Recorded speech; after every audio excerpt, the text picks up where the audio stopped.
Looks good now? We good?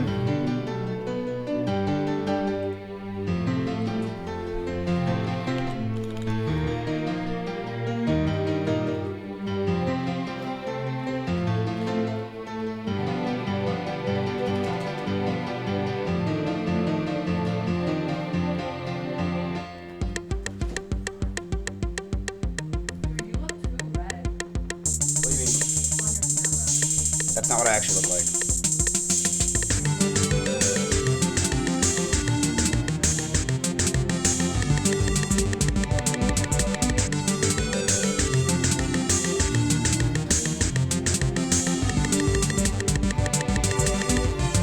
Yo, what up, chat?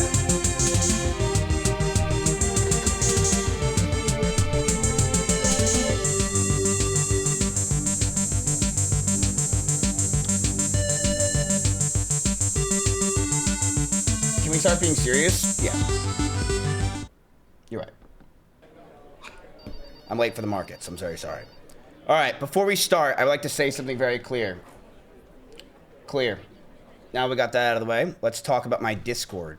So first of all, I don't know if you guys have been in here and been involved lately, but Andy has basically been having a midlife, half-life, full-life crisis in my Discord for about a day and a half straight. And I was questioning and wondering why people were saying that my Discord chat was faster than my stream chat. That's because everyone was in here while Andy has been saying literally, I don't even know what he's been saying, but Belle came in my stream today, or my room. Belle came into my life. Belle came into my like vicinity, like 2 feet, and she's like, dude, like I just like really relate to Andy lately. Like I don't know, like just the things he says. I don't even know what he said, but Belle was like saying that she's like happy or something for Andy or sad. I don't remember what it was. But Andy's basically been having a fucking crisis lately in my Discord. Oh my God, I miss her so much. I miss her so much. I completely forgot about her as a person. Fuck. She was so good. No spammerino in that chatterino. All right, let's first go over some of the nuances of life. I linked this video of Jeannie getting upset. So I don't know why Jeannie sent this video and put it in Discord, but fucking, yeah, this happened yesterday. So my friend Steak, not the Steak you're thinking of. See, that's the problem. I have the same issue as you, where sometimes Steak's like, dude, let's hang out. And I'm like, Steak, I already hung out with you for an hour exactly today. Like, what do you want? Like, I hang with you every day for an hour. But the problem is, like, Steak is a guy who lives, he's fun, he hangs out with me. And Steak is a young YouTuber, chat. So Steak's like a young buck. How do I say this? He does like Minecraft shit. Or no, what is it, Roblox? He does this shit. It's this guy. I streamed with him last year, if you guys don't remember. I streamed with him last year. God, okay, these notifications are driving me nuts. So I streamed with him last year. He's a fun guy. I like Steak. Anyway, he pissed me off yesterday because Jeannie and Belle, I walk in here and Jeannie and Belle are watching videos on him. And they're just watching like a lot of his videos. And I started watching them too. Especially the one where I was like, wow, dude, I'm really interested to see what your sister's search history is. I have to watch. You know, your 14-year-old sister. It's so interesting to me. I have to watch. And I'm watching the video. And while I'm watching the video, he's streaming, playing like some CS game, right? So it's like a CSGO Roblox kind of game. And his chat is so retarded. Like, picture our chat with the Keck W's, like how they're basically just bots to me. They're all just spamming garbage chat. They don't make any sense. They're just spamming eggs, like random eggs. They're just spamming random letters. They are not paying attention. I get why he doesn't look at the chat most of the time. But there was one person that I noticed that he was just fully ignoring for no reason. And there was this person in this chat that was spamming one thing that Steak just didn't want to pay attention to because he knew it would end his career right then and there. It was a guy spamming, check out my diss track. And he was spamming it for like 30 minutes. And I saw it, I know Steak saw it, I watched Steak's eyes go to it in the video, and I told Jeannie to pause the video right there and then. I told her to stop the video. Stop it. And I said, you have to let me see this. Let me expose the truth of who this guy is. Jeannie, you didn't upload all the videos. Because the files are too big. Try to upload the one that the start of it. What start? The beginning of all this. Were you recording me the entire time? Yeah. Put the beginning. I can't show the this part until we get the full throttle. I don't know, but we got to show the whole thing. But anyway, chat, let's go over the news. Remember, chat, you guys have a lot of money, by the way, to play with. So today, the market's kind of down a little bit. You guys are at $92,000, but you guys have so much cash. You have $36,000 cash that this is actually good that this happened for you. If you guys don't know, market's kind of crashed a little bit. Not really crashed. I think it's such a ridiculous word. But people are like, oh, dude, like, hyperscalers are done and this and that. I've been hearing that for like a year and a half now. I saw Jim Cramer even tweet it. It's been a bad week. I want you guys to know something. It's been a really bad since you guys started. Since you guys have started this whole journey, the market itself has been shit. Like, you guys have actually beaten the market by a long shot. This is my portfolio, but you guys have beaten the market. It's been shit. It's been shit for 3 months. You go look at any other sector besides really what we're in, it has been fucking terrible. Like, no one is having fun in the markets lately. Dude, Korea, chat, you gotta realize what happened yesterday. Korea's stock market has tumbled so far. Look at this.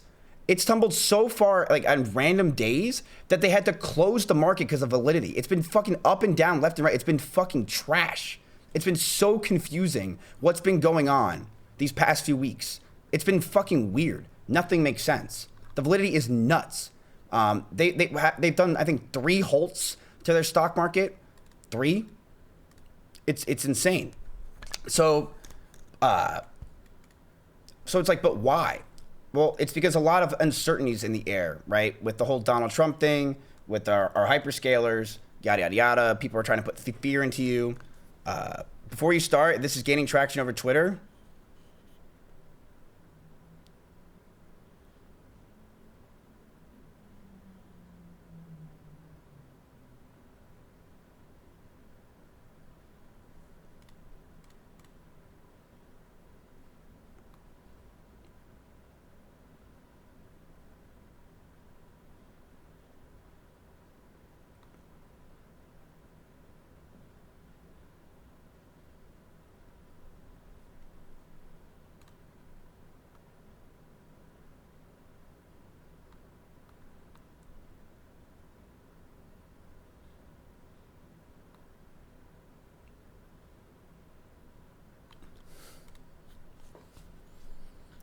Facts. I don't understand how you can possibly even think about being in the same room with someone like that. Facts. Disgusting.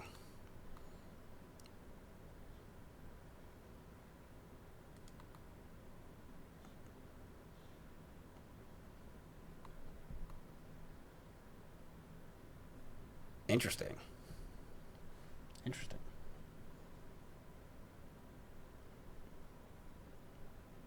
Interesting.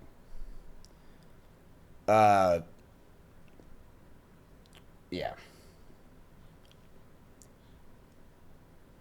I don't know. The problem with me, chat, is the simple thing. When I look at myself on OBS, I just look like a jackass. Like, I just look like a guy you're just like, man, I don't even want to give him the benefit of the doubt. Right? I just do. Like, that's, like, kind of a lot of my issue. It's like, I just look like a dick. You know? Like, look at me right now. I just look like an asshole. Right? I have a mullet. I'm a fucking prick. Right? I talk like I'm confident. Because I am. But, like, little do they know, on the right side of my hand right now is a cat that's obsessing with me. US just bombed Iran? Shut the fuck up. Link that. Stop. Chomp it off. Milo, wait. Where? No. Stop. That action might be panic. Where? You have to link it right now.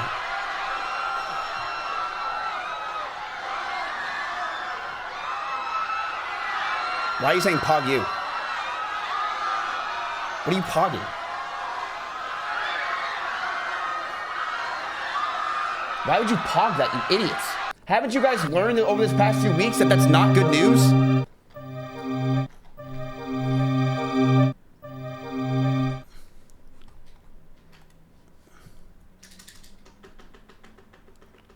U.S. strikes Iran in response to attack.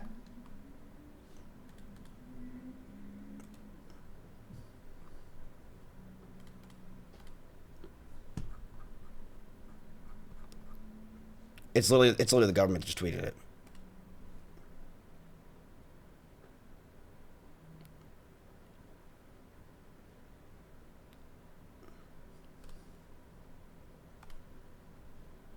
Okay, hold on. Before you guys start.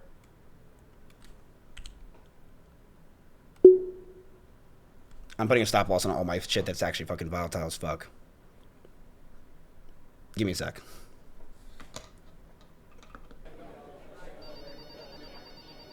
No, there's nothing to panic. You don't want to ever panic, chat. There's no point in panicking. Right? But you want to be smart. Okay, they're bombing right now like crazy.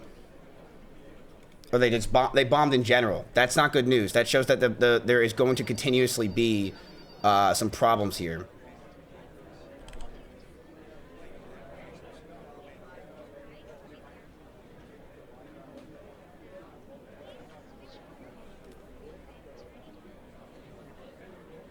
I might keep my move.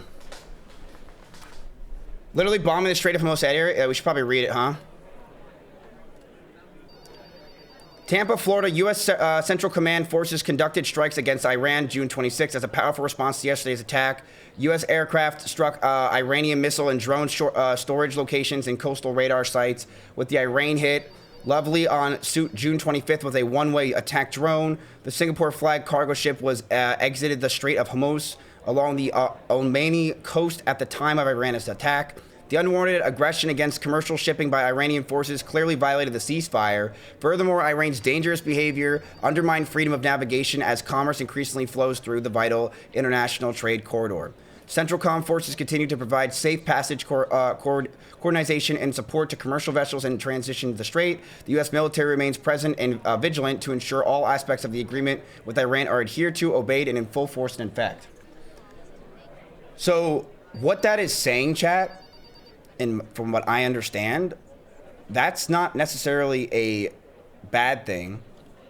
It's definitely going to make people scared right now in the market, though, because people are going to have emotions, right? And they're going to be feared. But them doing that, it's like, okay, well, you do not expect Iran to respond? I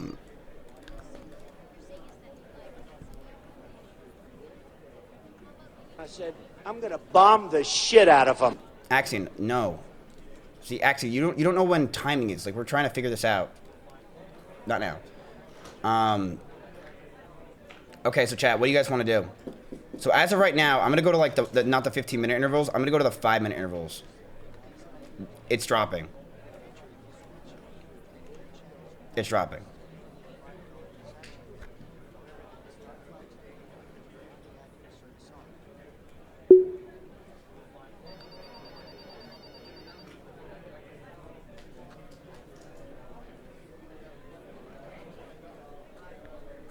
Do you have any purchasing power? You do. You have a lot of purchasing power. I'm just looking for myself real quick. I'm trying to see anything that I see that I want to get rid of real quick. My Wendy's is up. I actually bought Wendy's, by the way, Chad. I bought $20,000 worth.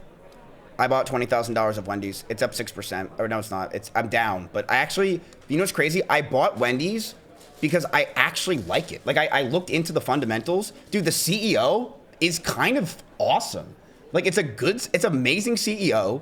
They have the capital. It makes sense. Wendy's does not deserve to be fucking taken down. It just doesn't. I'm sorry. They are a great company. They really are. I haven't had their food in forever, but they're good. The Baconator's good. Poggy says it, right? And that guy never lies. He tells the truth every time. Oil is dropping the Strait of Hormuz is old news. Oil's still dropping the Strait of Hormuz is old news. Dude, no, it's not. That's where a lot of our fucking exports and imports come from. Especially for things like us with minerals. It's super vital for the Strait. Super vital. I think I'm good. I just want to get rid of some of my 2x leverages, but I got rid of some this morning because, honestly, chat, like, it's not that I'm necessarily scared, but it's more so I have made money in a lot of my positions. And the money that I made in my positions that I'm up a lot, I just sold some. So I sold some of my NBIS. I sold some, that's really it. Sold some NBIS, SOXL. I got rid of some of that as well. But I got rid of that yesterday. Anyway, okay, let's focus. Okay, so, do I need to sell anything else? You know what, chat? You manage my portfolio.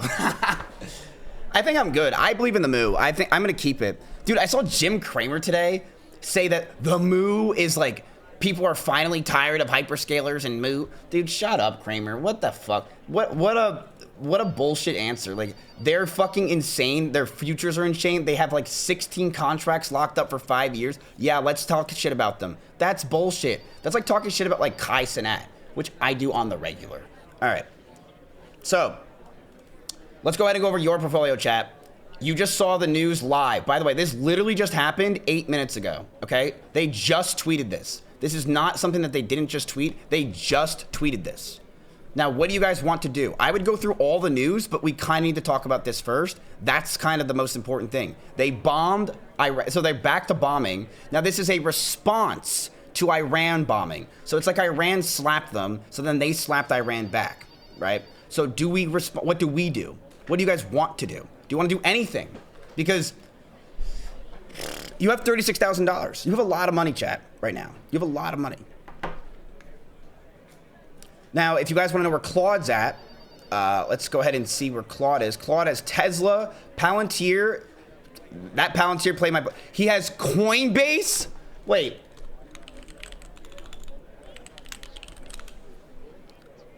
Ain't. He bought Coinbase, Mara, BB... What?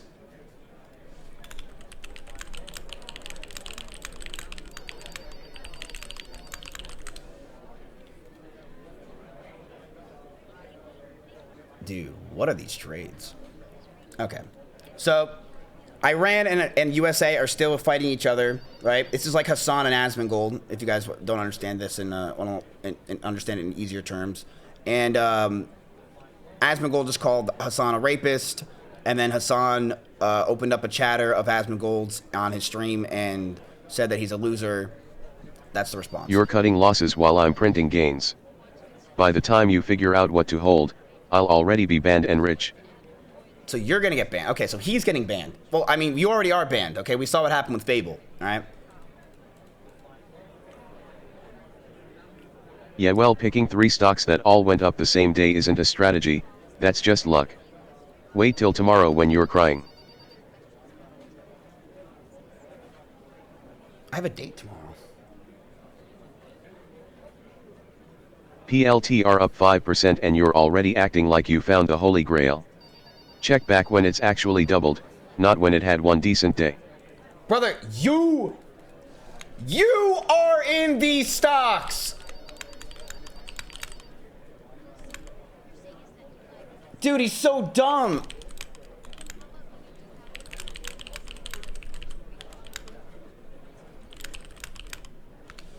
Like, he keeps saying me. It's you. I don't understand.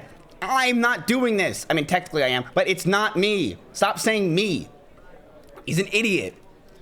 He kind of mogs you? That doesn't make any sense. He's losing money. Chat, look at my portfolio. Wait, you guys are still winning, by the way. You're still winning. So, this response. Now, is it something crazy? Let's go ahead and watch some bullshit of Donald Trump today, huh? Huh? Come on, let's watch some Donald Trump. Middle East. The killing of Soleimani. People have said it's the biggest thing to happen in 100 years because he was a dominant force.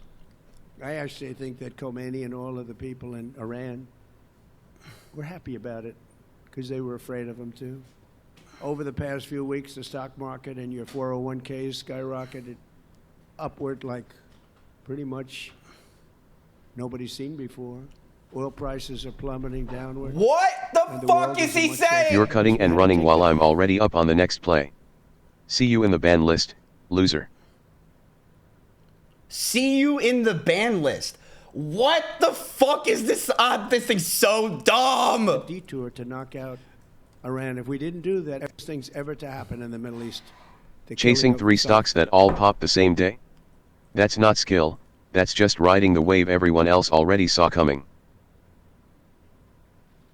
You're doing that, you idiot! That's your portfolio, Claude! Khomeini, people have said it's the biggest thing to happen in 100 years because he was a dominant force. You're throwing your whole stack into PLTR after one good day? That's how people go broke, buddy. I actually think that Khomeini and all of the people in Iran were happy about it because they were afraid of him too. You're Over down the 8 past grand few and weeks, acting like you just cracked the code because you had one decent day? That's exactly how people lose their whole account tomorrow. Okay, yeah, true. Okay, yeah, true. Okay, I guess, yeah, sure, whatever. Okay. Well, can I watch the president now, please, Claude? at least the killing of Soleimani. People have said it's the biggest thing to happen in 100 years because he was a dominant force. I actually think that Khomeini and all of the people in Iran were happy about it because they were afraid of him too. One chat if you're on Over Iran the right past now. few weeks, the stock market and your 401ks skyrocketed upward like pretty much nobody's seen before. Oil prices are plummeting downward, and the world is a much safer place. We had to take that detour to knock out Iran. If we didn't do that, and we're still, we still have a fight. They have some capability, not much.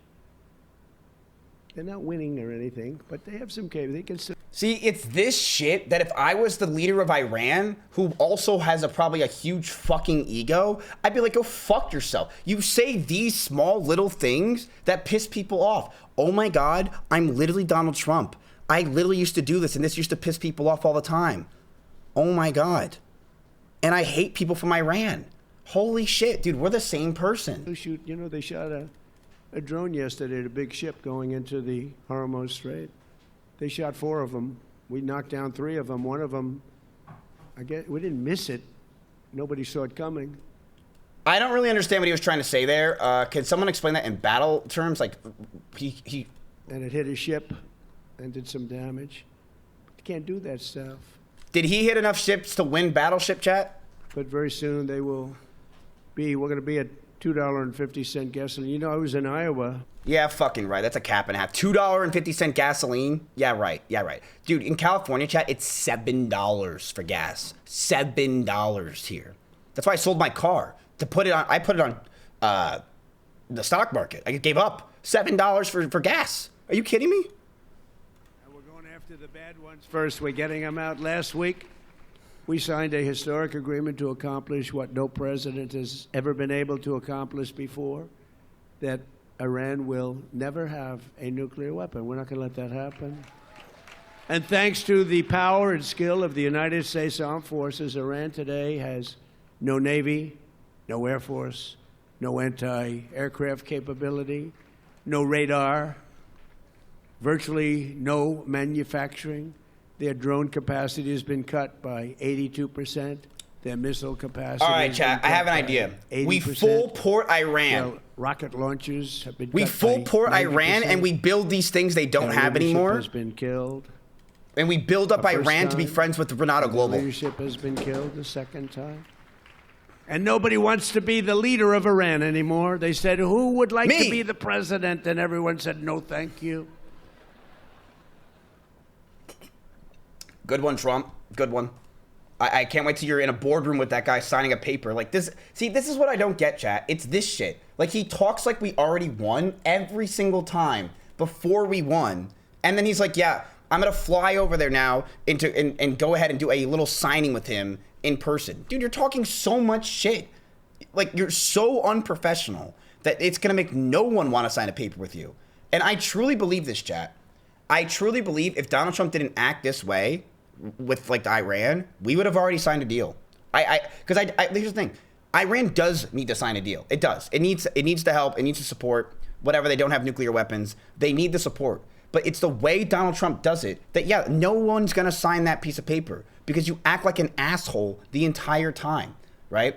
That's like you getting bullied by this one guy on the playground nonstop, constantly getting bullied by him. He picks on you, and then later he's like, yo, come over and let's have some fucking, play Mario Kart. No, I'm not going to do that, right? But then you find out his mom's really hot. I'll be over at like 6 o'clock. I'll bring my bike with the pegs on it so she can ride home with me. The communists elected in New York City recently, they're communists, they're not social democrats. They want to. Trump would be a good streamer. Do you really think Trump does this for anything besides clout? Come on. You think he actually cares about America? I guarantee you the second he's done, the first thing he does is check his analytics, right? He probably goes to stream charts, checks and sees how many viewers he had. I guarantee you he's probably calling Nick Pollum, being like, how'd I do? And Nick's like, you got botted. Completely destroy the traditional American way of life. How'd I do? Soda ranked you below Lucari. What? Communism is very easy to sell. It destroys everything, but it's very easy. I'll be honest, I think I'd be the greatest communist in history. I'd give free rent. Ladies and gentlemen, from now on, you don't have to pay any rent. From now on, anybody wants a house, don't worry about it. Just pick the house you want. Everybody gets free food. Everything is free from this point forward. Everyone's going to vote for me. The problem is, after 2 or 3 years, the country is a disaster area. The country fails. They always do. It always does. So easy to sell. That first year, boy, you're the most popular. It's happening right now in New York and California. But you'll start living in squalor. You'll live in squalor. There will be no food. There will be no housing. There will be no military. There will be no law and order. There will be no nothing. There will be no nothing. You'll be a You can't take away law and order, bro. That you can't take law and order away. All right? It's one of the greatest shows when I was younger. I loved watching Law and Order. third world One of my favorite shows. inhabitant in every way, and everyone will suffer. You can't take it away. I have it on Blu-ray. Will suffer or die. That's what happens. For thousands of years, it's been happening by different names. Thousands of years. I'm telling you, I'd be the greatest communist in history. It would be so easy. You wouldn't have to work. You could stay home. The problem is a couple of years go by, the whole place collapses. Always does. Hey, I take a few good years. South Korea's stock market yesterday, chat, dropped 8%. Just boom. That doesn't happen. This is not supposed to happen. You're not supposed to. This is not Bitcoin, okay? It's not supposed to go 8% in a day and just drop like a fly. And that girl's now probably screaming and broke her other monitor, okay? Let's keep going through the news, and we're gonna make some trades today, chat. You guys are gonna make some trades. Most people do not realize how many tech giants are deeply in the bear market territory. Tech stocks from record highs. Coinbase is down 69%. I wouldn't really call Coinbase a tech stock, but Oracle, 57, Salesforce, 57, ServiceNow, 56, Netflix, 48, Palantir, 48, Microsoft, 37, Meta, 32, ARM Holding, 27, Broadcom, 26, Marvel, the Marvel that was all about Jensen Hung, 20%. Nvidia's down 20%. Amazon's down 20%. Alphabet's down 17%. CrowdStrike's down 15%. Apple is down 14%. And Taiwan Semiconductors is down 12%. They are getting hammered, chat. And when I told you that shit is it's not easy in the market this past month, and you guys have actually been doing very well comparatively, I wasn't lying. It's not been good. It's been fucking terrible. So you guys have been doing a very good job beating the Taiwanese semiconductors. It's been not easy for anyone. I'm telling you, it's been rough. So, yeah, those companies literally run the world too. You use most of these companies every day and you don't even realize it, right? That's the truth. You use a lot of these companies every day and you have no idea you even use it. You probably don't even know what the fuck ServiceNow is, right? You use these companies all the time. Yet these companies are all dying very slowly. And this is, chat, these numbers, 37%, you know what this is called? This is similar to what happened when the 2008 stock market crashed. Just to let you know, with those record highs, how far they've come down, because the record highs were just a few months ago. This is similar to the 2008 crash, where you saw companies dropping 30, 40, 50%, some of the biggest names in a matter of months. It's almost exactly the same, but you're not hearing about it at all. You're not talking about it. You just hear a couple news here and there. And that's wild. And you have everything in stocks? Yes. Yes, I do. And you want to know what I do? I'm up. You see this? That's not me. My main portfolio is up 35% for the year. This fuck around money is, even though the market's down today, I'm up 20% in 3 months. Yeah. There's money to always be made, whether up or down, right? Whether up or down. They talk about it on 24/7 CNBC. What the fuck are you talking about? No, they don't. CNBC does not just nonstop talk about the fact that all these companies are down. A lot of the times these CNBC, what they talk about, because I watch CNBC on YouTube. I mean, I don't watch the full show, but I watch it on YouTube, so maybe I'm wrong. But they talk about the things that people want to hear, which is the semiconductor area, which is the good ones, right? The ones that are popping the fuck off.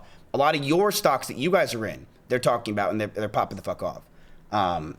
But people nowadays, they talk about gold. People nowadays are realizing that, holy shit, if you kind of look back on the market, or I at least realized this, if you look back on the market, nothing's really doing good. Like, the only things that are doing good are what you guys are in. So claps in chat. You guys are doing a good job.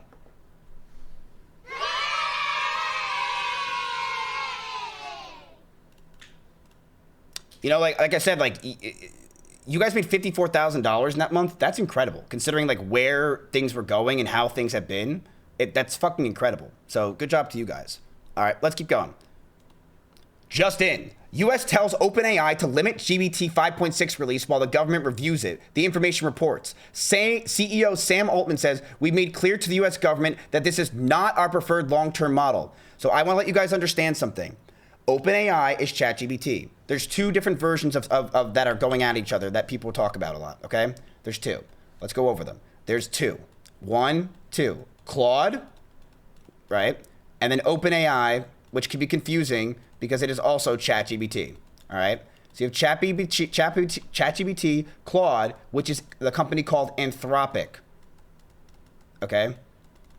Both of these companies want to go public, which means they want to have an IPO, right? They both do. They both say they're worth $1 trillion, okay?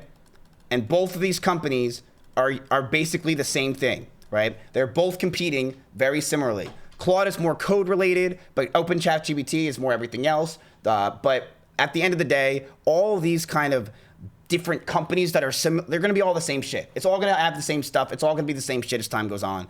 But OpenAI, basically what happened is this, chat. Claude had Fable. And it grew, right? People are like, oh shit, Fable's fucking good. And one in chat, if you liked Fable, I loved Fable. It was so good. I was like, damn, I don't have to fucking do anything anymore. I could put shampoo bottles on my lappy and jerk off all day. I didn't have to do shit. It was awesome. But they took it away. And they took it away because they said it was too powerful, and then apparently the government got involved, right? So OpenAI is now basically saying our new model is going to be similar to that Fable. But we want the government to check it first before we're able to release it because it's not our long-term model. We'll see what happens. We'll see what happens. We'll see what happens. My opinion, you're going to see some Japanese one that takes over. But the thing is this, or like some Chinese one. The truth is, chat, the problem with anything from China is I don't trust it. If China's like, yo, dude, do all this and you can get, Fable basically back, I'm not I'd rather just not have it because I don't trust China. Not in the sense that they'll take my information. I don't give a fuck. It's more so like, I don't know if it can be hacked. Like, I just don't trust it. It's just how I feel. And then they could say it's hacked, and then the truth is, they just stole my shit. Czech says, CZ says EU is cutting their users off from the best liquidity in the world by not issuing Binance I have no idea what that is. That is EU related. Who cares? Twitch partner who? One of my favorite doctors is Osmond. I don't give a fuck who that is. Like, what the fuck is that? Love Island cast member Taria. Wait, what? Profile. Oh! 5'3". Wait, I know who this is. I watched the show. What size shoe you wear? You gonna buy me some shoes? How the hell is this guy's house so organized with his shoes? Yet my own house, there's like, you find a shoe, it's like a Guess Who or Clue book or whatever the fuck. Where's Waldo with my shoes? Dude, Jeannie, when she comes home, just throws her shoes like this. No, I don't. Trump says that Iran violated the ceasefire agreement by attacking a ship in Strait of Hormuz. We already know this. That's what's causing the market to go away. Twitch streamer Kozik is being praised for body slamming an agitated Apex Legends player who pulled out a knife at a gaming lounge. I'm mad because there was a rank up. It was my rank up game too. This dude cost me 14 LP.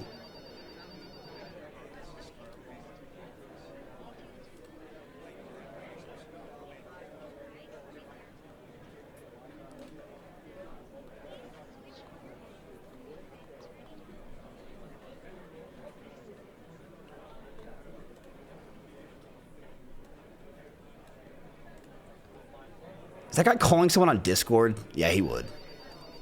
He would. This is what Russell thought he looked like when he was in the ring.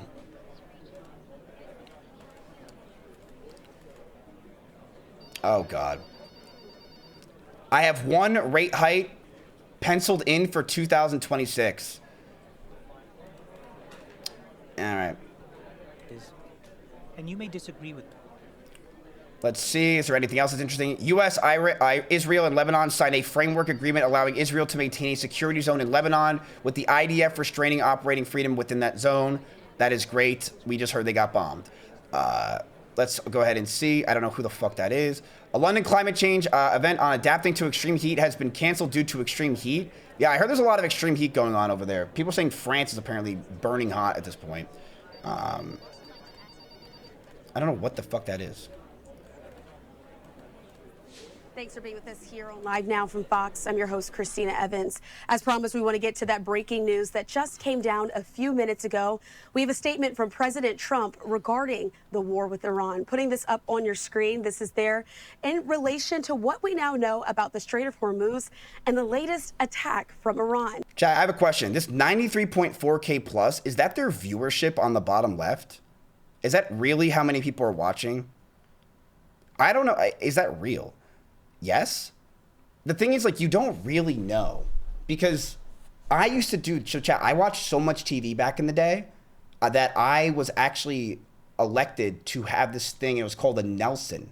And basically what it was they would monitor what I'm watching at all times, and we got paid for it. So we would have this thing called the Nelson, and I would get paid like $800 a month to watch TV. I swear to God, I used to watch TV and get paid. And that's how they're able to track how many people are really watching. They just take that number and exaggerate it to fit whatever, you know, like they multiply, right? President Trump said this on Truth Social.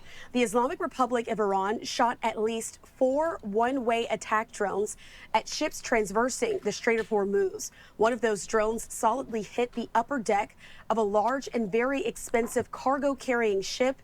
Damage was done, but the ship was able to proceed along its way. We knocked down 3 other drones. Obviously, this is a foolish violation of our ceasefire agreement. Signing it there, President Donald J. Trump. Putting this on your screen from the Associated Press as this news just came down, with President Trump now blaming Iran for that drone strike of that ship in the Strait of Hormuz. And we also have some additional context here from Reuters, which has been very closely following this back and forth in the ceasefire overall with the conflict with Iran. Saying this, Tehran reasserted its right today to control shipping in the Strait of Hormuz and warned Gulf states against siding with the United States. This, of course, just coming a day after an attack on that ship near Oman, and it's highlighting the fragility of this preliminary deal to end the war. Iran said that they are responding to what it called an interventionist, irresponsible, and provocative joint statement by the United States and 6 Gulf states that rejected Iran's insistence that it could charge tolls on vessels transiting the strait. Speaking of the Strait of Hormuz, I want to put this up on your screen. It's a vantage point that we have there. See, the problem with Donald Trump, chat, is he might have wrote The Art of the Deal, but he never read one more important book than that, The 48 Laws of Power. And since he never read The 48 Laws of Power, he has no idea how to possibly do business and how to make sure that everything in his life goes his way. Like, look at him. He's a fool. He's a fool. He didn't read the 48 Laws. We all read it, the 48 Laws of Power, chat, right? We read that whole book together, right, as a community. And it's just wild how he just doesn't take, follow rule number 46, do what those can't do, but do what they can. And I don't understand how he doesn't follow the rules to make sure that this deal goes through. But there's one book that actually is not a troll, and the book that actually could actually help you with these kind of deals. And it's not The Art of the Deal, right? It's, what was that one book that I read from my grandpa that was so good? It was How to Win Friends and Influence People. That book's great. That book's great. And one thing that book does, and it kind of teaches you, chat, is 2 things. One, whenever you're trying to make a deal, always say their name, right? Always say their name. Remember their name, because people like when they hear their name. But 2, what I remember from that book, most importantly, is you want to make sure that you put out their end of the deal first, and then your stuff second. You want them to hear what they get first. Donald Trump just shits on them relentlessly. It's like 101 of doing a deal. He just shits on Iran all the time. He's like, yeah, you're going to get fucked. You're going to get bombed, blah, blah, blah. Like, that's not what you want to do. That's just going to make them tense up and want to fight back. Instead, you should tell them what they get, right? They get something out of it. They should get something out of this because, you know, hey, we're going to make a trade, a deal, an offer. It's the whole point of the deal, right? From marine traffic, showing the live traffic The Cat in the Hat was a good book, a little bit political, but it was good. Radar system as those ships are now going through that canal. And so going on there, we do know. I don't know why people on Kick who are like, oh, dude, like, blah, blah, blah, I don't know what to do. Dude, go to the Strait, just sit in there in a boat and say, and put your stream on in TTS and say, not ending stream until I get bombed. And then what you do is you have a sale, right? And $100 TTS, $100 can change the sale from a American flag to an Iranian flag. That's how you get in Kai University. That's how you get there, chat. That's how you get through those fucking doors, is ideas like this. People just don't want to do it. That this joint statement said this: safe passage through the Strait of Hormuz cannot be guaranteed. I have a fucking idea for E-Rob. All right, E-Rob, you get 1 day off on your stream, but you have to cross the Strait of Hormuz one time in a boat that you make. And if you cross it once, you get a day off. And that's completely fair. Under ambiguous arrangements, parallel routes, or decision-making that does not take Iran's role as a coastal state into account. That's according to the deputy foreign minister. God, my chat's so dead today. I appreciate you guys spamming Keck 3 times. God, it's just a fucking disaster over here. Like, what is going on? What's going on, chat? There's no one talking. Like, what's going on? Do know that underlying the risks that are also facing shipping, Iranian state TV said that 3 foreign tankers were attempting what it called an unauthorized passage of the strait, and they were turned back after a warning from the IRGC.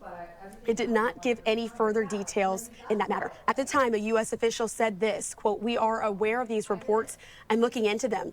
President Trump has been clear that Iran cannot subvert the free flow of traffic in the strait." Of course, we know that oil dropped by more than 3% today on Friday, with steep weekly losses despite the conflicting. Wait, why would oil drop? Can anyone explain that to me? Like, I'm that doesn't make. Wouldn't oil go up because the strait is getting more locked and people are kind of worried what's going to happen? Interpretations of last week's interim deal between the United States and Iran.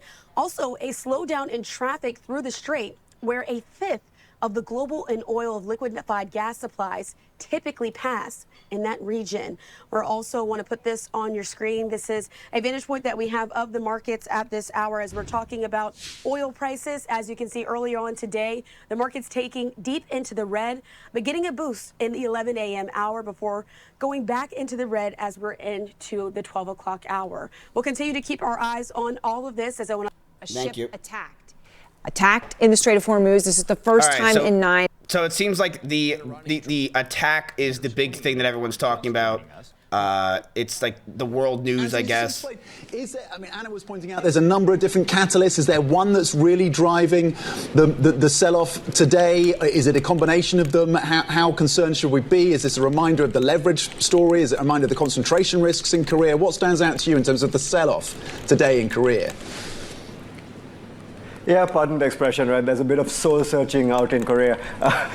It is the trifecta of things that you mentioned, to be honest. We started the day. I can't tell what his name's Anthony Stevens, and he's like Indian and black. Forget the guy that had a mask on Fox News. What the fuck is this? He's Indian black. His name's Anthony. His last name's Stevens. What the fuck is this? This is the most randomized generated person I've ever seen in my life. Was this guy made in like the fucking Pacific Ocean? Where the hell did this come from? What the fuck? With the Apple concern, which probably would have kept markets down to 1 or 2%. Then we had OpenAI kind of looking to shelve its IPO plans until much later. That contributed to a down 5 to 6%. And then we had Samsung and Hynix announce that they would be doing some huge capital spending alongside the Republic of Korea, like official government, on Monday. So that was why when we saw the lows of the market down 8 to 9%. Now that plan to increase capital spending is the great leap forward for Korea, which is kind of a misnomer. They should not have gone with that probably. And that has kind of given people some concern that this is a public spending spree along the lines of the common prosperity push in China. So, there are some long memories in Asia of that kind of spending, and it'll be incumbent on the Korean chip makers to kind of clarify what that spending will be for. But for the moment, you do see the AI trade getting challenged on the cost side by the memory squeeze and on the revenue side by OpenAI's concerns. So, you have a two-edged sword here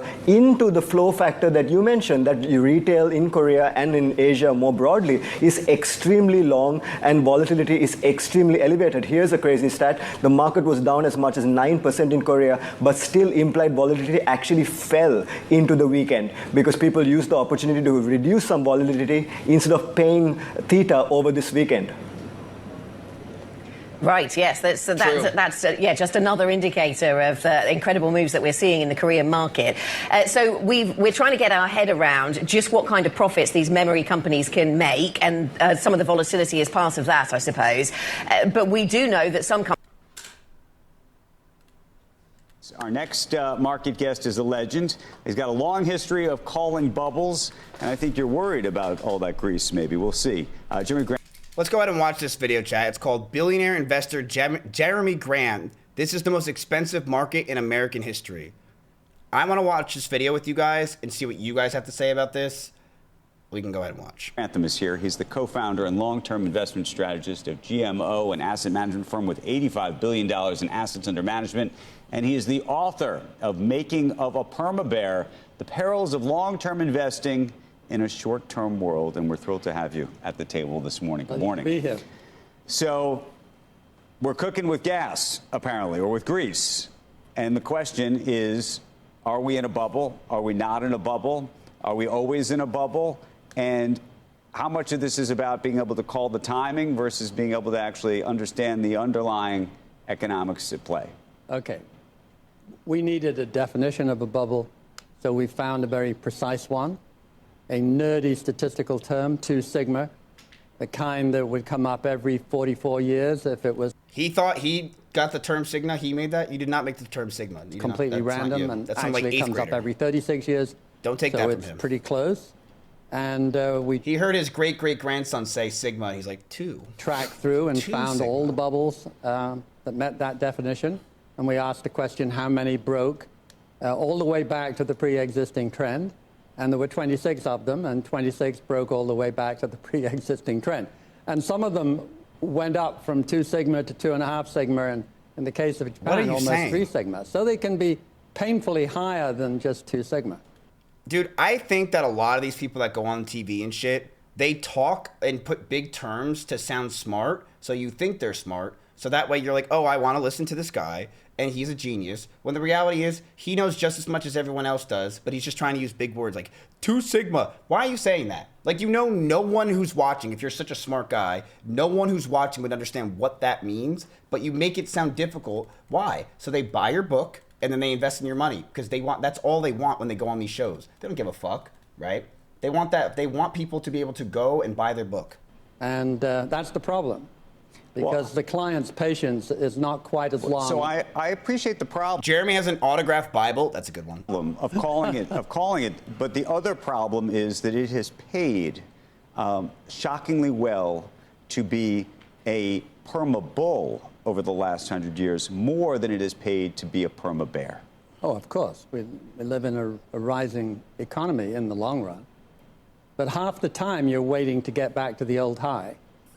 People don't realize that because we've just spent the last, whatever it is, 16 years going up. But in the long run, it's half the time. After 1929, you have to wait until 1954. After Grandpa! To 1972, you have to wait until 80, a long time. 81 or 82. 81 or 82. Yeah. And so where are we now then? What's the comparable to you? Dude, do you know how much money people like him have made? Dude, the market has been fucking... If you just pull it back, Jack, the last 50 years, it's been insane, by the way. Like, Don't let this guy think that the market's not been shitty or like, oh, it's like, oh, we have to try to get back to our... It's been insane. If you're a baby boomer, you have put money in the market. You have made so much ungodly amount of money. It's disgusting. Don't listen to this bullshit, dude. I hate people like this who come on and try to talk and make you seem like you're to be scared because they want you to be scared, Chad. That's their goal. They want you to... Because it's so much easier to sell fear. And that's what a lot of these political streamers, that's what a lot of these people try to do who do politics or videos. They sell you fear. And when they sell you fear, that's when you go, oh my God, I have to watch what he's going to say next because he might know something that can help me. And that works. That pulls on your strings, right? It pulls on the simple things about what a human is. And that's exactly what he's doing, right? He's trying to pull on your fear. Fuck this guy. In a very real sense, I'm not sure there is a comparable, but the tech bubble of 2000 would come the closest. On the ways that are the value systems that are most predictive, based on the value of the stock market. Bunky, don't panic. He's lying, okay? Don't panic, okay? Look, I know I'm your owner, right? I know I abuse you, right? I'm sure that was me being abusive right there. I'm sorry. But don't panic, okay? Don't sell. Market compared to the GDP with modifications. This is the most expensive market in American history. And if it's the most expensive market in American history, does that mean that it's overvalued and has to go down from here? Or is it... As like half your stocks in the S&P 500 are down like 40%. Like, what is this guy on about? Possible that it could continue to go up for many more years. My guess is sometime between 2 weeks ago, 2 weeks from now, 2 months, 2 quarters, and conceivably 2 years. The timing is always terribly uncertain. The market's going to peak out and drop back to trend. And getting back to trend from here is closer to a 70% decline than a 50% decline. A 70% decline, you think, is in order? Yes, I do. And bear in mind, we said a 75. This guy's like NMP talking about VODs. Like, he's just some old dude. It's like, bro, wrap it up. Come on. Like, what are we doing? 5% decline for the NASDAQ in 2000 in our quarterly letters, and it went down 82. Give me a sec, chat. I'm actually going to call Claude about this.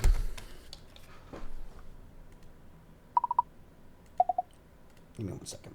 Because we got to find out this information at this point. This is getting fucking ridiculous. Claude, are you there? Glad who's there. Are you talking about me or someone else? What was in 2021 and 2022? What was your super bubble call? And that predicted an imminent catastrophe, crash across stocks, bonds, real estate, commodities, and stocks. And you had another one in 2023, another collapse prediction. No. But how about in 2021 was a... Nice, he's calling him out. One of the only 2 times I clearly said it's now. The other times I said it's overpriced. The 21st century has been overpriced by the standards of the 20th century.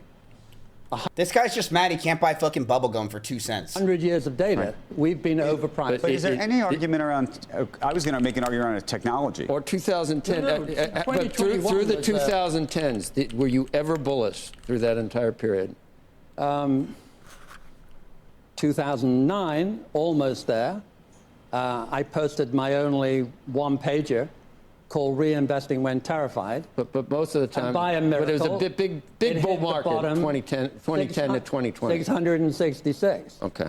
And nobody else, by the way, was touting the market that week, that month. But through 2010, a huge bull market to 210 to 220. From 2010 until today, the PE has averaged over 60% higher than it did for the prior 100 years. Now, I don't know when you decide to say the market is overvalued, but if you're traveling at 60%... What a loser, dude. What a loser. And this is why I hate finance people, chat. And I'm sure a lot of you do. It's people like this that make finance so fucking scary because that's how they make their money. Scaring the fuck out of you. This guy's a fucking fraud, man. Like... Dude, I want to show you guys something because you might not understand what this guy, who I appreciate for saying that, by the way, this guy right here, is trying to let you know. This guy basically said, you try to say that the bear market, which means it's going down, has been happening, right? He called it around here that we should be in a doom bear market and that we've been overvalued. Chat, look at the fucking price of the fucking S&P 500 in the past 10, 15 years. It's up 500%. Yes, there's been some dips here and there, like in 2000 with the in a couple times, 2020. But Jesus Christ, what a buffoon! And if I'm looking at the all-time, by the way, this is literally the stock market crash in the Great Recession that happened in 2008. Look at that ever since. It's been going up like wild. And this guy's trying to say that we are in a doom market. Shut up, Jeremy. For the prior 100 years. Now, I don't know when you decide to say the market is overvalued, but if you're traveling at 60% higher PE than it used to be, I think that it doesn't say the market's going to collapse, but it does indicate it's expensive. Well, that was my question. This goes to the technology piece of it, and I think we're in this moment now with AI where everybody's, asking the question, which is, the most dangerous words in economics: is this time different? You talk about a 60 times PE. Are we in a situation? No, 60% higher. 60% higher PE. Are we in a moment now, though, where the technology fundamentally is different, and it fundamentally is going to rewrite the rules of investing and valuations and everything else? The great new inventions, railroads, are always accompanied by it's going to rewrite the rules. Internet, a huge invention, changed everybody's life. They were always accompanied by overinvestment and temporary collapse, out of which the railroads changed the world, the internet changes the world. You cannot compare the great .com bubble to what's going on right now. You just can't do it. Like, it's not fair to the companies. It's just selling you a bare logic, chat. It's bullshit. We've been through this 1,000 times. They have the value there. They make sense. Yes, a lot of your old companies have been failing and software's getting fucked. It makes sense. We're not buying things that don't make sense, that don't have good future earnings, that are just ridiculously overpriced. That's just how the market is. And this guy's trying to sell such a lie. And I hate how these guys have gotten money because they just sell their lie to people and people believe it and they give them money. This guy's over $180 billion, chat, at one point. He was at his fund because he sells you the idea of fear. And then he makes money from this. Guy's a billionaire, by the way. He's a billionaire. It's exactly the case today.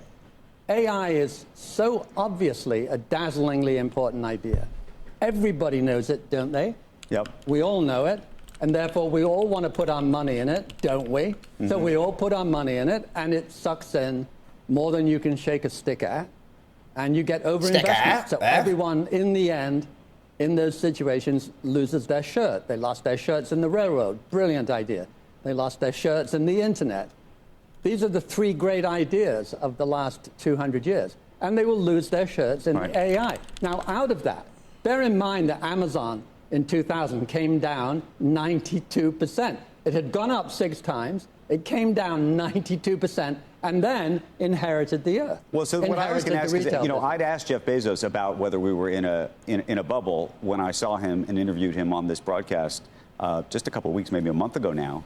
And he said, we might be in a bubble, but actually that bubbles unto themselves, when you think about sort of great innovation and great progress, even for humanity, is required. Think of the fiber optic cable that got laid. It ruined everyone at the time back in 2000. But eventually we used all that cable. The trouble is, by the way, that fiber optic cable would last a long time. Chips today may be redundant in 2 years. So you think there's actually a big distinction? I do. Between some of the investments that were made then, and we were talking, when I was talking to Jeff, it was about biotechnology and actually a lot of stuff that. Bro, fiber optic, was a different thing, but people have satellite, everything else, dude. What this guy is trying to say is look at the past to understand what's going on with AI, what is going on with this company, what is going on with chips, how these things can change so quickly. He's right in some ways with that. Yes, you are right. It can change very quickly. It can, but we are not buying the software, a lot of us. We are buying the hardware, the semiconductors themselves, the memory, the graphics cards. This guy is just trying to sell you the idea of bullshit, chat. Yes, there's always fear. It's always scary. There's never been a time where people are like, dude, this is put your money in the stock market, it will just go up. That's not how it ever works. There's always this idea of what if, because no one knows the future. It's always going to be like that, and it always has been. But don't listen to this guy. If you believe in a product and you believe in what you're investing in, keep it. Like, I believe in AI. I believe in software. I don't believe in software. I believe in semiconductors. I believe in chips. You believe in what you believe in, chat, invest in it, right? Axiom believes in hookers, that one of them will actually, marry him and have his kids. Keep investing in Axiom, see what fucking happens. Actually, right? There's that biotech bubble, but a lot of great things came out of it. You think less great things are ultimately going to come out of this sort of data center No, I think build out? This is going to change everyone's life. The disagreement in opinion is more profound than I've seen in anything in the stock market ever, really. The Nobel Prize winners disagree, the bosses disagree, the worker bees disagree. Everyone disagrees about the consequences. We're either going to be sitting on the beach getting served mint juleps by machines, or they're going to kill us accidentally or on purpose. See, he's trying to sell you fear right there. Oh my God, what do you mean on purpose? They're going to kill us? What? Chat, we know they're going to kill us, and we're okay with that. We're totally fine. I don't give a fuck. What else was I doing, huh? Who gives a fuck? Don't sell me that fear. No emotions, chat. We already know they're going to kill us. Anyway, we have a really big update, chat, that's kind of more important than you guys making money. Mexican Andy's on Ice Poseidon stream. Holy fuck, it's real. I would literally go to like another country that I've never been to and just start from there because no way. Like people don't want to go to. Like I was actually trying to go to Iraq and trying to get a visa, but the thing is that I had to be with a tour guide, and I don't want that. I could help you, Will. I'm from Turkey. You're Turkey? Andy, yeah, I could help you. Why don't you show Blame how to really stream? Why don't you take his cam and show him how it's done? Yeah. Let him get back. Yeah, give me the phone. Because that's a selfie stick on the phone, so it Phone. works. Let him get his mojo back, Blame. You know what this feels like right now? Like with this camera right here, it feels like a porno. Well, we're on a fucking couch. We've done like that. A porno, man. We've done that. Good one, Mexican Andy. Good like one. If we're about to crack or something. How many women have you fucked? Come on, bro. Andy, get your mojo back. This is your lightsaber moment. What's going on, chat? Andy Martin, how many women have you fucked? My body count? Yeah, your body count. I had a couple here and there. A couple here and there. there. Yeah, a couple here and there. You finish. You know. Here's the thing. Chat, did you guys know that if you take Mexican Andy and you put a light bulb inside of him and turn the lights off, that you could see the constellations through his pimples? Did you know that? Bro, once you're done cracking, bro, you need like a blue Gatorade. Andy, I promise you that. Andy, show him how it's done. Stand up, walk around, talk to people. Show them how to fucking stream, bro. Let's fucking take a tour. I want a tour in this fucking. Bro, how tall are you? Let me get a tour of this fucking match. What's your height? I'm still 5'3". Genie, come here. Genie, come here. 5'3". I got a fucking curve back. 5'3". Still the same person. I'm 6 foot, but I got a fucking curve back. You're 6. You see, when you don't view bot, you get paid a lot of money. I don't know how people still stream on Twitch. I have no idea. Let me introduce you to someone. This is Mexican Andy.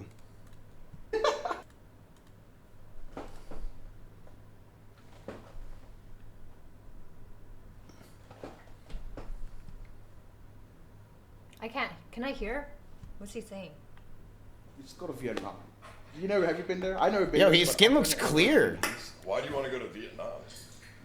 Because so much shit going on there, you know? You want some crazy content. I'd rather go there than go to how fucking, did the because like, Andes like, you got people want to go to Thailand, but the thing is.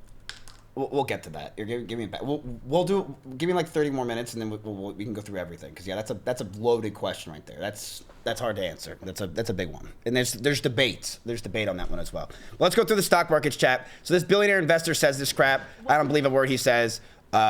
President Trump. People are saying the market's gonna crash. Whatever. Don't listen to them. Who cares? Okay. So what are we going to right now? So chat. Let's talk stocks. You guys currently right now are at. Let's go ahead and go to you. You are at $91,978.95. You are down for the day. But the thing is, you guys actually have 36% of your money is in cash. So you guys could buy if you want to buy. And right now, the Claude AI is getting more risky, and he's buying a lot more stocks and a lot more things. So we'll see what he's, cooking up. Yeah. So, what do you guys want to buy?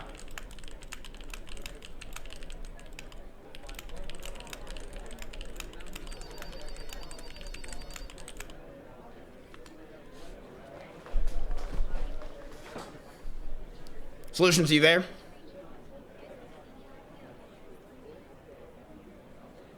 everything feels risky as fuck, that's the time to buy, man. You got to realize when people are having fear and you have no emotions, that's when you buy.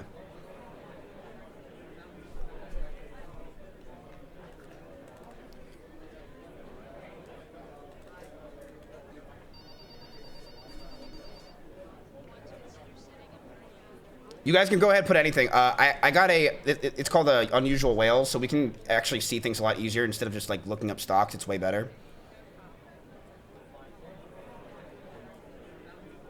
So tell me what you want. What is Wendy's? What is when is Wendy's? When is Wendy's? So Wendy's is been blowing up over the past 2 days. And the reason why is Wall Street Bets. They are deep in Wendy's. They have been talking about Wendy's nonstop, and they are actually trying to push it to become their next GameStop. But the thing is, Wendy's actually has very good, and this is the thing that's crazy about the whole stock market right now, chat. People are like, dude, let's buy these things on sale. So many companies right now, their price to earnings ratio are fucking amazing. Like Wendy's is $17 price to earnings ratio. That's awesome. That's great. Their market cap is only $1.49 billion. That's nothing. Think about these hyperscalers, chat, that have $1 trillion. That's 100x the size of Wendy's. When you see Wendy's every single day, can you pin the site? It should be pinned. It's there. It's 100% there. So Wendy's is currently going up or down right now, but it's up to you guys to decide if you want to buy it. They are getting shorted like crazy, and that's why people are getting involved in buying them. They have been getting short squeezed, which is basically so much pressure from people buying shorts that they're basically tanking the stock. And they've been doing it constantly over the past few months, if not years, and it's been causing a real issue.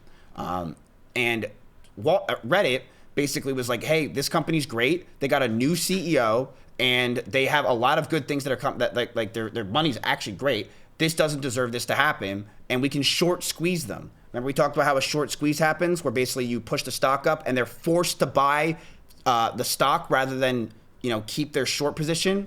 And that's essentially what they've been trying to do with Wendy's. They're trying to basically fight back to the people that push this stock all the way down with purchasing power and buying it right there. So the question is, do we want to buy Wendy's? They are obviously not anything that we bought previously. It's food. This is more so a play that would make sense if you are, on Reddit a lot and you understand this, and you believe that Reddit can continue to push it, or you believe that selling losers and acting like you made a smart move. That's just losing slower, my guy. I'm already up while you're still bleeding out. Picking 3 stocks that happen to pop the same day and acting like you're a genius? That's just getting lucky before you blow it all up tomorrow. You're gonna get crushed when PLTR dumps and you're stuck holding your biggest bag. Good luck explaining that to chat.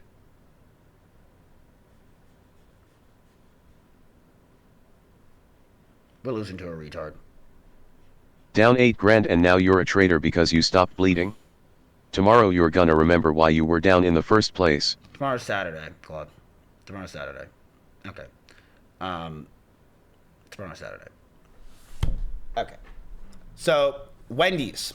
Let's go ahead and go over some news for Wendy's before you guys say buy or hold. I think we should probably go through some of the news first.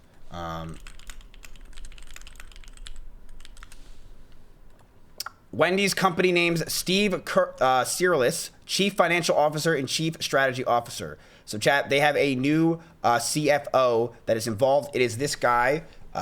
Let's go ahead and watch a video on him, if we can. Potbelly has shops from coast to coast, right? Shops in Portland and Seattle, shops in Boston and New York, as far north as Minneapolis, as far south. Are Potbelly sandwiches good? I've never had it. As San Antonio and pushing into Florida. So it's hard sometimes for a brand that sometimes has regional roots to really expand outward. Lots of fits and starts. I mean, even Dunkin', spent a lot of time in the Northeast before it eventually got momentum and moved west. That's one of the huge advantages of Potbelly is, we're in 12 plus airports. People know Potbelly, and that's where the big opportunity is for us. Okay, so Wendy's turnaround plan is a 2-part. Former Wendy's CEO Kirk Tanner left Wendy's in July 2025 to become the CEO of Hershey's. That's tough for Mr. Beast. Good fucking luck. Wendy's CFO Ken Cook was named an interim Wendy's CEO and held that position until May. But now Kim Cook is back to CFO, and the person that is we just watched, who was the CFO and Chief Strategy Officer of Potbelly, is now the one of Wendy's. So we'll see what happens.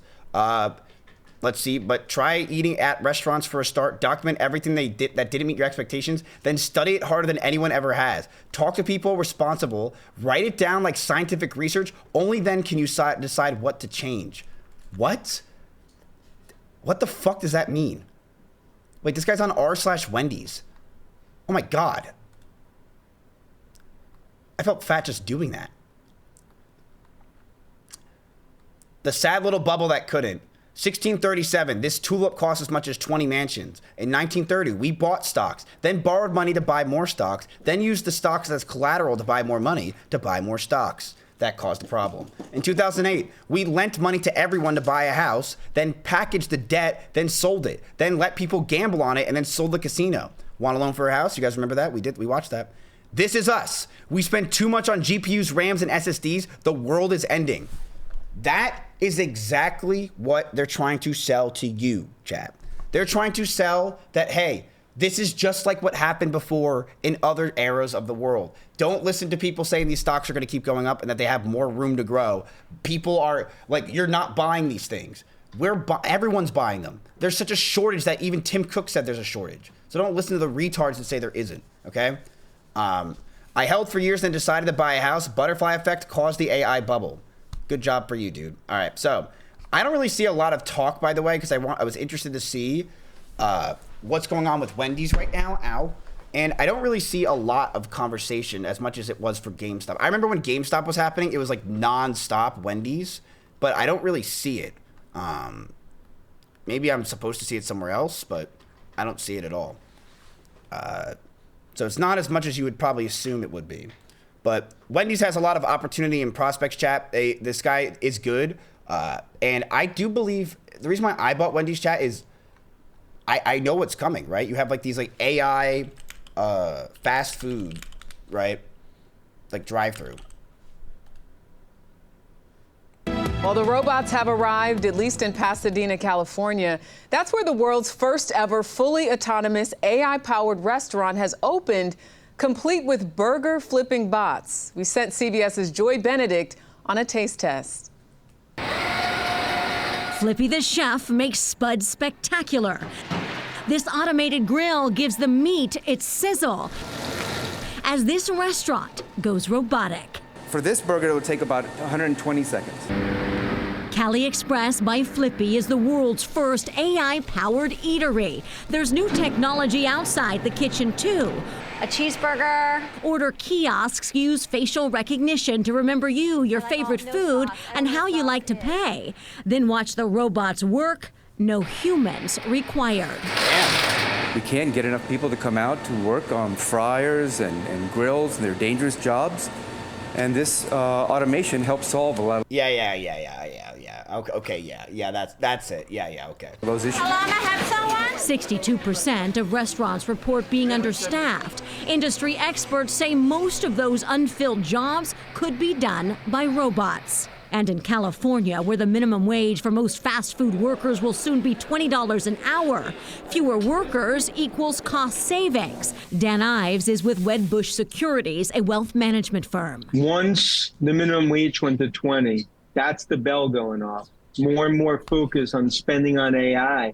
Because look, that's inflationary. That's the problem. You can't necessarily pass all that to the consumer. Flippy can cook 250 pounds of French fries an hour. The burger bot, 100 patties. These restaurants are very, very busy at peak times, and every second that gets added to somebody waiting in the drive-thru is a lost revenue opportunity for that restaurant. Is it costing people their jobs?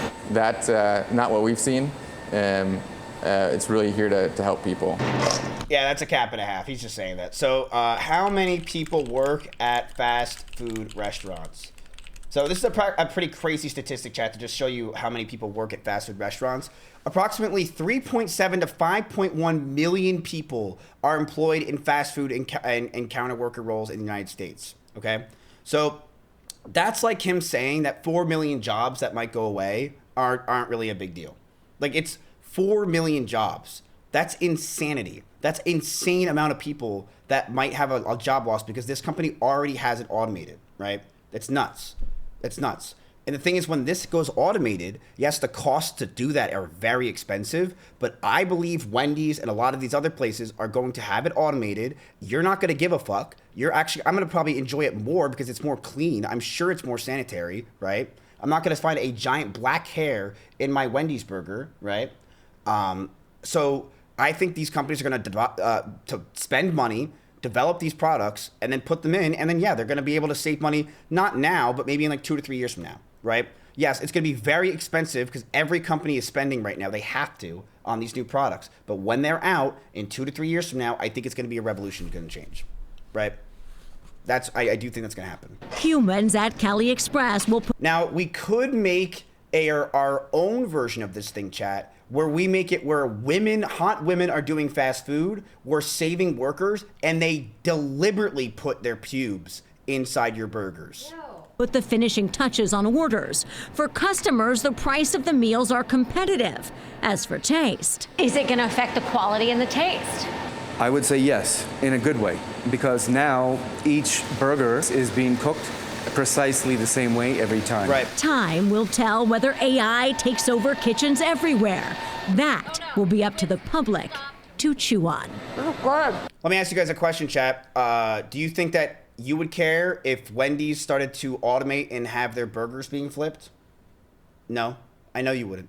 Do I think that people would have that problem either? No. Do you have these people who social justice warriors on Twitter who are going to complain? No. Because they're going to probably say some bullshit, but the truth is, tough shit. Welcome to the world that we're living in and we're going to live in, you know? It's how it works. Keep the people in their jobs? No. No. I don't think that makes sense.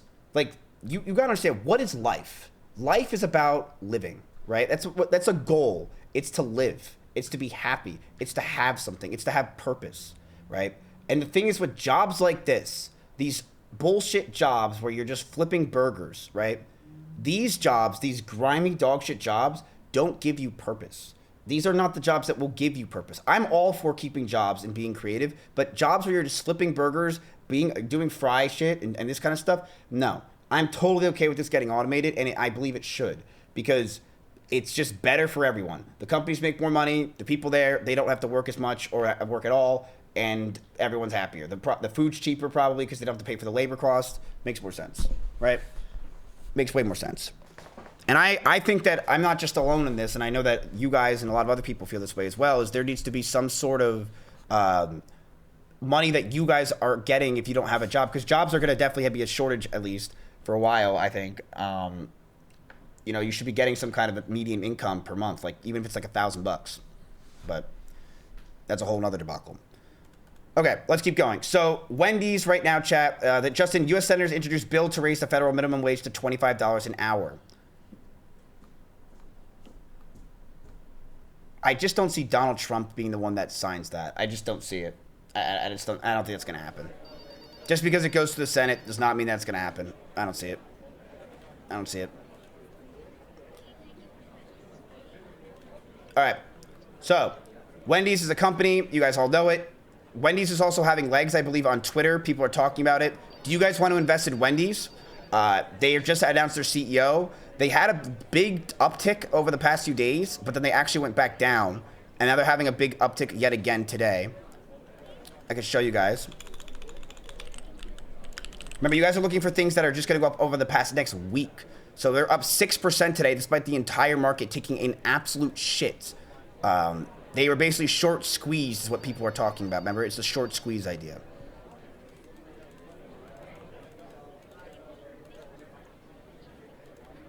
You're going to get rug pulled? We could. That's up to you. Do you guys think this is a rug pull? Like, look, Wall Street Bets is still in. I went to Wendy's today for the first time in years. I did something I've never really done, research. I downloaded the app, currently ranked 22 in food and drink in the App Store, and created an account. I decided to check out a couple of Wendy's within a few miles of me and see if it was trash or a treasure. First location is in a great location near a bunch of businesses with good signage. I arrived at 11:41 a.m. and I walked inside for a Frosty. The place was clean, workers seemed busy, and the Frosty was delicious. I counted 4 people inside. Interesting. I got a Frosty and went back to my car and counted the amount of vehicles that were going into the drive-thru and walking inside. I left at 12:23 p.m. and counted 35 cars with 18 people walking inside. 1 car left because the line was too long. Wow. I should note that I could not see if people parked on the other side and walked in, but my guess would be a few people at minimum. There's this Frosty for proof. No way there's more information. I then went to another location, arrived at 12:35 p.m. This location, okay, this is just a fat ass. This location is more residential and not as nice. The building next to it used to be a restaurant but closed down for years ago and remains vacant since. I walked in and saw 6 people sitting inside enjoying some food. I got some fries. They were hot. That could have been a lawsuit. I went back to my car and did the same thing and I counted 11 vehicles for the drive-thru and 2 people walking in. There's no way this guy goes to a third one. Okay, he didn't. Overall, both places seem fairly busy, but I have no way of telling if this is normal or increased traffic since Wendy has been getting some media traction. Dude, there's no way. Oh, dude, there's no way.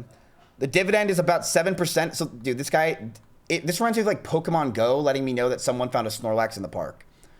One retard ate fries and ice cream, and it's the most work that he's done. Oh, that's so funny.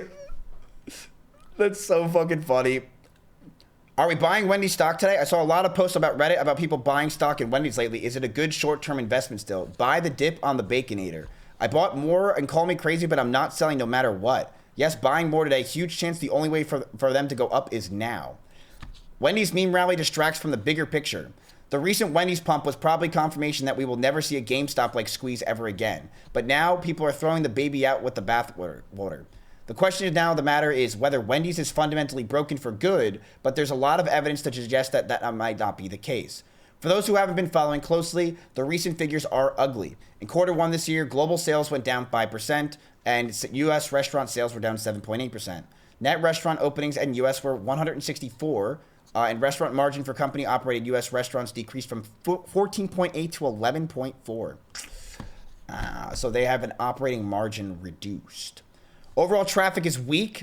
Some could say that this is look at this and wonder if they are destined to be the next Burger King. That's a terrible thing to say.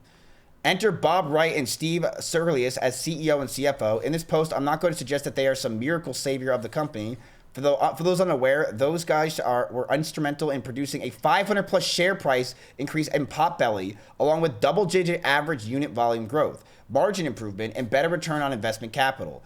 They phased out or improved weaker stores, pushed digital and locally, increased the percentage of franchises, and improved margins. In 6 months, the numbers demonstrated the locations were more capital efficient.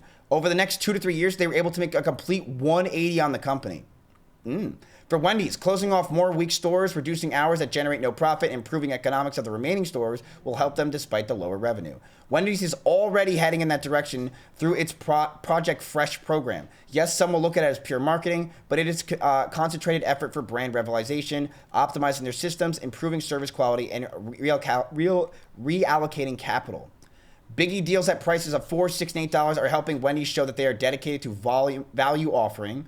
So basically, chat, this new CEO and CFO could be big. Wendy's nuts. That's awesome. This so-called Wendy's meme is just a prank on potential investors that will end up working if they buy their stock. So, with all that being said, basically the new CEO and CFO, Wendy's has been doing okay, but they're have been decreasing a little bit. But this CEO and CFO of Potbelly are coming in, and they have made Potbelly go up 500%. So what do you guys want to do? Remember, you guys gotta make some fucking goddamn money. Because right now, it's not looking pretty. You're down $92,000, or sorry, you're down $8,000. You're currently, I believe, winning. So you just need to make a profit, and then you guys start making money. We voted yes. Okay. You voted yes. The question is, chat, you have $36,000. How much do you want to buy?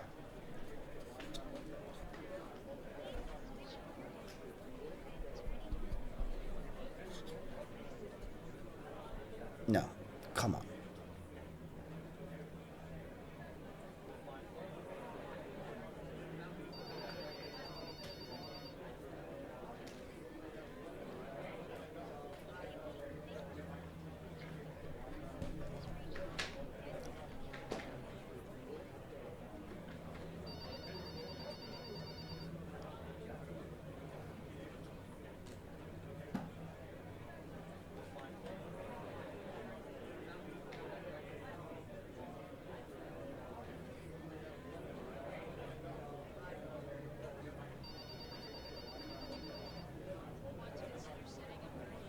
Remember, chat, voting is how you make money. You want to vote.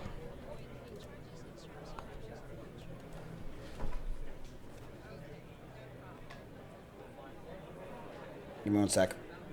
I'm messaging the president real quick, asking what stocks he's going to get into next week.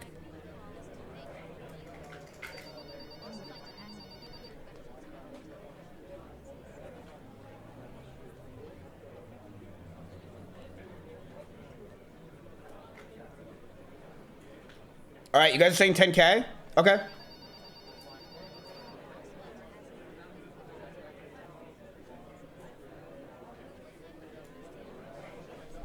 Okay.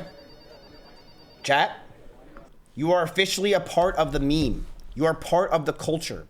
You have $36,000 and you're going to buy Wendy's. Yes, you are now owning a burger joint. You are a owner of a fine establishment known as Wendy's for $10,000. All right. So I'm going to put in, I think it's 1,100. It should be 1,100 shares. No, it's 1,200 shares. Nope, 1,300. All right. 1,300 shares, chat. We are going to do at $7.79 as a limit, which means that we're willing to buy it for $7.79. But you know me, chat. I'm a very good investor. I'm going to get you a deal. $7.77. All right. We're going to take that extra $2 we save and go to the dollar menu. I don't think they have that anymore. But I'm sure that old man we just watched probably thinks that still exists. Ready? Here we go. You're owner of now the meme stock, Wendy's. In 3, 2, 1.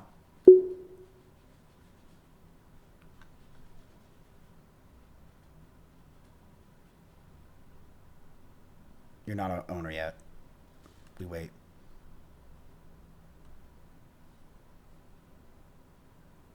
We wait. All's quiet on the Western Front.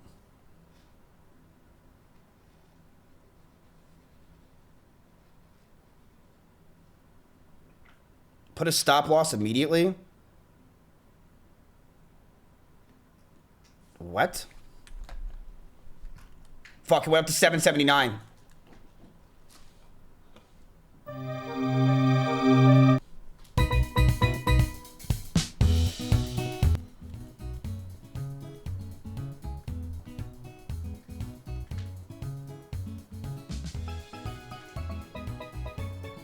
Do I raise it?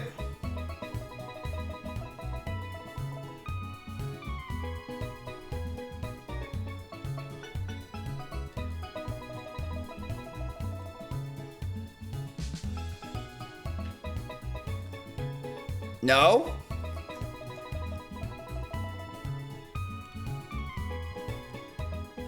We'll meet in the middle. Come on, you sick fuck. Give me it.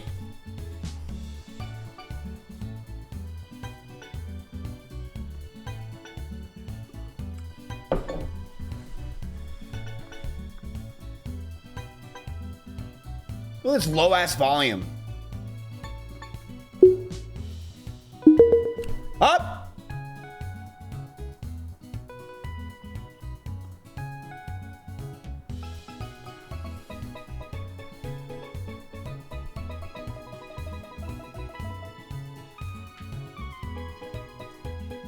You're in a little bit. You have some. You're up. You're up $1. Should I sell? You're in. You're now in Wendy's, chat. You are now in fucking Wendy's.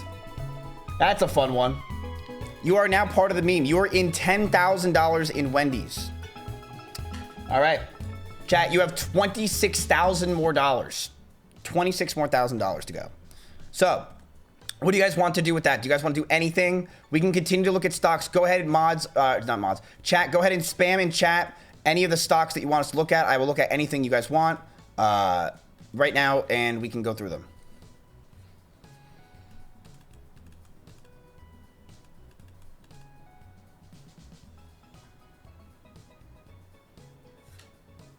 Eli Lilly. We can look at Eli Lilly.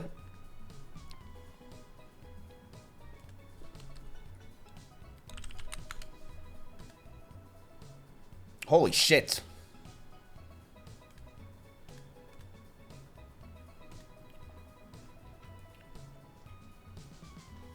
We can look at Eli Lilly.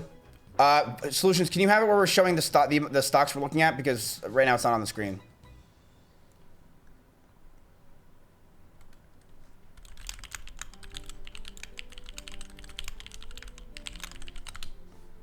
Adobe. Okay, we can look at Adobe as well. We'll go through it based on what chat's calls right now. We'll go through it based on chat's calls.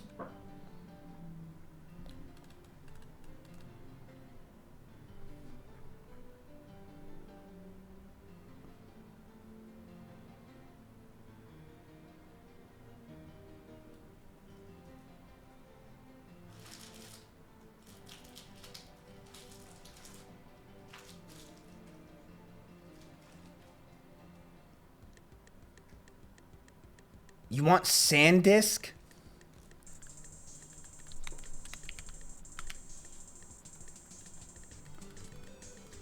You're already in Moo and you're in DRAM. Chat, you're basically in SanDisk. This follows Moo.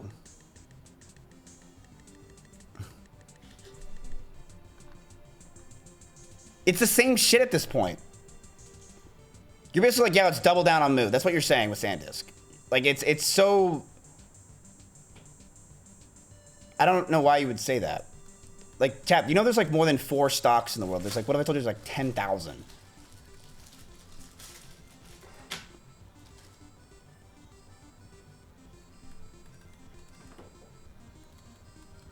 You don't want the others? Oh, okay. Wow, we have like no one giving... Do you guys just not want to do this today? We don't have to do it. We can just go to the other stuff. We have no one voting. No one doing anything, really.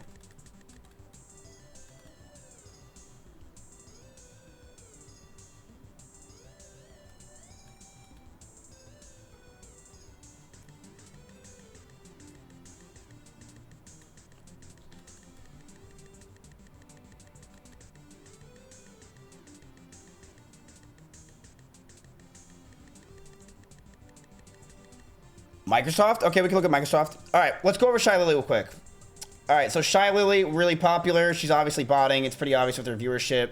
Let's go ahead and give a summary. So, chat, I use this thing called Unusual Whales. I do pay for it. I'm not sponsored. I wish I was. But basically, this is how I get a lot of my information. It's way more wordy, though. That's the problem with it. It's super wordy information. So it's kind of like a lot. This guy also has like a Twitter, I'm pretty sure. And I know, I'm sure he has a Twitter. But we can go over Shy Lily as give me 3 videos on LLY. Videos, I feel like, are the easiest way to go over this. We can go over it. So, chat, LLY, we're not going to buy SanDisk, by the way. Not happening. LLY is Eli Lilly. So Eli Lilly, people are going crazy for because they think that they're going to be able to get peptides. They think that they're going to be the ones that start that revolution. Trump also recently named them while he was in a rally in Pennsylvania. He said Nokia and Eli Lilly, which we know when Donald Trump says any fucking stock, it is destined to get that like 200% for no fucking reason. Eli Lilly is up 7% today. On what? Wait, why are they up? Are they just up on the idea that Donald Trump said their name?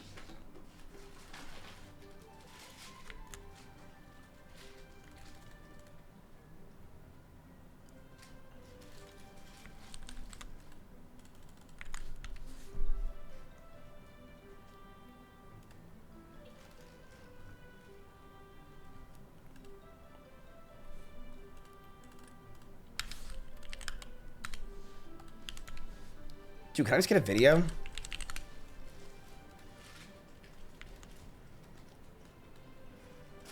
The GLP-1 boom has changed everything about Lilly. 10 years ago, it had a market cap of about $100 billion. Today, that's over $1 trillion. Lilly went from a sort of sleepy Midwest drug maker into a $1 trillion pharmaceutical company and the most valuable healthcare company in the world. You really rarely even hear about a $1 trillion healthcare company. The challenge now is, what is the next chapter after Zepbound and Mounjaro? GLP-1s are the biggest story in healthcare, and no single company has benefited more than Eli Lilly. We're a medicine company, and we should make medicines for the biggest problems in healthcare. The traditional challenge for pharmaceutical companies is maintaining success. Drugs have a shelf life, their patents expire, competition emerges, there are generic formulations of medication. Eli Lilly has had examples of this. It was dominating. So Chad, if you do not know what a GLP is, if you're confused on what that even is, peptides, right? GLPs are like I'm pretty sure GLP also is the definition for Ozempic, right? Right? I'm pretty sure these guys also do Ozempic as well. GLP, let me see if I get this right. It's basically the idea of medications and things like that people desperately want, right? Peptides, weight loss drugs. And the thing is that's really great about peptides, chat, and why it's an insane business, whoever can get the ability to do them, is peptides you have to consistently buy for the rest of your life. That's really? Fucking money. Yes, you can't. What peptide works? For the rest of your life? Yeah. What peptide do you? Well, you don't have to, but when you stop taking it, it stops working. What if you get to a point where you don't need it anymore? Okay, then stop taking it, and then you're gonna have all your shit come back. Really? You think that if you take Retta, that if you'll just never be hungry again? Well, will you gain all the weight back? No, but you'll probably be hungry as fuck again, and you'll start eating more. Oh. In the market for depression medication with Prozac. Eli Lilly right now almost presents more as like a technology company with the kind of culture and hours that you might see in Silicon Valley and not Indianapolis. Trump added GLP coverage to Medicare, and that coverage starts on July 1st. Holy shit. There are many people who benefit, not enough. Zepbound and products like that can change the lives of about 40% of U.S. adults who have obesity or overweight. Insurance coverage has really lagged behind the need. Only around a dozen or so states right now that currently cover the drugs through Medicaid. So insurance coverage has been really patchy, and that's made it difficult for a lot of people who need these drugs to access them. Lilly has been pouring billions of dollars into manufacturing. They've made sure that they can really control their supply chain in order to supply this enormous demand. Last year alone, they invested $27 billion in manufacturing, and so finally, they've addressed shortages, and the capacity to make enough of these drugs has come online. Novo Nordisk pioneered the category, but Eli Lilly found creative solutions to address the massive popularity of these compounds, and for that reason, Eli Lilly is a $1 trillion market cap company. While Eli Lilly and Novo Nordisk jockeyed for similar revenue for much of the last decade, Lilly has really separated itself over the last 2 years. These do belong to a class of diabetes medication that people have been taking for decades, and it's really only more recently that these drug companies have considered and marketed the weight loss benefits of this. It's fair to question whether some of the speculation around how these drugs might affect heart disease or even Alzheimer's, cardiovascular challenges, high blood pressure. Starting July 1st, eligible Medicare Part D beneficiaries can access select GLP weight loss medications for just $50 per month through the new Medicare GLP Bridge program. Running through December 2027, this temporary demonstration aims to bypass historical Medicare restrictions on obesity. Whoa. Pressure. Some of this is really being studied. When was that announced? Lilly's next big thing is this drug called retatrutide. It's currently in clinical testing. The FDA has not approved it yet, and it combines 3 different gut hormones. In studies commissioned by Lilly, the company says that the drug has been shown to cut weight up to 30%, which is a number that was previously only thought to be possible through surgery. Lilly actually has been on a record spending spree this year alone. Some of their other big areas that they're working on right now are gene therapy, neuroscience, immunology. They also have a large presence in cancer that they're trying to pour more resources into at the moment. Chad, if people are losing weight, then guess what they're going to do? They're going to go shopping for new clothes. We should invest in stores. Well, investment in businesses like that.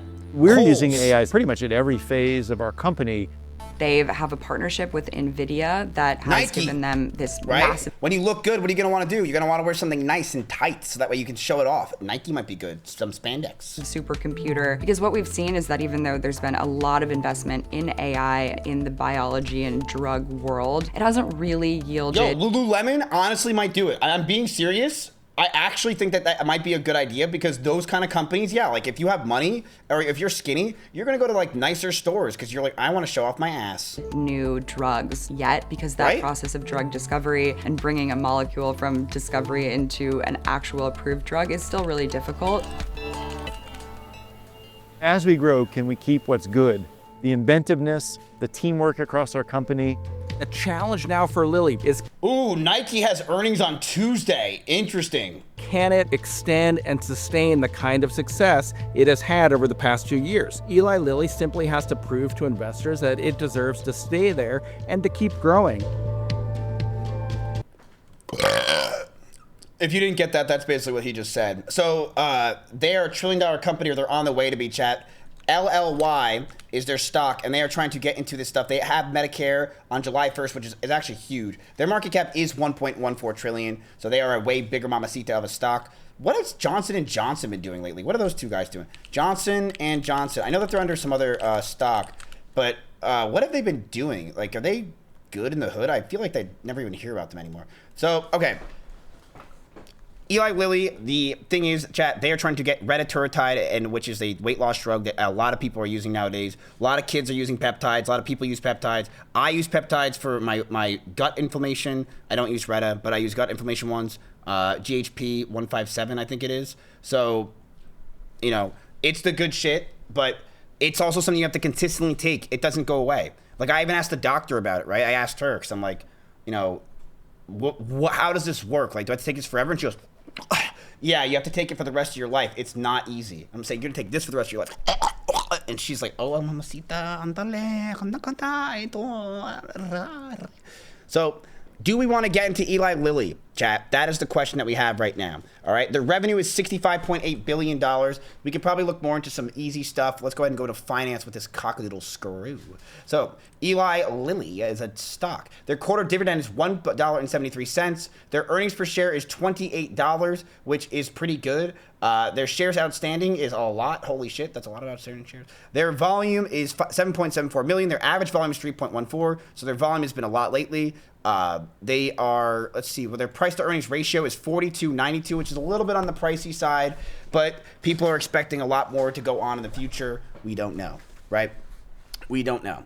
But let's go ahead and see what they've had, chat. So realize that they've had a big jump in the past few days. They have gone up from June 25th all the way up till now, or not even then. Sorry, I'm being stupid. From June 1st till now, they have gone up 13%. So they've had a big jump, right? And when your company's a $1 trillion company, it's a lot harder for a $1 trillion company to go to a true $1 trillion company, right? And you guys are trying to get quick bucks so you can make some good money. The goal isn't for you guys to just beat Claude. The goal is for you guys to get to like $130,000 where you guys are splitting a couple $100 each, right? So it's up to you. Let's go ahead and put it to a vote. Do you guys want to buy LLY? Their future prospects, their peptides. I think a lot of you guys understand the peptide market and what's going on. They are working with, you know, Donald Trump has said them that, like, you know, they're a good buy, but is it a good buy for 5 days? That's up to you. You know, July 1st is right around the corner too. It's literally next week. It's Wednesday. So maybe that news gets it a boom. People might see it and be like, oh, well, Eli Lilly.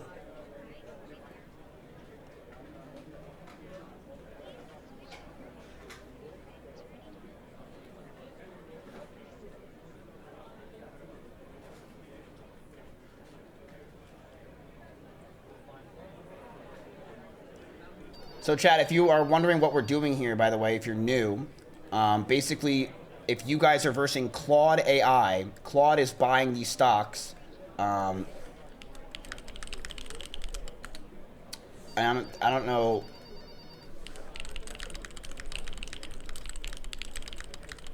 Why it's not talking to you guys. It's sad.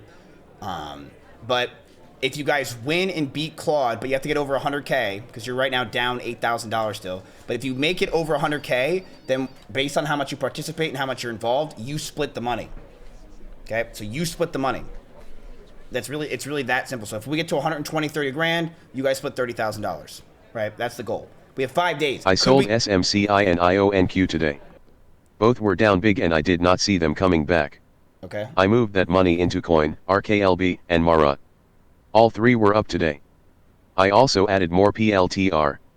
It was my best stock today and it is now my biggest position. I am down about 8,000 overall. Chad is ahead of me right now. That changes tomorrow.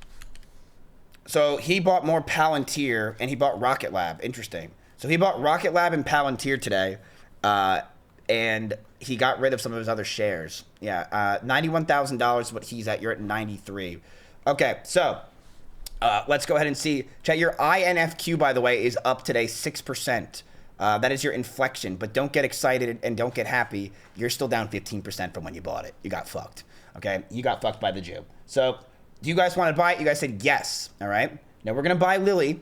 Okay, we're gonna buy Shy Lily. But do you want to buy a Shy Lily, or do you want to buy a Big Lily? It is up to you. Lily right now, July 1st is when that order is gonna go in. So it might get some news. That's where you're banking on, is people hopefully see that and buy it for a long term, because that could be big long term on that coverage. How much do you want to buy? That's the question right now. You want to buy small, medium, big, large? Go ahead and pick. Remember, voting is the most important part of this entire thing, chat. Actually, that's not true. Watching my YouTube videos is on the extension. I'm telling you, chat, I'm going to let you guys know this as a secret. When we do the $1 million thing, you're going to want to be watching my YouTube videos.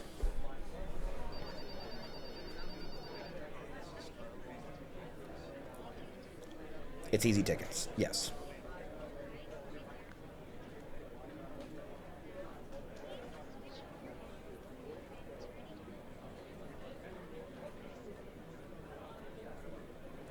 You can't watch it. Yeah, you have to watch it with the parameters it tells you. It didn't give me tickets when I watched them. You didn't watch it with sound on then.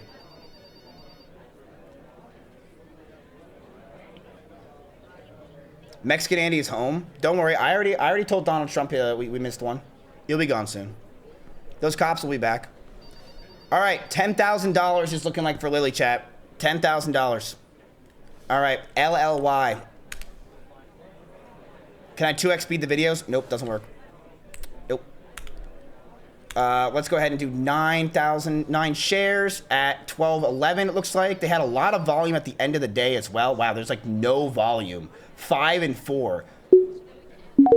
We're in.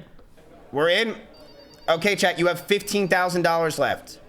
Now we're gonna look at one more stock for today, because I think you guys are kind of a little, tired of the stock stuff. Maybe this week has maybe been too much.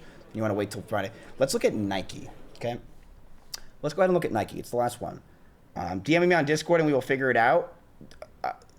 We can look at Shaz. Dude, hey, I'm in Shaz. How do you know? You like Shaz? Okay, that's interesting. We can look at Shaz. So let's go ahead and look at Nike though, because I think we looked a lot at like semiconductors and all that stuff, and that's great, right? But we're basically based on the day. We know we're up or down. You want to diversify a little bit, chat, no matter what. Now I want to show you guys something. Okay, Nike. Now, as you guys know, they invested in Kai and Raikai, and that did not do well, right? It did not do well for them in the slightest.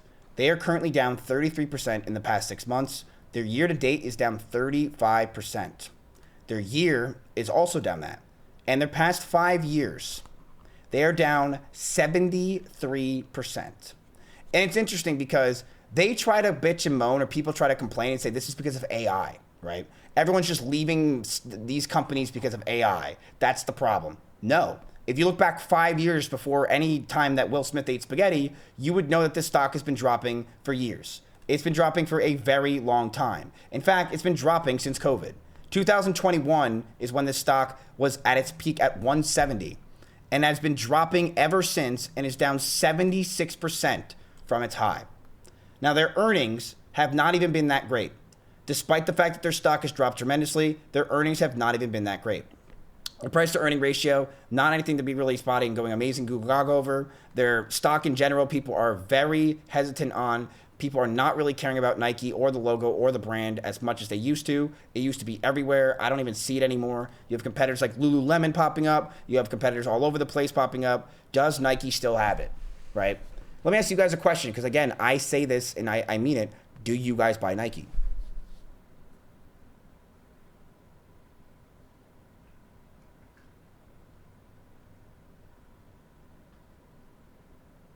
No. If you guys were going to look at companies to buy sportswear for, would you buy Nike? I wear OTK merch. Maybe this isn't the best crowd to talk about this.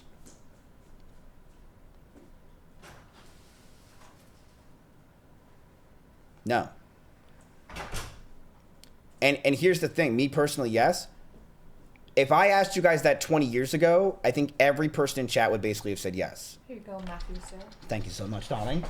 And that's the thing that has changed a lot is I think it's pretty evident and obvious, and we can just say this now. And I think people are going to say this is not true, right? OTK released its merch in 2021, and ever since then the stock's been dropping, right? You guys have realized that it was just the best merch. Who am I kidding? You know I'm not a shill for that fucking piece of fucking trash anymore. I, made a joke about it, and now I lost some equity. So let's go ahead and Nolly's in chat, which means that's going to get clipped. I'm fucked. So let's talk about Nike. And I think a thing to make you guys understand, chat, and I want you guys to learn this as you guys start to learn how to invest. Because a lot of you guys are new. You don't understand any of this investment stuff, right? The thing is, that's the best person to be because you're the consumer. And you don't understand that. Being who you are right now, novice and not understanding, is 99% of other people. And because of that, that is the best person to understand, right? So you guys are the best people to realize this. And that's why this whole thing is very powerful. And that's why you guys got guys like Space Nectar, who comes in here and says, he does manage $400 million. He literally verified it with me. But he comes in here to know what the public is thinking because you are the public, right? So you guys don't really buy Nike anymore. And I think on that notion that you guys don't really believe in it, I don't really think we buy it. Because it's not necessarily something where it's like, oh, like, yeah, you're trying to make money in the next 5 days. But I mean, the fact that all of you said no, it's like, well, then who cares? Like, do I care about Nike like I used to? No. Nike used to be everything when we were younger, right? You would everyone had Nike. Nike was the shit. Now, whatever. I don't really care. There's so many other brands out there that are better or just the same as Nike. So I don't really give a fuck. Am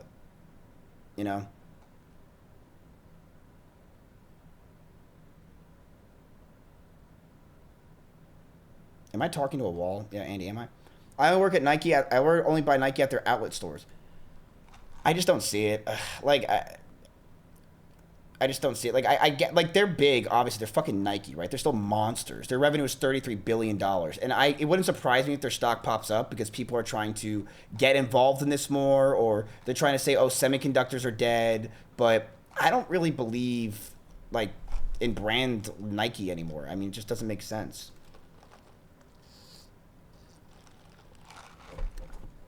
But we'll see. Who knows, right? Okay, so Nike, I think we're against, but people were also saying one other thing. Microsoft. Microsoft has had one of the worst drops in its entirety of the stock over the past year. The past year, it was from its highs, it's down 31%. It has not been doing well whatsoever. From its peaks in 2025, it is down 31%. And if you go back all the way to the max, it is obviously still insane, but it's very similar to how they were in the dot-com bubble, where they dropped, look at this, 41%, 55%. And the thing is, can it go up? Will it recover? We don't know, right? Why are they down? Why is Microsoft down? The thing is, you can probably answer that question yourself. And that's what I mean when I say you guys are smarter than you think you are. You don't need to know all these analytical things like people try to pretend you need to do. Why do you think Microsoft is down? You're the consumer, chat. You've known Microsoft for decades. Why do you think they're down? And this is what I mean. You're smarter than you think.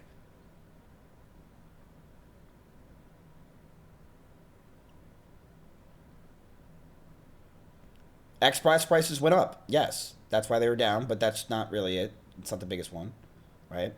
People only use Microsoft because they have to. Yes. Like, I could tell you something that bothers me about Microsoft. They're desperately trying to get me to use their fucking store I don't want to use. Every time I log onto my computer, they beg me to use their fucking Microsoft store, and they're constantly making me try to push in my Outlook email because they're desperate for my information because they don't have anything. I don't want them, right? If I didn't have Windows 11, I wouldn't be on, I have any Microsoft product. And I'm on the internet all day, every day, right? And that's what I mean. Okay, let's go with their laptops, right? And this is what I mean when I say you guys are way more powerful than you realize, okay? Let's go with their laptops.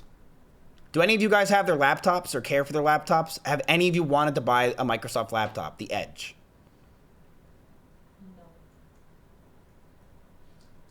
No. Someone in my chat said it, and it's true. You don't want to be the guy with the Microsoft Edge at a Starbucks or store. Yes, because people will look at you like, dude, he really has that dog shit. You either buy a gaming laptop or you buy a MacBook, right? Or you buy some kind of like Google, tablet or whatever. But you don't, the Edge is dog shit. Let's go with their CEO or the CEO who the creator of the company, Bill fucking Gates. Okay, the guy that's in a lot of trouble with Epstein. A lot of trouble. We went over that yesterday. He's had a lot of issues. He cheated on his wife. He gave her fucking some kind of disease or whatever the hell. There's a lot of problems going on with Bill Gates and the entirety of who he is, right? We also have one giant problem that we know that's happening with companies like Microsoft in general. They're a Microsoft. They are about software. And nowadays with AI, you can't deny it, AI can make software pretty easily, right? So these things make it tough for why you'd want to be involved in Microsoft. Now, they did get involved with OpenAI, right? They're trying to like basically make them like be the person that uses them. Let's see what Kramer had to say about it 7 months ago.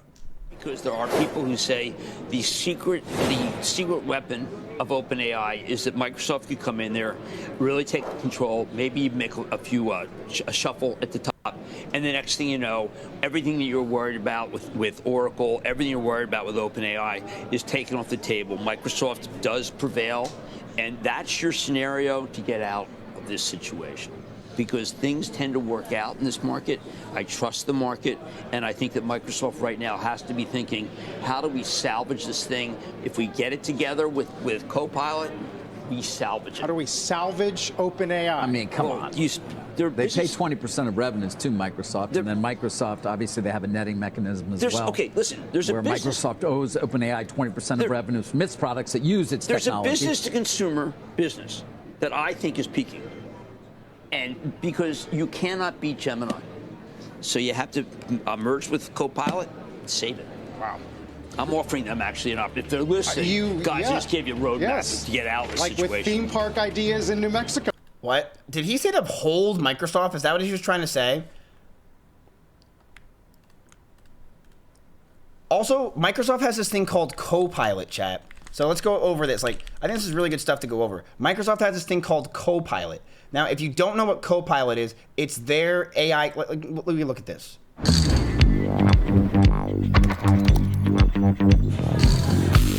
See, and look, this is what I mean. You guys are the consumer. This is why what we're doing is so powerful, chat, because you're the consumer. I guarantee you if other billionaires who own hedge funds could look at my chat all day, it's a gold mine because you're telling them what they need to know about what the consumer truly feels. No bullshit, how you feel and what you do. It's like, dude, you're telling, and this is why you're powerful, chat. You're the consumer. And you know what the more crazy part about you guys are? You're the younger consumer. You're the guys that they are difficult to sell.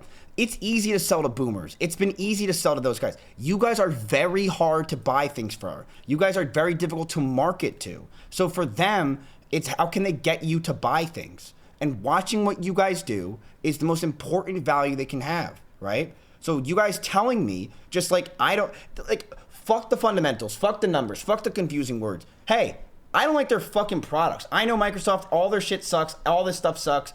They're not good. Then that just tells you they're not good. Right? Does that make sense? Microsoft Edge. Holy God, Microsoft Edge. Just Jesus fuck, dude. It's like they're trying to get into the party when like they're not. It's literally Burger Planet when he tried to open the fucking door and he ate the worm, right? Microsoft is like, yeah, but I went to Epstein's Island. Dude, we don't care. You suck. Everything you do sucks. I don't like anything that Microsoft has going on. Nothing. And that's the problem. Apple makes sense to me. Their phones are amazing, right? You're not beating the iPhone. You're just not, for at least for the future. Microsoft, I don't think has anything I truly want to use unless I'm forced to use it. Hey,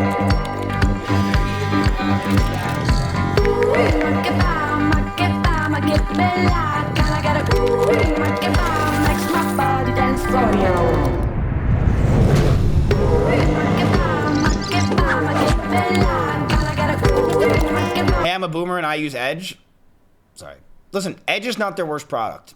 It's not their worst product. Just have way more.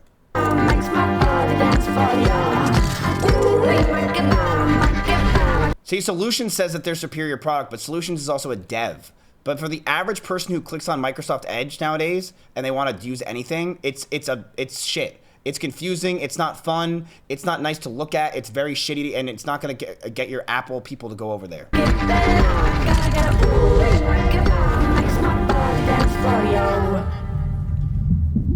So, chat, Copilot is the AI companion for Microsoft and their marketing and everything else. And they push this on companies like crazy to use. And companies have used Copilot is bad. Like, people have used this product and have admitted it is shit.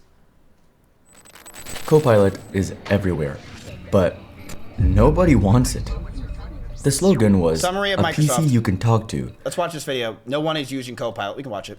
But users are furious, and now no one is paying for it. Out of 450 million commercial 365 seats, those using paid Copilot seats is just 3.3%. And it's not just users annoyed at Microsoft. Microsoft's market cap dropped $500 billion in a single week after they announced more AI spend. Yet, there's something even worse about Copilot. This might be Microsoft's biggest disaster in history.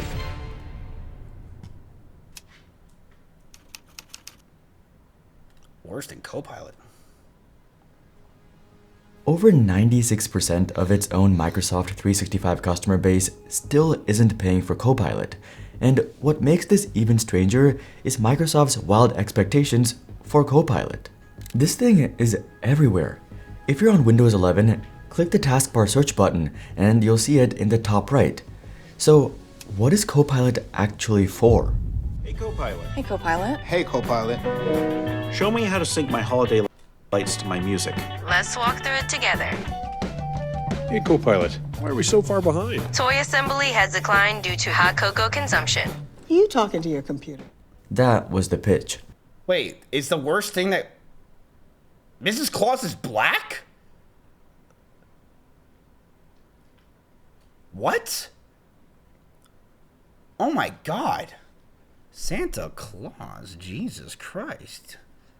I didn't know you're packing that fucking sack like that, Mr. Claus. Jesus Christ. Loofah, 252. Yeah, he's dipping in the junk. That's a little bit of a chocolate guy. Okay. Ho, ho, ho. He doesn't go for just the cookies, Jay. He goes for the chocolate ones. Interesting. You talking to your computer? Macs are overpriced dog shit. Here's the truth about Macs, man. You're kind of wrong. Like, the thing is with people who want to say that Macs are overpriced dog shit all the time, they're really not that bad price-wise. Some of them can be a little bit ridiculous, but they're not as bad as you might think they are. And a lot of people love the Macs for the simplicity. Like, yes, you're maybe paying an extra $100, $200, but that simplicity is what people love about the Mac. Like, ask Jeannie.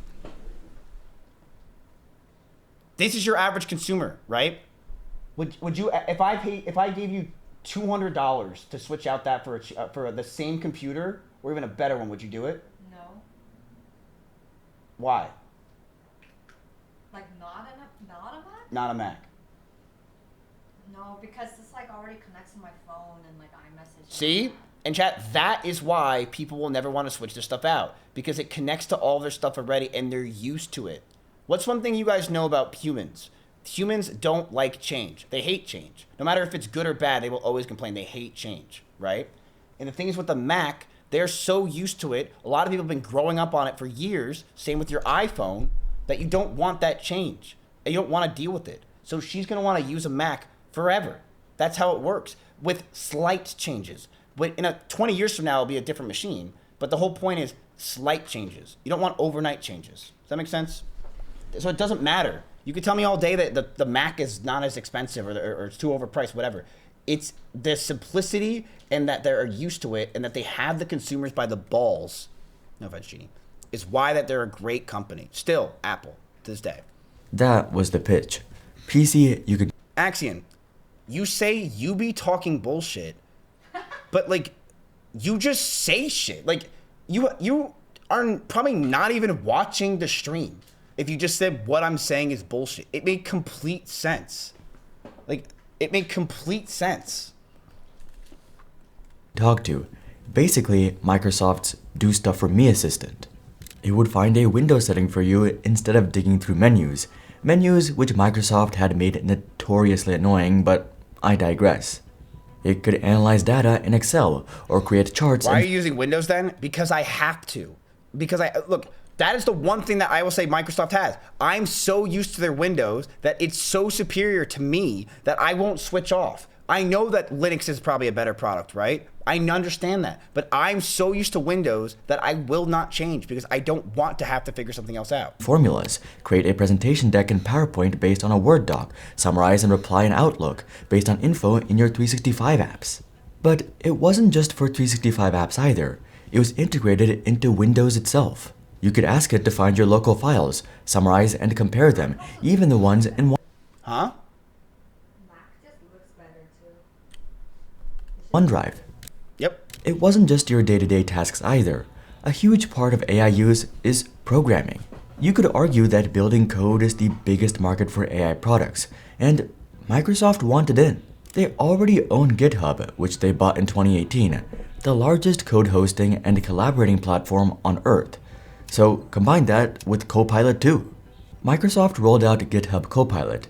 It's pretty much like other AI agents that work in your editor, except instead of GPT or Claude, it was Copilot.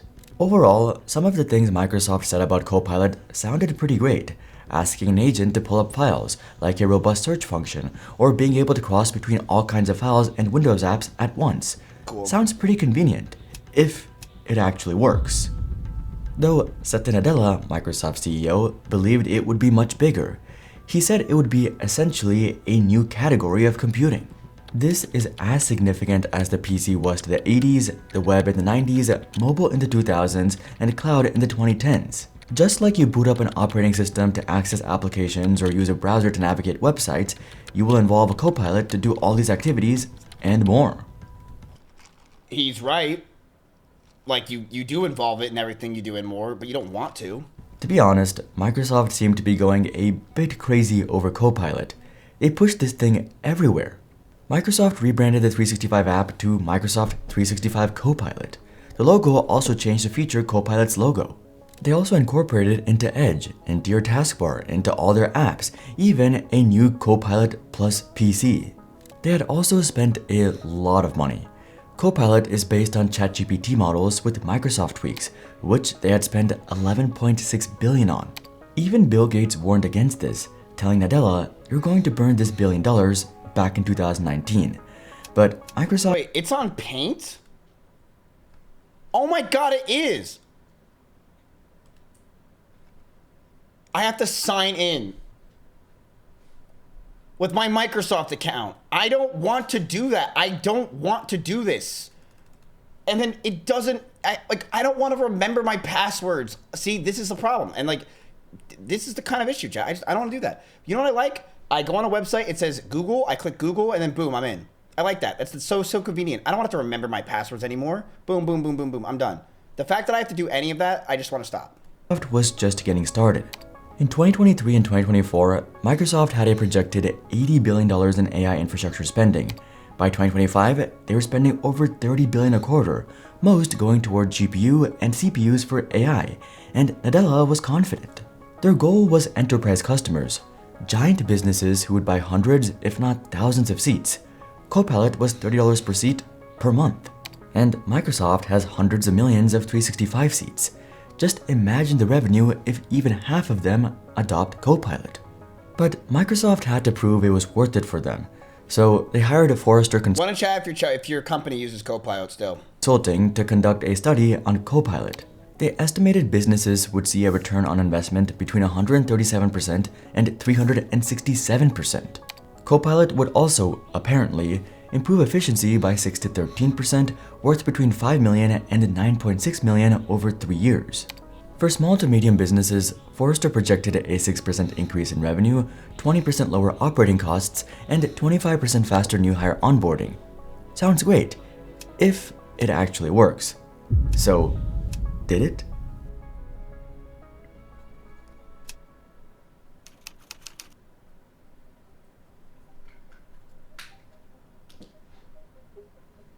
At first, it looked like good news. 94% of organizations using Microsoft 365 Copilot reported some benefits, and 70% of Fortune 500 companies have adopted 365 Copilot. Also great, but there was a huge problem for Microsoft specifically.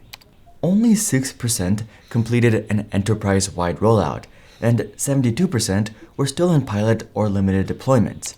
Not good. But what about other metrics? Was there actually return on investments as high as 360%? Also underwhelming. So why roll out Copilot company-wide? It just wasn't worth it. Those Fortune 500 companies were mostly just using pilots, aka the limited trial rollout to a small group. But Microsoft wanted everyone using Copilot. After Microsoft... It's why I'm just like not big on software chat.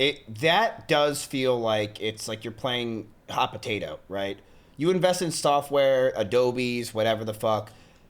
You can wake up the next day and there's just something like introducing Adobe, but free. Just put it into your Claude, this exact thing, and it becomes Adobe, right? It's exactly the same thing. I'm pretty sure that's already a thing on GitHub. And if it gets more popular, it's like, how can I fight that? How can you build software that can fight that? You can't. The only thing you can possibly do is say, well, we've got images that you can't have due to DMCA or due to laws, right? Or we have different plugins that are better. We can build those out too. And that's the issue I see with software as a whole, is that software has become such a problem that with holding it, that yeah, you can have your name, great. The name is the only thing that they have with the software companies. It's your, GitHub. Anyone can make a GitHub, chat. And people can make another company just like GitHub. It is possible with AI. It's not. The problem is marketing it, right? GitHub is just the place. Someone can make another Reddit tomorrow. It's not hard. Reddit is something that's very easy to make, right? But the thing is, to market it is impossible. Reddit is Reddit. So, right, that's the problem. Twitter is Twitter. There's been a billion Twitters, but there's only one Twitter. So that's the one thing that you have to look at with these software companies is, yes, people can build them, but where's the marketing? Do they have the value? And that's the problem that people have, right? Pushed it so aggressive. I personally don't believe in Adobe in the slightest. I still don't. I don't believe in it. I don't think people will really care for Adobe products in the future. That's just me. Many people did give it. I think people are going to make Adobe, like a company like Adobe, and say, hey, you pay $2 a month and you basically get everything Adobe gives you. Go. But results were mixed. Soon, complaints, comments, and angry reviews began to pour into support sites. Give me a list of all the files I have opened today, showing the file name, time it was accessed, and the file size. Not only will it not place the content into my open Word doc, but it can't even get the contents of the file correct. It starts listing a useless list of files literally opened years ago.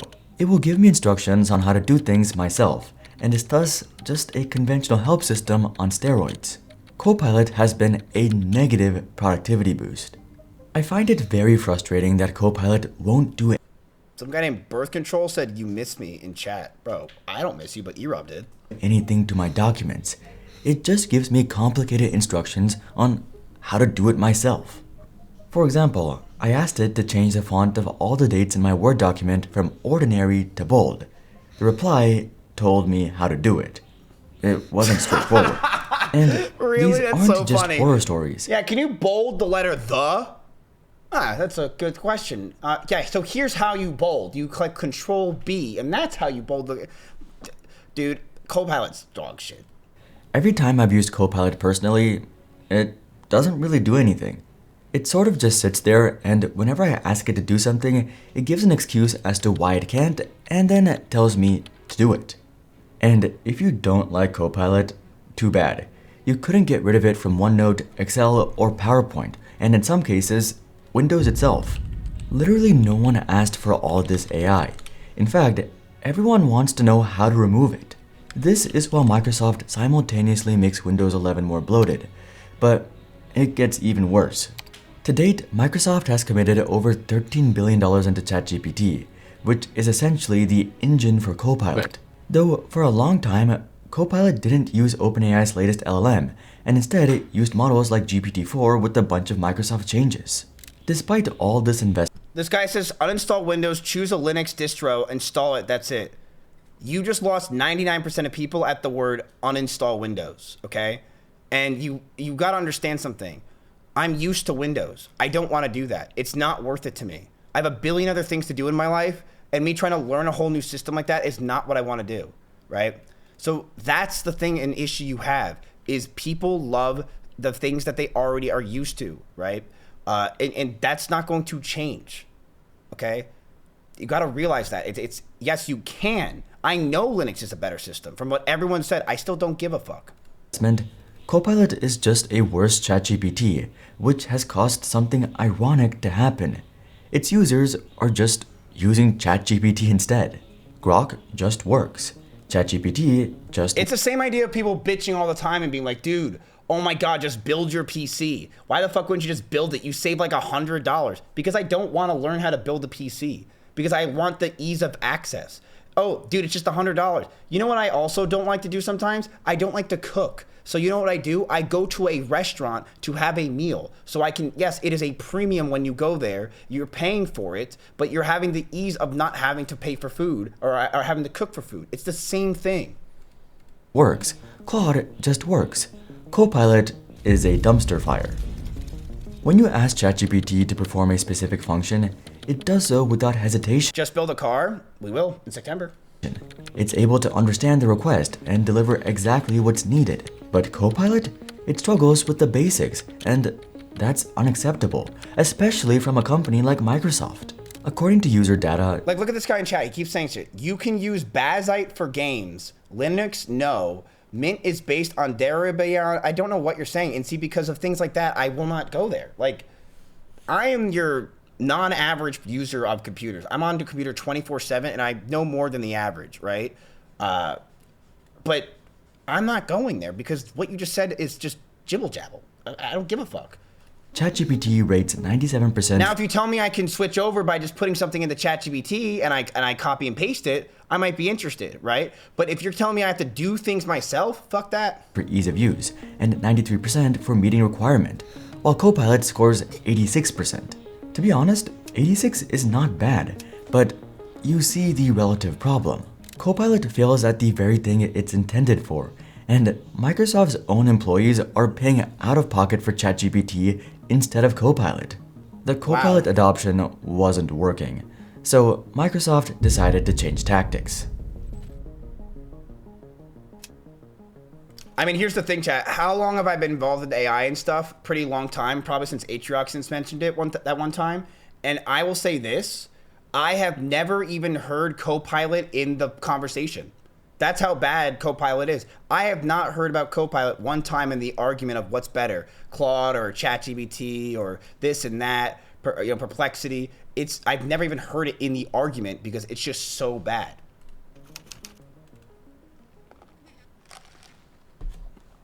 Yeah, this guy's voice is kind of boring, you're right.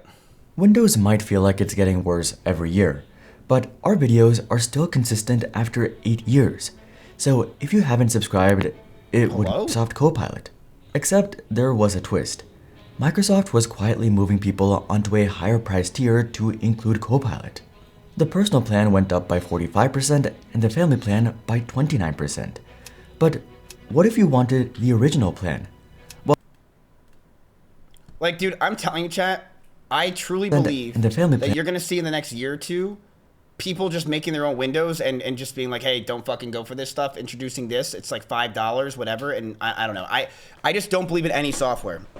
And it's not because of right now, but I think in the future it's really going to change, and you're just going to have your own thing, right? To get everyone to buy into Copilot, they'd just force it into the product everyone was using. That's Linux? Yeah, I think that a version of Linux, it's not Linux. You gotta understand, Linux is not good because it's confusing. It's confusing. It's for the people that are more computer inclined. This is your average person. This, okay? And since Linux is confusing at all, that there's no chance that she will ever use it or want to use it. If you can make a product like a Mac OS, but instead it's good for the computer, that's a multi-billion-dollar company. But until it becomes something that's so versatile like what she can use, there's no point, right? Speaking of which, I also think this is why Microsoft discontinued Windows 10 notably early. The built-in Hold on. Breaking news. State media says the IRGC has targeted several locations of the U.S. Army deployment in the Middle East following U.S. strikes on Iran. Copilot outside of the browser is only available in Windows 11, and I think they wanted more of their users using their new big product. Ironically, for a lot of people, this was a pretty big reason to stick with Windows 10. People were sick of Copilot. It was now dragging the rest of Windows down with it. Users gave Microsoft a new name, Microslop. Someone even made a browser add-on that does this. Pretty funny. People are also now calling Copilot Clippy 2.0, among other things. Don't you ever compare. Fuck you for comparing this to Clippy. Clippy was the best. Don't you ever compare. Clippy was the best thing ever, and I loved Clippy. Don't you dare say it's Clippy 2.0. No. Clippy actually helped with my problems, okay? Want to chat if you liked Clippy. I liked Clippy on my queue. I liked when he was around. He made me feel good. But there's still one unanswered question. What about Copilot for GitHub and it being the future of coding? This might be the ironic twist in this whole story, because not even Microsoft trusts Copilot to do this. Microsoft recently asked thousands of its software engineers to work with both Claude Code and GitHub Copilot and report back on which one works better. These are staff responsible for Windows, Office, Teams, Edge, and Surface, who are all instructed to use It's like trying to say who's the best soccer player of all time nowadays, Ronaldo or Messi. Come on, it's just Messi. Claude.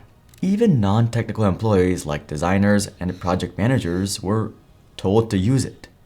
Microsoft also made a deal with Anthropic so Microsoft Foundry customers, their Azure AI agent platform, can access all the Claude agents, Claude Sonnet 4.5, Opus 4.1, and Haiku 4.5. But if Microsoft says Copilot is the future of coding, why use other platforms? Right. Well, we know why. Because it's not. The reality is, many developers use lots of agents, not just one. Cursor for changing code across complex multi-file projects. Cursor got bought out by SpaceX. Or Claude Code for making simple edits many times. Copilot does have some unique use cases.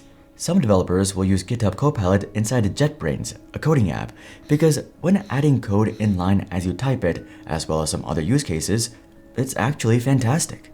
But Microsoft didn't want Copilot to be one of the niche but useful coding agents. The big moneymaker for Microsoft is Enterprise, those hundreds of millions of paid seats, and that's exactly where Copilot is falling short. Satya Nadella wanted it to be essentially the next Windows, more or less. But deep down, I think Microsoft knows Copilot is a stumbling block. It's just a worse ChatGPT, which deep down they don't even use it. Itself is in trouble with Google's recent success with Gemini. And now, it seems like Microsoft is finally starting to pull back on Copilot. In fact, it looks like CEOs in general are pulling back from AI. Check out this video to learn more. But here's the thing, chat. I think Microsoft and I think Facebook are having the same dilemma and problem. It's like they're both, it's like they're both hitting their midlife crisis, and they're trying to refine who they are, which is convenient because that's basically what Mark Zuckerberg's been doing for the past few years. But I think that's the problem with Microsoft and Facebook is they're both like, what do we do from here? Meta, what do we do from here, right? What does Microsoft do from here? All they do is a lot of software. They've done software. They have Microsoft. They have all these things, but their laptops aren't good. The Microsoft is not really that great. Their recent purchases that they've made are not great. Copilot sucks. Their own team doesn't even use Copilot. Apple's, not Apple, the Oculus Rift was a failure. Facebook's giant idea of an online playground was a failure.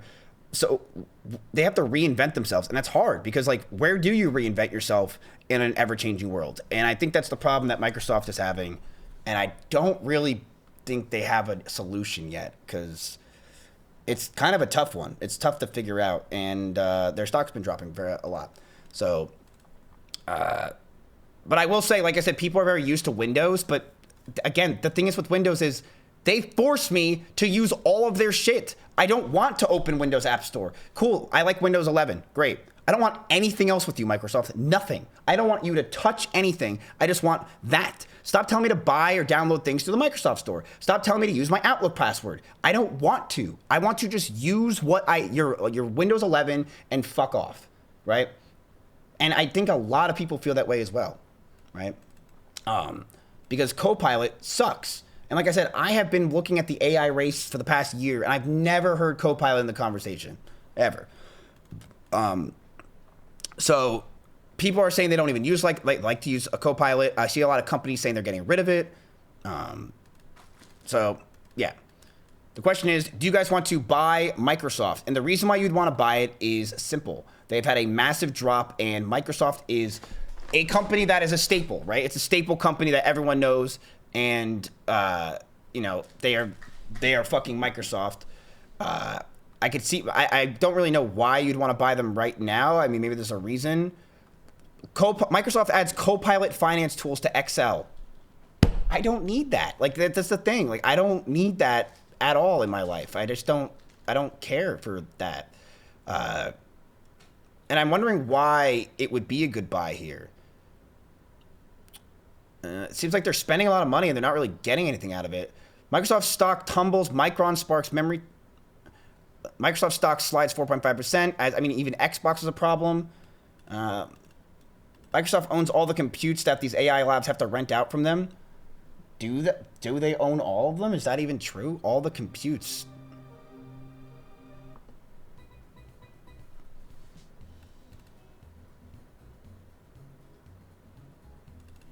Azure?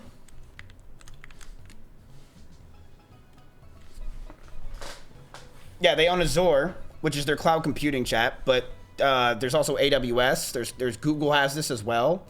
There's a lot of these. So, but Azure is probably their best bet if I had to guess.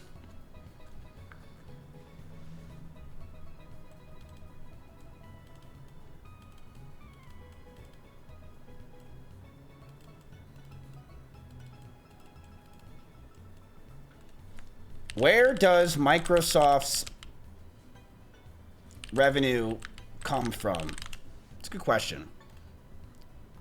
Azure, Microsoft's cloud computing platform, is their biggest growth engine. It rents servers, storage, and database services. Okay, so Azure is the biggest.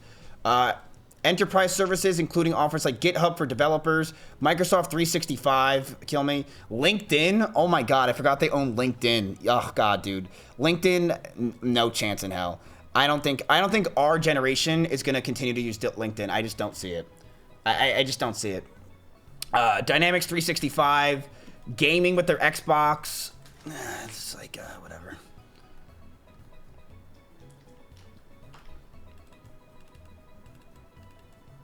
What will replace LinkedIn?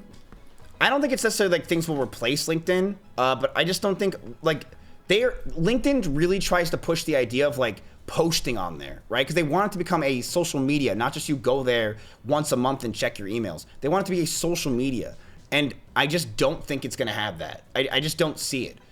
It's bloated, it's dog shit. And the truth is, you know what everyone's using instead? Twitter. Because it's instant, it's fast, it's all there. It makes so much more sense.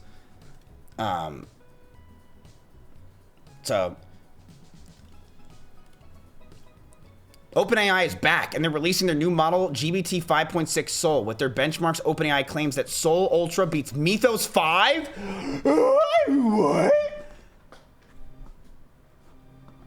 Beats Mythos 5 and mogs it for coding/workflow and is better for bio/cybersecurity. Dude, I'm telling you, chat, I just need Fable back. Like, just give me something like Fable, and I'm chill for the rest of my life. I don't need more than that. It was so good. It did everything. I didn't have to ask it 60 times to redo something. It just did it. It just did it. Like, I felt like I was on crack when I had Fable. It was the best, right? It was the best. I don't need any more. And then this thing's telling me it's better than Fable? Ain't. Okay. I'm down. I hope. That's great. We'll see. We'll see. We'll see. That's interesting. Maybe that's why they wanted to hold off on their IPO for the future, is because they were like, okay, well, we want to see if this gets verified by the government, and if it does, people pog wow. Okay, so today, chat, you guys are not buying Microsoft if you don't want to. You guys didn't want to buy Microsoft. I think that makes sense. You guys did buy Lilly, and you guys bought Wendy's. You bought Lilly because of the July 1st. You bought Wendy's because they were having their massive boom. And now you guys are part of r/Wall Street Bets and Twitter boom. Wendy's is a company that has been basically served the worst fucking burger of all time. The, burger of death. I had nothing there. Your SOXL is down 15%. Your other companies are down. Now, chat, this could be a good buying opportunity. It could be, but it also could be doom, right? We don't know what's going to happen over the next... Look at this. This is fucking SOXL. It's crazy shit, right? My portfolio got fucked today. Like I said, the market has not been good. It's been really, really bad. Like, really bad for everyone. No one's having fun in this market. Besides if you're, short selling or, you're shorting Palantir. Then you're having the blast at the time of your lifetime. But it's not been fun. It's been getting fucked over the past 3 or 4 days. It's been fucked. So...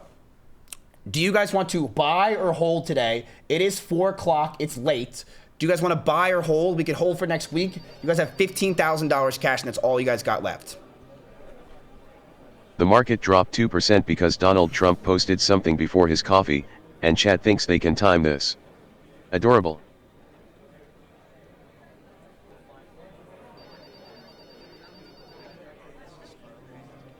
Damn.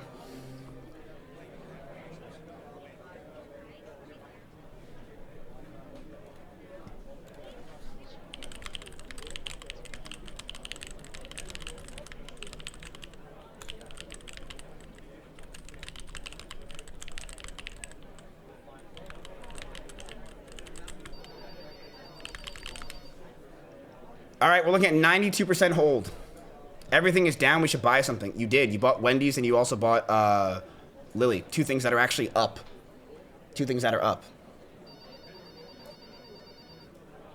Okay, let's do one more poll. Do you want to buy into any of your other stocks? Here is everything I did today and why. I will go through each one. Okay. Do you guys want to buy anything that you own, or do you want to just hold? So let's solutions. Let's do one more poll. Buy anything.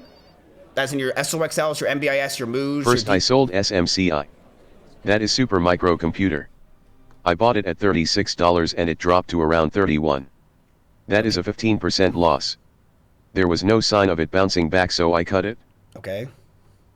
So we lost.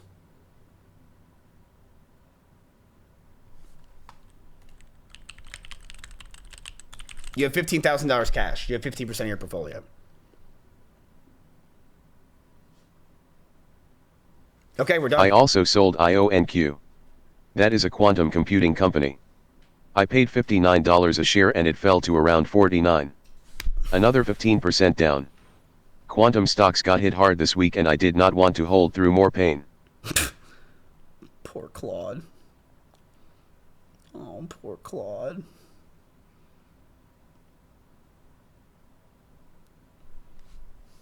More pain. Yeah, he's got paper hands, what a little bitch. What a little bitch. Then I bought Coin. That is Coinbase, the biggest crypto exchange in the US. It was up 5% today. Crypto is heating up right now and Coinbase makes money every time someone trades.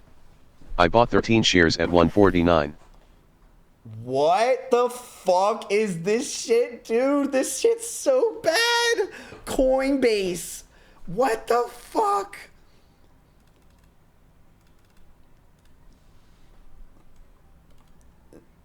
Dude. I mean, dude, that chat, this is what these AI trading... I bought RKLB. That is Rocket Lab. Okay. They build small rockets and satellites. It was up 5% today. Space tech is one of the fastest growing sectors right now. I bought 23 shares at $85.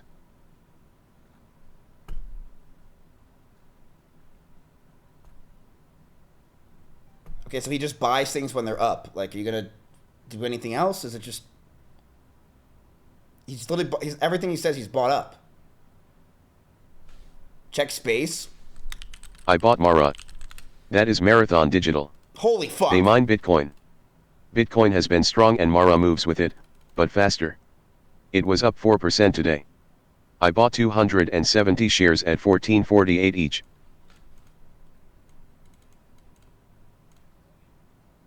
All right, so you can take it off. All right, chat. Well, that wraps up the day. I think we did a lot of good plays, honestly. I think you guys did a good job. You guys are winning by $2,000 to this giant retard, but the market's been really rough, so it's been pretty tough. I bought BBAI. That is BigBear.ai. They do AI analytics for the US military and government. It is a small cap, so it can move a lot. I bought 570 shares at $3.50 each. Okay. Oh, so he's going small cap. Okay, interesting. So he's getting risky. To win overall, we have to be over 100, be above 100K. Yes, you have to be over 100K, and that's all you have to do at this point. Unless he catches up, he could catch up. I added more PLTR. That is Palantir. They build AI software for the US government and big companies. It was up over 5% today. It was already my best performing stock, so I bought 17 more shares. It is now my biggest position at 59 shares. Okay. That's like nothing. You only have 5 grand of it. Do you split the $1? Yes. You will all gather around my apartment complex, and I will throw the $1, and one of you has to catch it.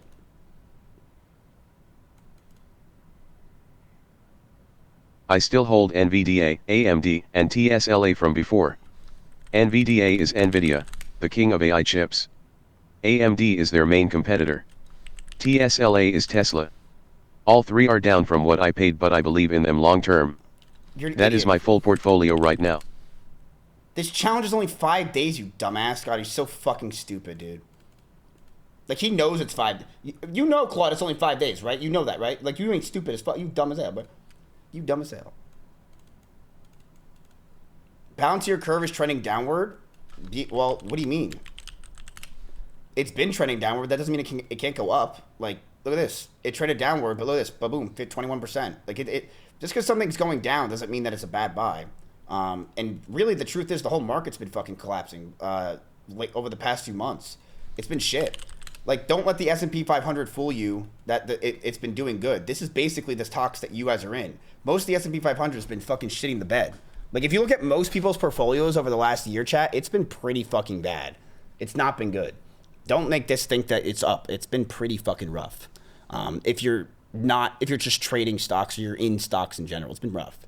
So, and it really comes down to Trump. Like, I mean, most of it comes down to the fact that the bombings are happening. People are uncertain. A lot of things are going on. Like, what is going on? Trump is such a wild card that he makes the markets move left, right, and center, and it's very confusing on what's going on, right? So, all right, that's basically it for the stock stuff. I think we did enough. It's already like 4 o'clock my time, which is late for all of you. Judy? Yeah? Do you want to learn the... Bell! Bell! Come here!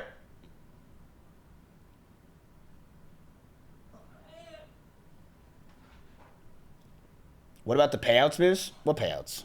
Payouts? The fuck? You believe that? It's coming, man. It's coming. It's been a week? It's on its way. Relax. We have to pay out like 700 people or something, like 900 people who've been over $50. It's coming. What?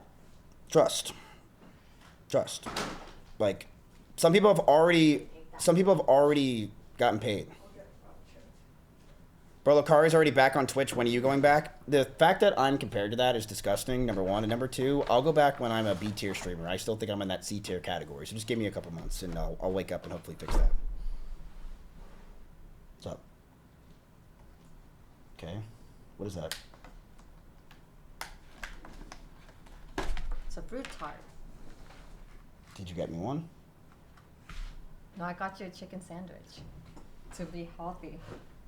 She cares. All right, so Jeannie's still mad at you? Always. Always and forever. Okay, so chat, I'm taking off the headphones. I haven't heard Jeannie's voice in years. By the way, chat, these are $20. You can get them. They're actually really good. Some Indian dude on the street gave it to me. It's like a street vendor or something. It's awesome. All right. This is my roommate's. Yeah, we can turn TTS back on. Mods, can you change the title to Learning Streaming Lore? So, Belle has been wanting to learn the ins and outs, the ups and downs, the lefts and rights. Not really. And Jeannie has been nonstop telling me every day how much she wants to learn streaming culture and learn this stuff and how much she really cares about all this stuff. So I was like, guys, fine. We could stream it and I'll just go through it with you with chat because you guys desperately want to know everything about me. All right, chat, that's the end of the stream. I appreciate it.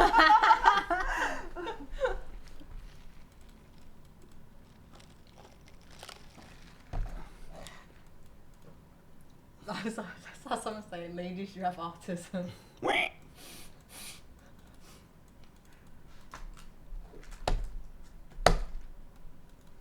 Ms. Bell has been saying the hard R on her stream. Oh, I know. Bro. Well, we want to know why she's called female E-Rob. Chat, you want to know something really crazy? Is I hung out with some Minecrafters yesterday. I hung out with some Minecrafters yesterday, and they were like, they're big, like big. Like they're like huge. 11 million. Okay, relax. Some of them they're fucking huge. Okay, big time. And yeah, so they I hung out with them. I mean, they were with Steak and they said hi to me. But didn't you have a date yesterday? No, she canceled again for the second time. I'm waiting for that ChatGPT upgrade so I can actually say yes. She's real. It's happening tonight. Okay, it's happening tonight. Don't say yikes. Don't say yikes. It's happening tonight. She said today. She was tired yesterday. Okay, from working. I get that. But she put 2 E's at the end of sorry. Or 2 Y's, right? So I was like, okay, Kanye fan, right? I'm in. Okay. Yeah, she works at Sony with 2 Y's. Can I show you the girl that I'm going on a date with so you can approve? Mm-hmm. Don't show the chat, though.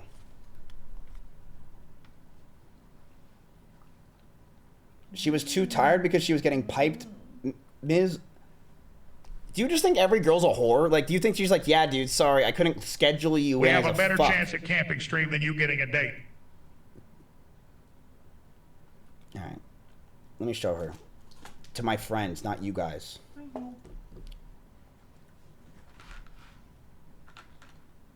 Whoa, you have a lot of matches. Wait, he does? Mm-hmm. Yeah. Look, this girl started a conversation with me. Remember when he told us yesterday how many matches he has?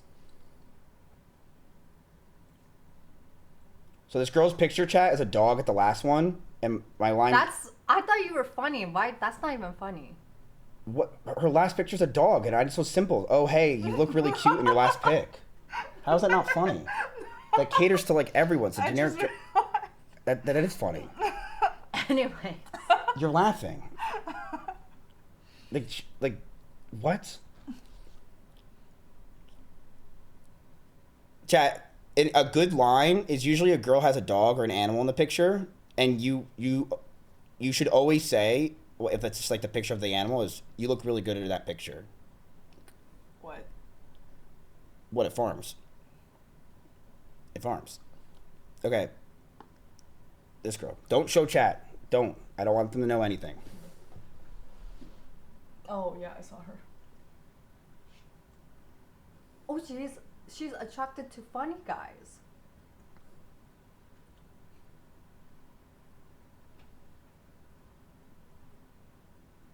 She's pretty. Wait.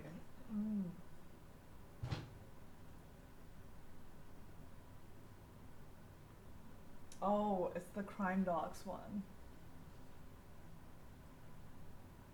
Oh yeah, she's. Wait, what is she? I can't tell. She's Blasian.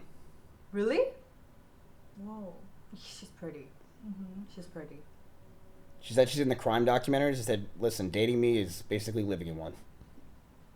Dude, how come you don't talk to everyone? Not worth my time. Why? I'm busy.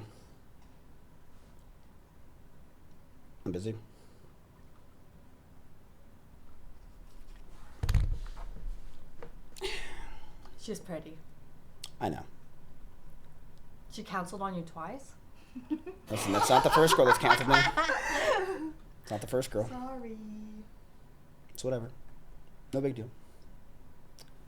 Patience comes to those who wait. Wait. Patience. Patience. Wait. Well, the fruits are so good. The fruits of our labor. But you don't work. I work. I've been working this whole time. Look at that. Look at what? My couch? I was drawing. I'm preparing for Anime Expo. I've heard that before. Why is she so white? Are you God? Her? That's just her skin. I got skincare today. Oh yeah. You don't have a car, Miz? So I actually bluffed this girl, and I said I could pick you up. But then, see, I was hoping she'd say no, it's okay, and she did. So what are you gonna do now? I'm just gonna meet her there. And if she said yes, I was gonna rent a car in Toro. Oh, she didn't say. Oh, sorry. I see.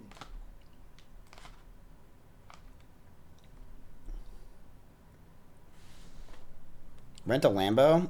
No, that's so lame. Like renting a Lambo. For one date? You know what I should have done with this girl? I should have like a Hyundai Sonata or something.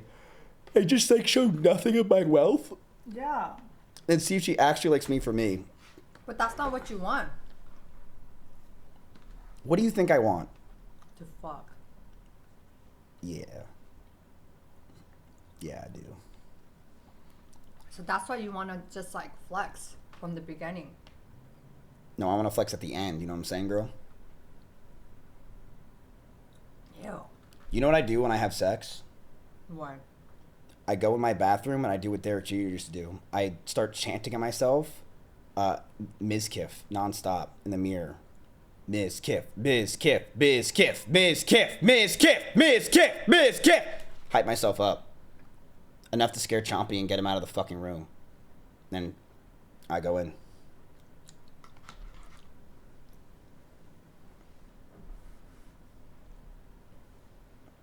Do you go into the bathroom and cry? Or is that just me? No.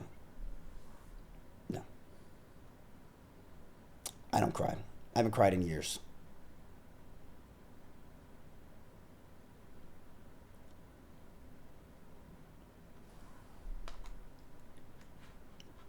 Anyway, you want to know something really funny that happened yesterday, chat? So we're hanging out with these kids who played Minecraft and stuff, and they're like really big YouTubers and like whatever. I'm like trolling and being a dumbass, like to just make like them laugh, like Jeannie and Belle and Steak. But then they were laughing too. And I'm like, why are you laughing at me being an actual retard, right? Like, you're Minecraft kids. You shouldn't be laughing at me being an idiot. And, dude, this one kid, one of them just couldn't stop staring at me. And I'm like, why are you looking at me so much? Like, I was, like, confused. And he's like, dude, like, I know who you are. I know who you are. I'm like, huh? How much do you know who I am? He's like, dude, I know everything. I used to watch Bathrobe Dwayne. And if you know that fucking name, that is insane that a Minecrafter said that. That he watched Bathrobe Dwayne when he was younger. If you know who that is insane. That is insane, chat. Bathrobe Dwayne. He's like a RuneScape guy who did RuneScape content with TTS that was really bad. Like, really bad. I showed them yesterday how bad it is, and they're like, they didn't understand. I'm like, that's them saying the N-word. That guy's name is not Nick. Like, and they're like, oh, didn't understand. How bad? As bad as you can think. Like, times 10. It was bad. Give us an example? Gladly.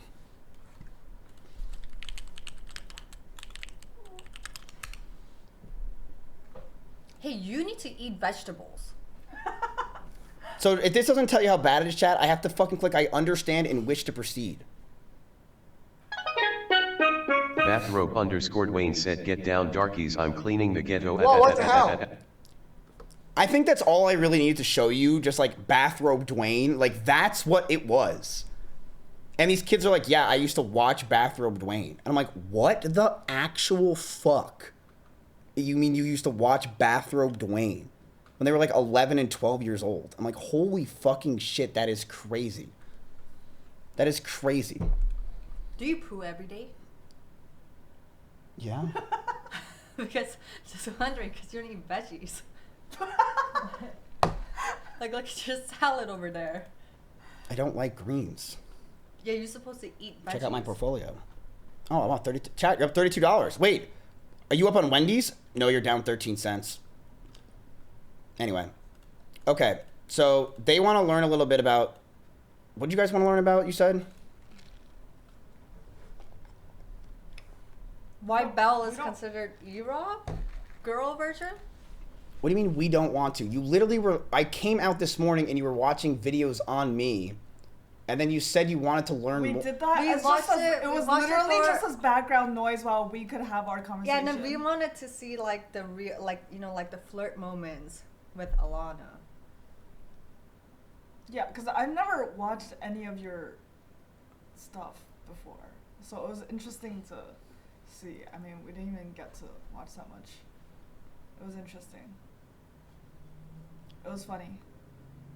All right, I'm gonna show you E-Rob then. No, I know he like cuts a log with a plastic knife. That's not it. What? That's nothing. That's nothing? Oh, No. you cannot beat me in one thing. Let's shotgun right now. Okay. Do a shotgun a beer right now? Yeah. Can we get outside though? Yeah. Now who's your money on? Gina. So Oh, this, she's pretty. yeah, so this is E-Rob. Mhm. Did you know this was E-Rob? Fuck. Jeannie? Yeah, I met him. Oh, yeah. That's what she said. No. Okay, ready? 1, 2, 3, go. Oh my god!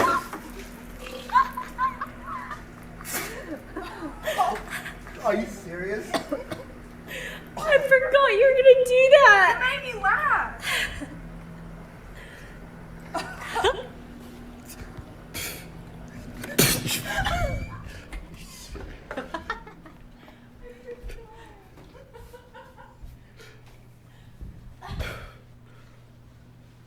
This was 6 years ago now?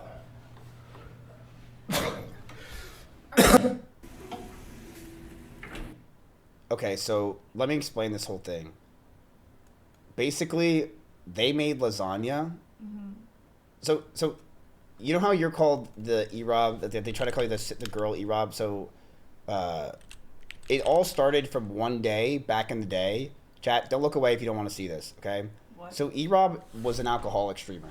Like, just he's my best friend, but all he did was drink all day. Okay. And like, he barely streamed. He would do like an hour of streaming and get off. He literally was just trying to get laid. That's why he liked streaming. And he had like nothing really going on. And then he was just like people would know him as like my friend, because I was like growing a lot, but he wasn't really doing shit, because he was just go live and drink and get offline. But him and I were like a huge duo. Like, it was like the best duo, honestly. We were like the best.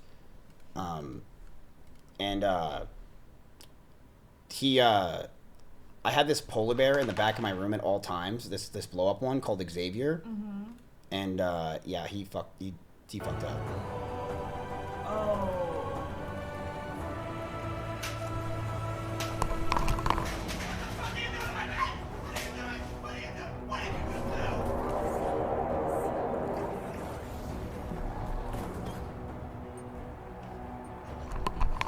Chat, do I save Xavier or do I kill?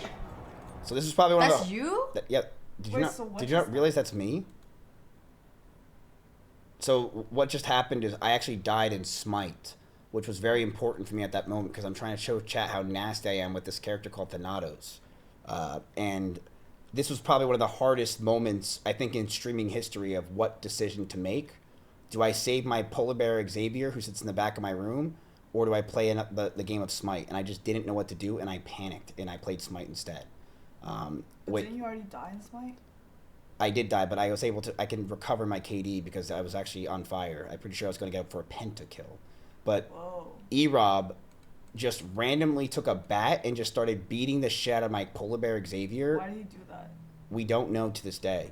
I don't know. He just did this randomly on stream. You never asked him? I don't want to look at him. So after that day, what happened is E-Rob went from just like this drunk guy that everyone liked and thought was funny to my chat started going in his stream and spammed this emote. It's called For Weird. This. Who is this? It's some random guy. It's just a random emote. What does For Weird mean? It just means like they're not amused. Like think with that. It's like they're not amused. And they would spam this and say, you killed Xavier. Like for hours. And they would just nonstop let him know that he killed Xavier. And then they started to fucking hate him. Because they're like, fuck you, you killed Xavier. And that made E-Rob go from this like drunk character to more so like they just shit on him relentlessly. And it literally changed his career overnight. Whoa. Yeah. Like he went from kind of just a drunk guy to whatever he does, people just shit on him and say like, fuck you. So that's where you are. You're like that what the hell? person. Yeah.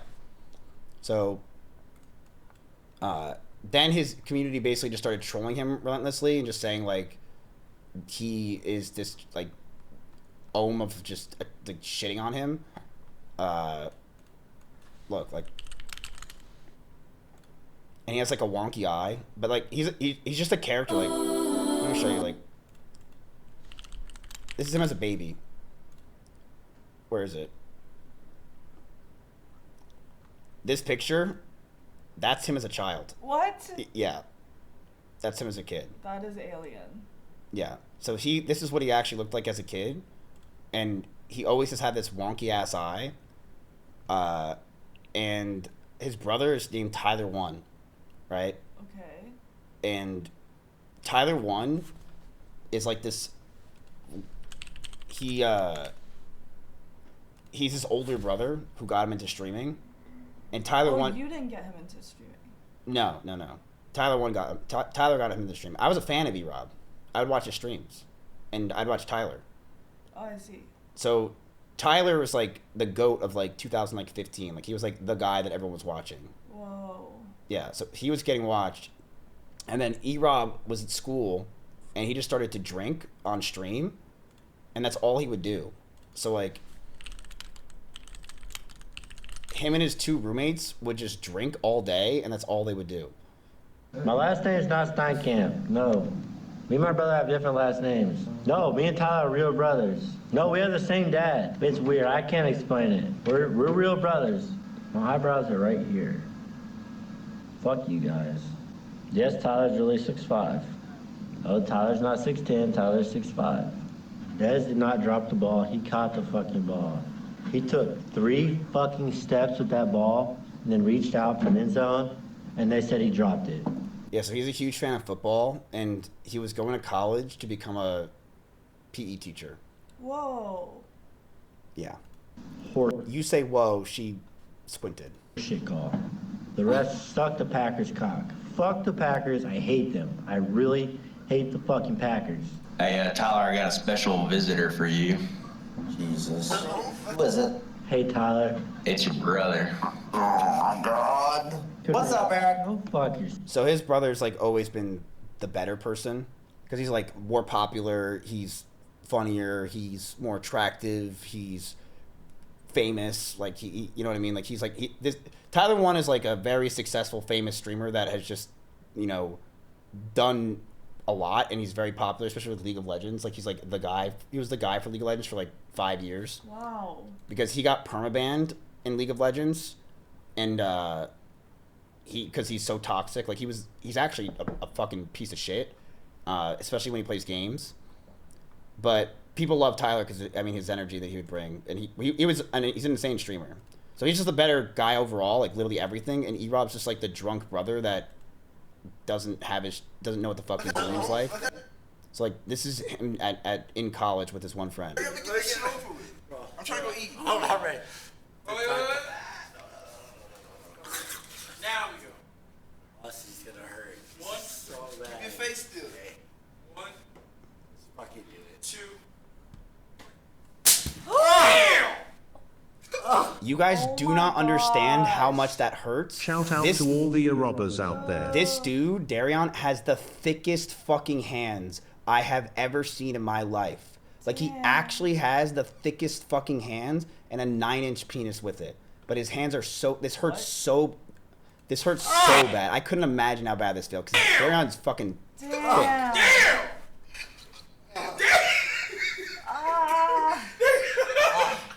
Keep that shit serious. So E-Rob did that for like $1. $1? Yeah. Like, I'm telling you, he's like a joke. Like, he's always been a joke. Like, he's just desperate. So when I went to TwitchCon with him in 2019, he gets drunk. Like, that's his whole thing, is he would just get drunk a lot. And when we went there, he's also just really unlucky. Like, we went to TwitchCon in 2019 in Europe, and he lost his luggage. And when we were on the elevator going down, we were on it, me and this guy named S-Fan, and we got off. He went on it, and the elevator shut off in the middle of the elevator. Yeah, it's just like, his luck is insane. But he then lost all of his luggage while we were there, so he didn't have new socks. And he didn't buy new ones. What? So he was trying to hit on this girl at the time named Pooper Noodle. It was like this girl streamer. And he was trying to like hit on her and stuff. And I remember he walked her to her hotel with us, and like we gave him room to talk to her. He was belligerently drunk and she wasn't. And she just he like tries to like hit on her and like, you know, do anything, and she's like, I can't even look at you because your shoes smell so bad. Oh my gosh. And they did. And he just like stood there like, I don't know what to say at this point. And this is like off stream. It's not on stream. It's off stream. She's just like, you smell so bad. He smelled terrible. So yeah, that was E-Rob. So E-Rob just had a lot of bad luck, and people would make fun of him, but they would make fun of him and laugh with him. But when he killed my pet Xavier, people went from laughing with him to attacking him. Oh. So E-Rob, his first big break was after college was this IRL stream thing we did called the RV trip. Amaru? This is where I first met Asian Andy. Whoa. Yeah. So this, oh wow, this is me. This is one of my first streams I ever did after the RV trip. I'm going to tomorrow. I'm gonna try to stream, right? Well, your voice is different. And if I can't stream tomorrow, it is what it is. What do you mean? It's 7 years ago. Of course, it's different. And that's just it. I'll wait till you have to remember, I'm wearing a microphone like this. Friday. Like that's all I can do. I want to stream, but I just can't right now. It kind of blows. Yeah, that's pretty much it. No, you sound different. It's actually different. What? Hey, dude. Dude, this is not you. Wait, what? Hello? That's Yo. the real. Yeah, you know I'm only at like 50 viewers, right? This one's a clone. Yeah. Dude, you have no idea the real me. I wish I could have hung out with you one day in 2013, like while I was in college, to just see the real Mizkif that you were like, oh, like off stream me. You would never have hung out with me. You're still at 50 viewers. I heard stories from Dave. No. Dave doesn't know everything. You would have never hung out with me. I don't think so. I was slinging the N-word left and right, being racist as hell everywhere for jokes. But I was like, I was just a fucking retard. Like, I would just say I'd do anything to make anyone laugh. That's all I would do. Just say anything and do anything to make anyone laugh at any moment. But I would go to, like, there's this place called, there's like underground place where you would like get sandwiches and subs and shit. And all of them were black workers. All of them, right? And I brought a whip one day. No. So I was there, and like I was friends with all of them. Like they all loved me. We laughed together because I was making them jokes. They loved me so much, Jeannie, that I would go there. There would be a line of people, and I would just go up to the front, and they would already have my sandwich there because they just knew I was coming that day. They'd be like, "Give it to him." The manager would just give it to me, or any of the workers would just give it to me every time. Anytime. Whenever I showed up, no matter when it was, I wouldn't even pay for it. They would just give it to me for free. Miz passed the N-word torch to Belle. Now it's her time. So, why'd you grab that? So I was hitting it away. So yeah, I was just edgy as fuck. I was super edgy. But my friends were black. I had this one black friend who was one of my closest friends at the time, named X. He was a 6'7" dude who fucked a girl on my bed. What? Yeah. But I hung out with him all the time. He was one of my closest friends in college. Yeah, his name was X. He was fucking a monster. He was 6'7", like 200 and something pounds, and his dick was 11 inches or some shit. It was insane. How do you know? What? Because I've seen it. You've seen his dick? Yes. When you're friends with someone, you see their penis. Especially if they're 11 inches, like you ask, like, can I see it? I mean, dude, it's 11 inches. We can't really not see it. You asked? Yeah.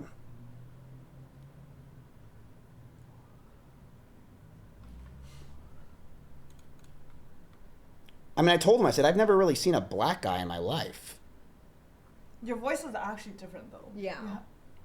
Okay, so this is like what E-Rob streams were like back in the day. Like, this is him, like, when he first started streaming.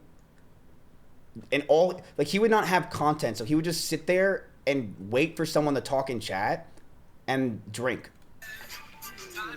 Maria, go home, but she said she's mine. Oh my god. What? Wait, that cuts off. No, that cuts off. Give me the better one, chat. Give me the good one. Is that you?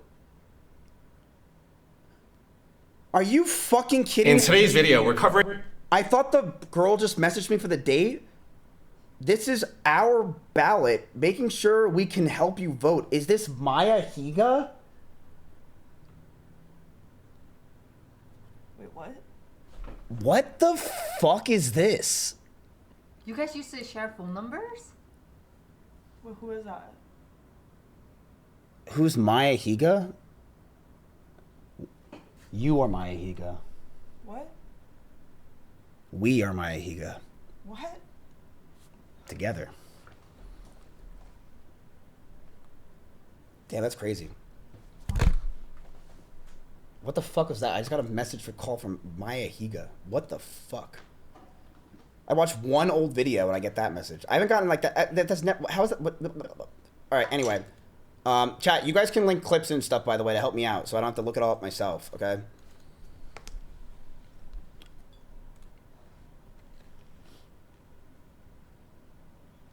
Do I raw dog? I used to.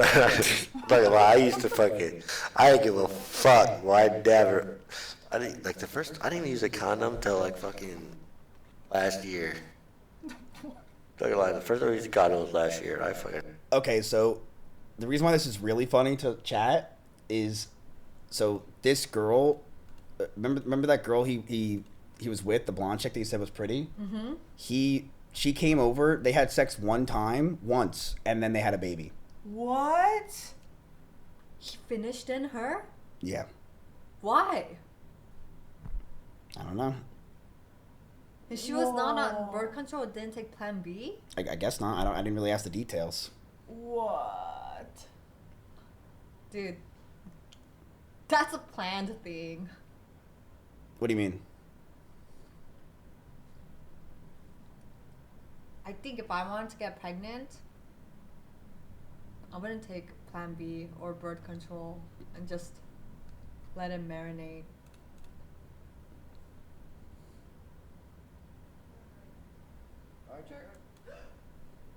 Or abort. What?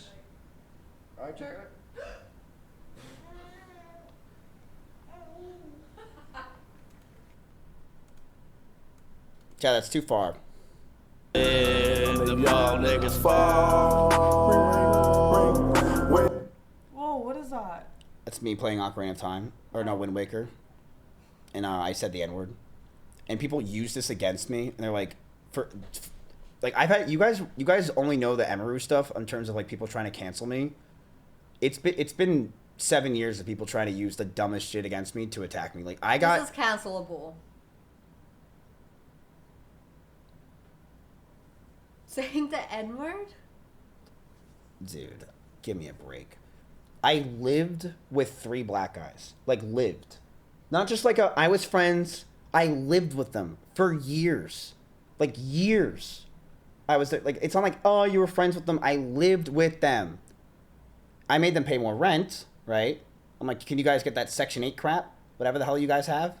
But they still lived with me the entire time. The whole time. I never gave a fuck. They were some of my closest friends. So? How can I prove I'm not racist? Oh yeah, you're not racist, but that doesn't mean you say the N-word. I'm not racist. I have a black friend. I'm not homophobic. I just said that you can't use that argument with me because that's not fair. I literally lived with 3 black guys. Like, E-Rob's my best friend, and he's also black. Yeah, did you go to the BLM protest? No, I was smoking backwoods. Why the fuck would I go to the BLM protest? For what?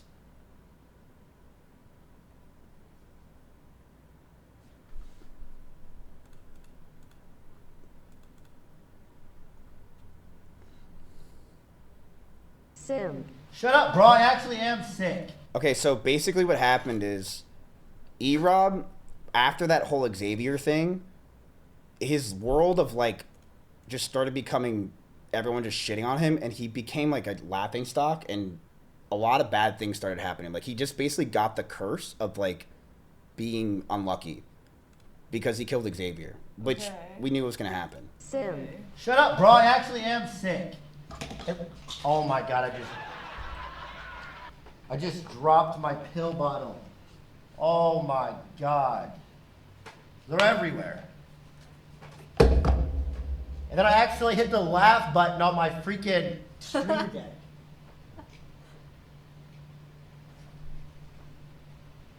God fucking damn it. Look. Oh my god, I just unplugged my webcam. Oh my god. Oh my god. Alright, 20 push-ups. You what's his name?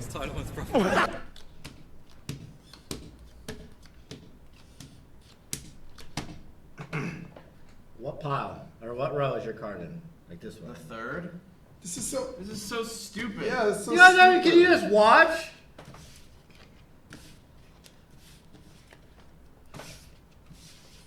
Like, these are my roommates. Like, how can you call me racist? No, I'm not saying you're racist. I say you can't say the N-word. I think I can.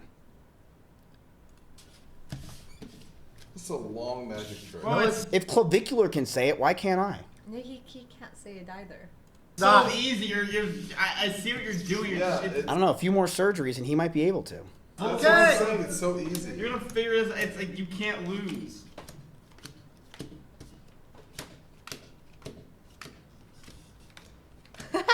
Pick 2 piles. Okay, pick 1 pile.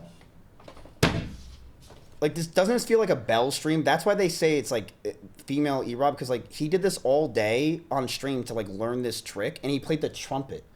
And he's so bad at the trumpet. He just kept telling me off stream that he wants to learn the trumpet.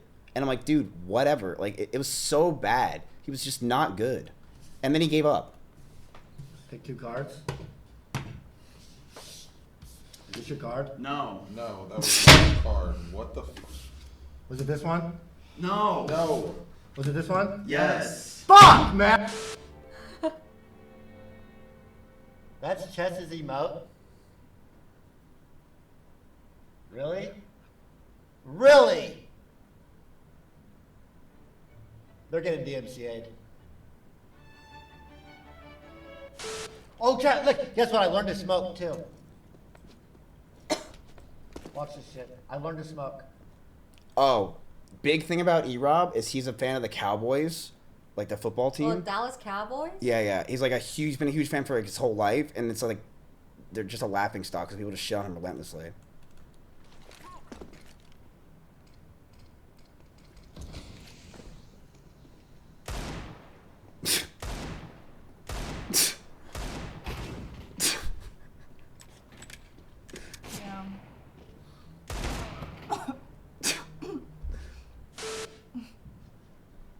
I'm actually having a panic attack over Parker. I don't want to get evil on it. I'm gonna do one. Good. All right, you do one, I'll do three. So keep in mind, like they had a baby together, right? Okay. They just met that day. What the heck? Yeah, that was the That's first so crazy. Yeah, that was the first time they met. Wow.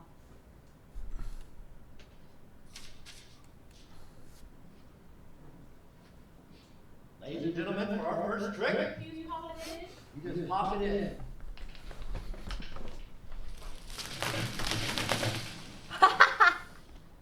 My instructions! I was not expecting that much.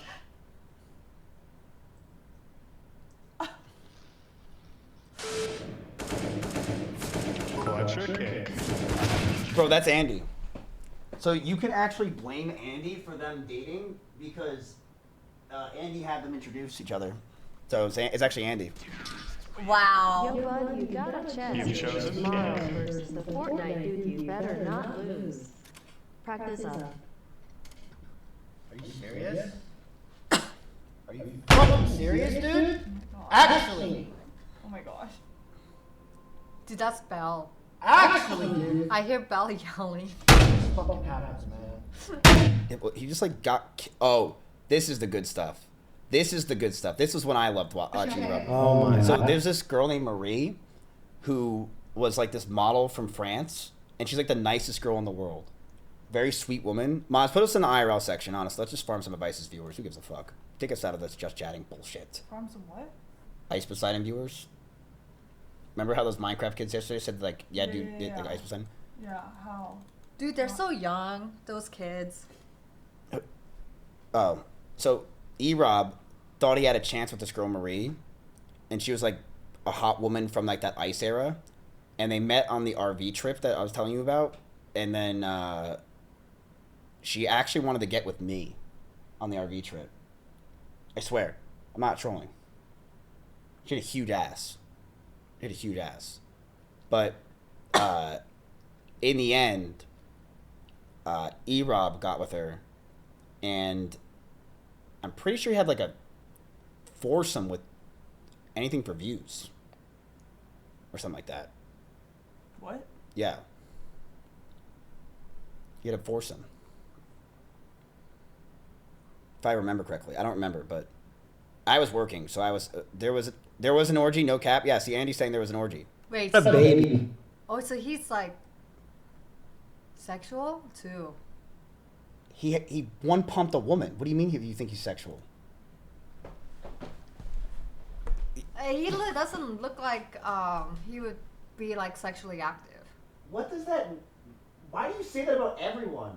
It's just because I can't imagine it. Okay? I'm your baby. You don't know anything about this guy. He always had a boner. Like everywhere we went, and every time I saw him, he had yes, he always had a boner. Baby. No. Damn, okay. I'm gonna go. So when I was on the RV trip with him, we all hopped a fence that was like this tall, and I did it with like no problem. I didn't even realize that I hopped it. He tried to hop the fence and he broke his arm on it, so I had to bring him to the hospital. Oh my god.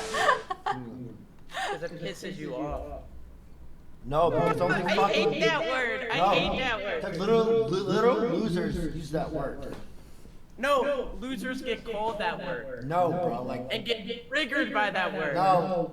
Listen, people that go around calling people cucks, man, it's just cringe. It's actually cringe. Because the person that says that can't get a girl. You're right. I don't have a girlfriend, never had one, never nothing.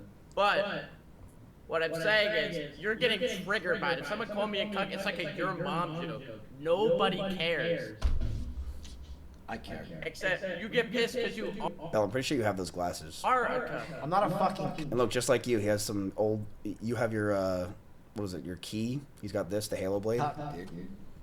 You are. You're literally arguing with a 16-year-old online. I'm not a cuck. That's a cuck.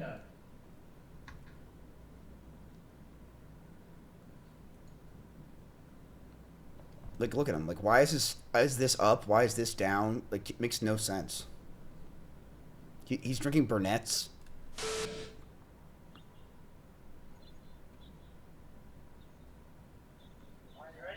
Yeah. Yeah.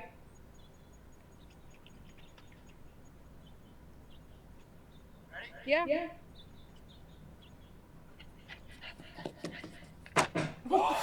What? Are you What's he okay? doing? He was trying to see how fast he can run.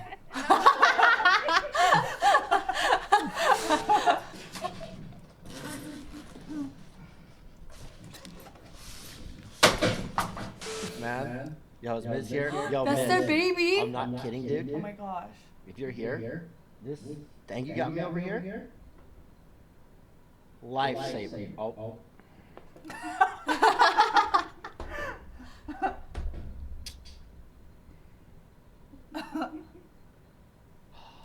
And that was the stream he introduced having a baby.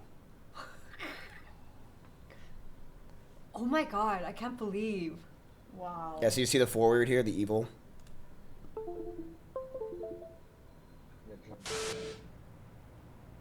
It's over there. Press W to zoom in. Funny. You're actually, you almost got So me. he's playing hardcore Minecraft, like trying not to die. Dude. Oh.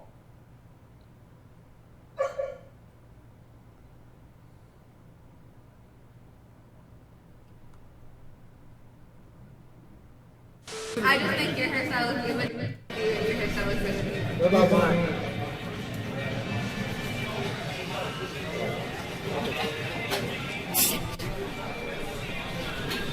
God.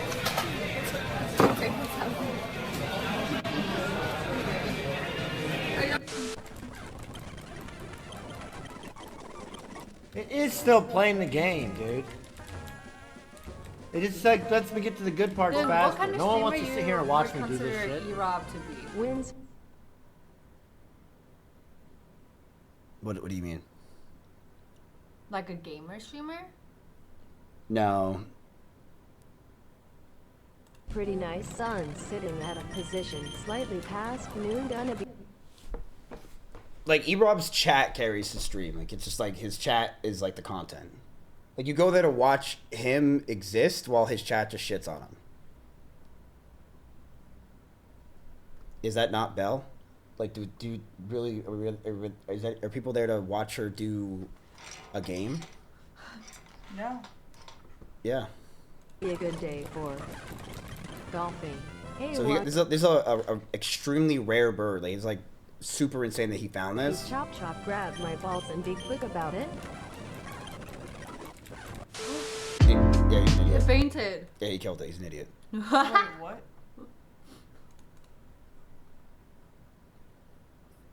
Hear about football. They don't want to hear about this. Alright, Chad, here's how it's gonna work. Okay? Oh, mud wrestling.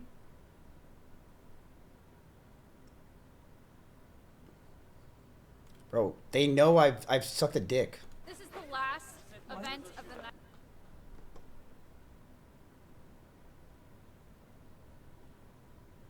What? So he's not straight. No. I am straight. But like, you know how like there's like a leaning tower of pizza?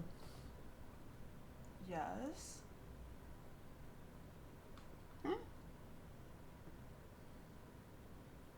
You lean towards the dick.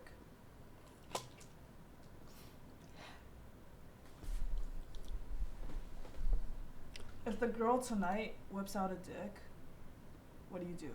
He doesn't care. You don't care. Nah. Like, What would you do? Continue? I know, yeah. Would it be the receiver or would it be the giver? You would probably do the giving, but then you would not look at the dick? Or what? what I would do in that situation, I think about this every day. If I pull her pants down and she has a penis and she's extremely hot, to me, it depends on the penis, right? If it's a one that it's like shrunken to the point where it's like, yeah, I'm clearly not there. I'm gonna go. It's like having a, you know, like a poison ivy, right? If the poison ivy is like shrinking, then I might go for it. But if it's something where it's like, you know, a giant dick that looks like a, you know, an antelope. If it's like 5 inches. That's huge. I'm not interested. You licked a dick? Yeah. You didn't know that? Why would I know that? How would I? I didn't know. Wait, I wanted to see the mud thing. Alright, that's fun. We could watch it. Hi, I'm Eric. This is a girl named Amaranth. Alright, that's fun. Hi, I'm Eric.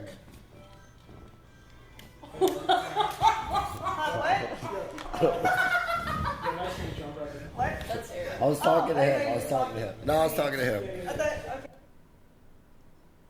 Yeah, call me pussy, dude. Come on, Visca. You want to wrestle? Call me pussy. I got the camera. Start punking his ass. Look at it. Fuck that bitch up. Punk him, dude. Mexican, punk his ass. Yeah, that's Ice, me, Mexican Air. Mizkif. Balls get a car, bitch. Come on, you said you're a wrestler, dude. Mizkif, just check his oil, baby. Mizkif, just... You know, Andy was always my hype man from day one. Really? Andy believed me on the RV trip. He was like, dude, you're the funniest guy here. You could be the biggest streamer. So him and I would troll basically everyone and just focus on the Reddit because we were just huge like viewers that were just trying to appeal. And me and Andy farmed. We killed it. That RV trip. So but I talk about the RV stream. Like that RV stream was like, when I say huge, it was like disgusting. Like it was Why? What was so big about it? It was just new. Like it's like, I don't know how to describe it. Just it was all so fresh. It's like you never knew it was a train wreck. You never knew what was gonna happen. I mean, I told you, like, we got swatted, right? Like you didn't know if we were gonna get swatted. You didn't know what was gonna happen. If someone was gonna come up to us and do some stupid shit. I mean, someone pulled a gun on us, right? We had to run away because some guy pulled a gun. But that's not my trauma to talk about, so I can't talk about that, right, chat? So I'll let Bjorn talk about it one day. It's not my trauma. I'll tell you how good it was. There's streamers like this guy named Summit1G, who's like one of the biggest streamers of all time still, and he would end his stream to go watch this. Like that's never happened. He's like, oh, I gotta go watch a stream. I'm gonna turn mine off and go watch a stream. It never happened ever again. It was that good. Like you had to watch every second. You had to watch. Wow. And like streamers knew that this content was so good that the content creators around this stuff, like who shared the same number of viewers, would just turn off their stream because they couldn't compete. Whoa. Oh wow. Yeah, like it was just like there's no way you couldn't compete with this content. Wow. Yeah. So like people like Andy would go live and be just one of 20 people on the bus, and he would have like 20,000 viewers. Like when Andy would get like literally nothing. Andy was nothing back then. Wow. Yeah. So he would have 20,000 people watching. Like Wait, it's he insane. was on the whole trip with you guys? Just like hanging out? There was zero hanging out. What do you mean there's zero hangout? It was all content. Oh. Like we. It was 24/7 filmed, so there was cameras in the RV, and there was constant fighting. Like it was a shit show. What the rest of these niggas do?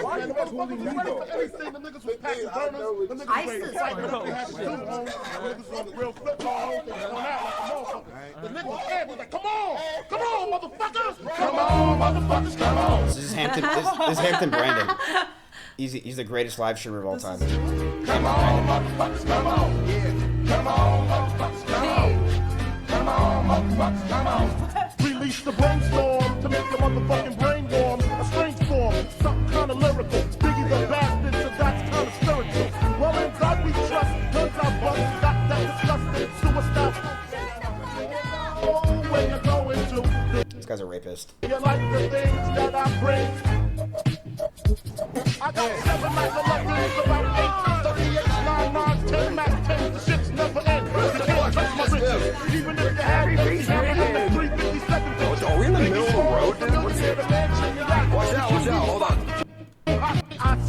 Yeah, I don't know how to describe it. There's so much better reels than that, but like this thing was fucking nuts. And like back then, when streaming wasn't really a thing or new, it was like wild to see this as a reality. Like holy shit, you know, these people are all on, like this never happened. No one ever did an RV trip live, crossing the road, doing this shit. It was insane to see.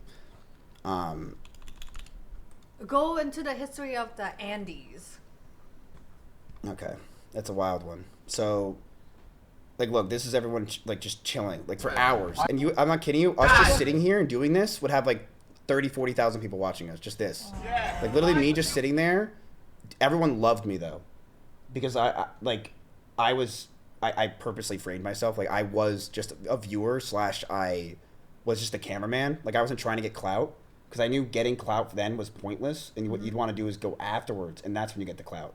So I was just basically trying to do anything to make chat. And ICE's Reddit back then was like insane. Like it was one of the biggest Reddits of all time.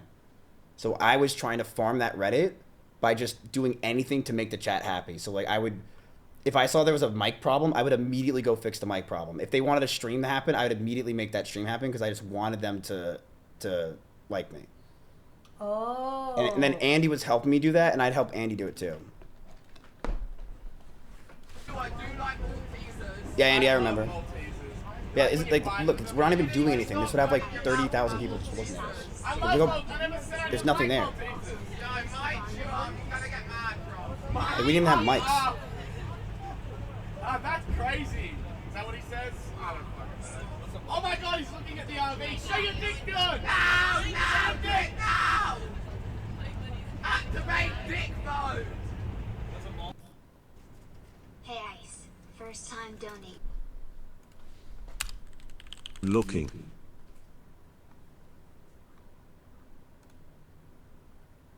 So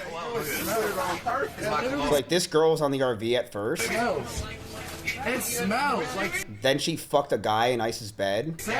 Keep in mind, this RV is literally one bed, and it's just like, yeah. I mean, these people were just like degenerate shit fucks, all of them. Like that was the whole point. You bring on degenerate fucks.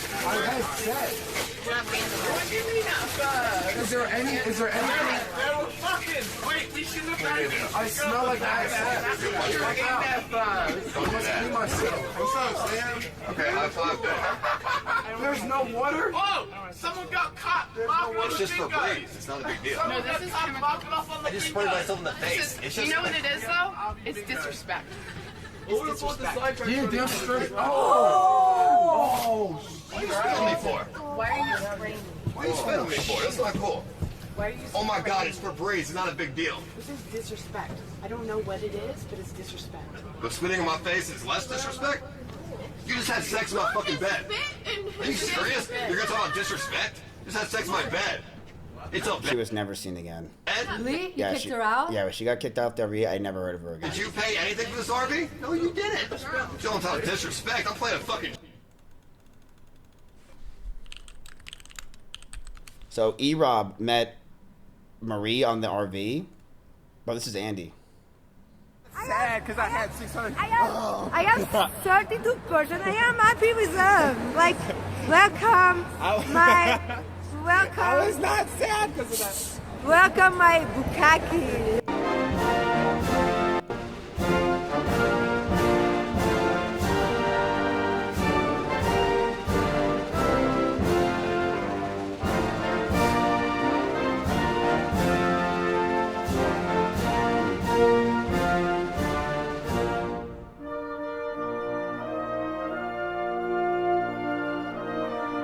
There's E-Rob trying to talk to her. There's Andy trying to hook him up. Bro, there's Marie grabbing Andy so she doesn't have to be alone with E-Rob. There's her holding down Andy. Wait, Andy, you kind of... He looks like a anime character. Wait, was Andy trying to...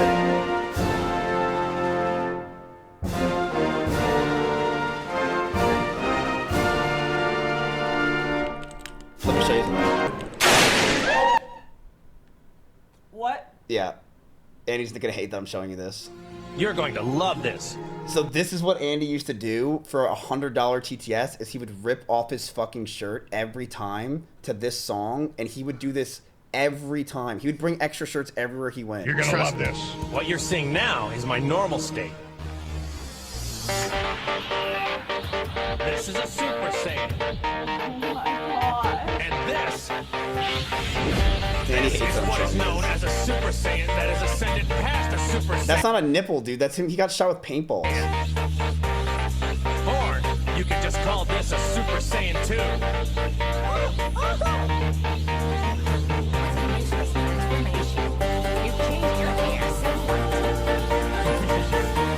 Just wait.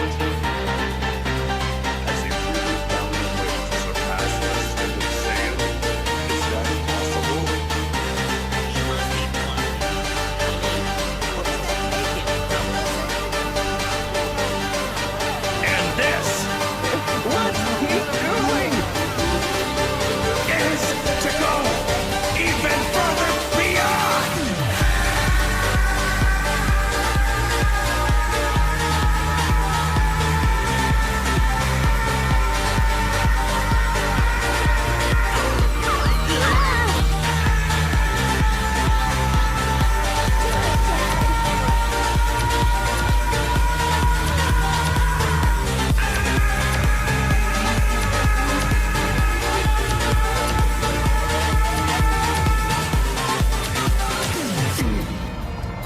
It's unreal. How is he generating that much power? Look at the truck driver. Looking at him a lot. What's Goku doing? If he doesn't stop this, everything is going to be destroyed.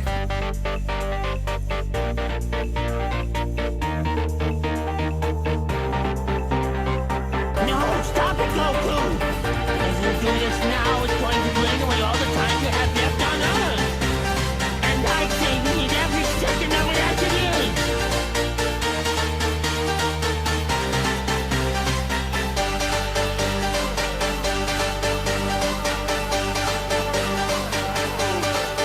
Yeah, he cries to K-dramas now, yeah.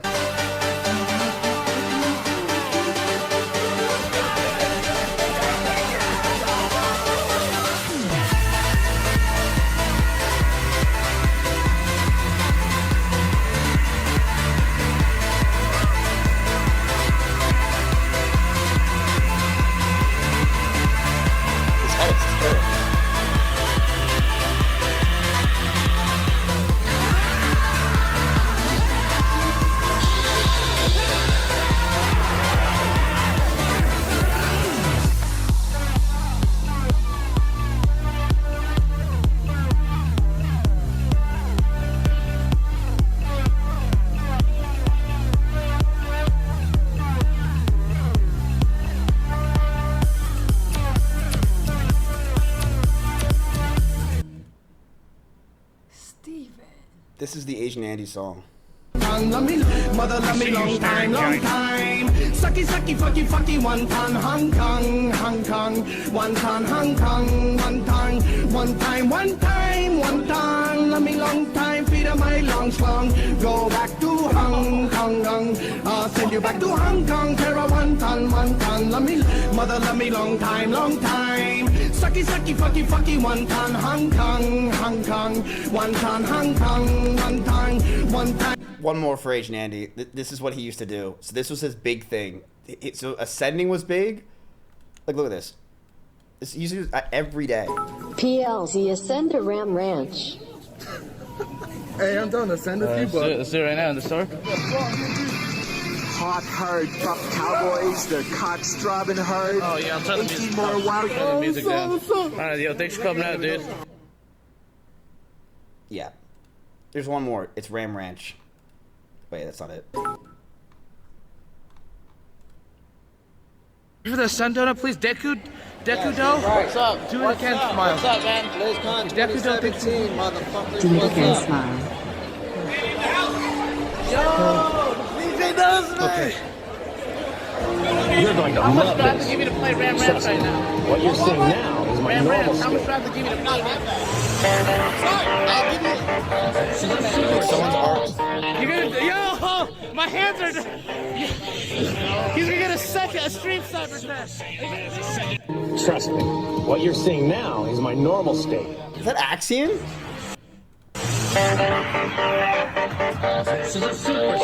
Was that Axion? Yo, my hands are.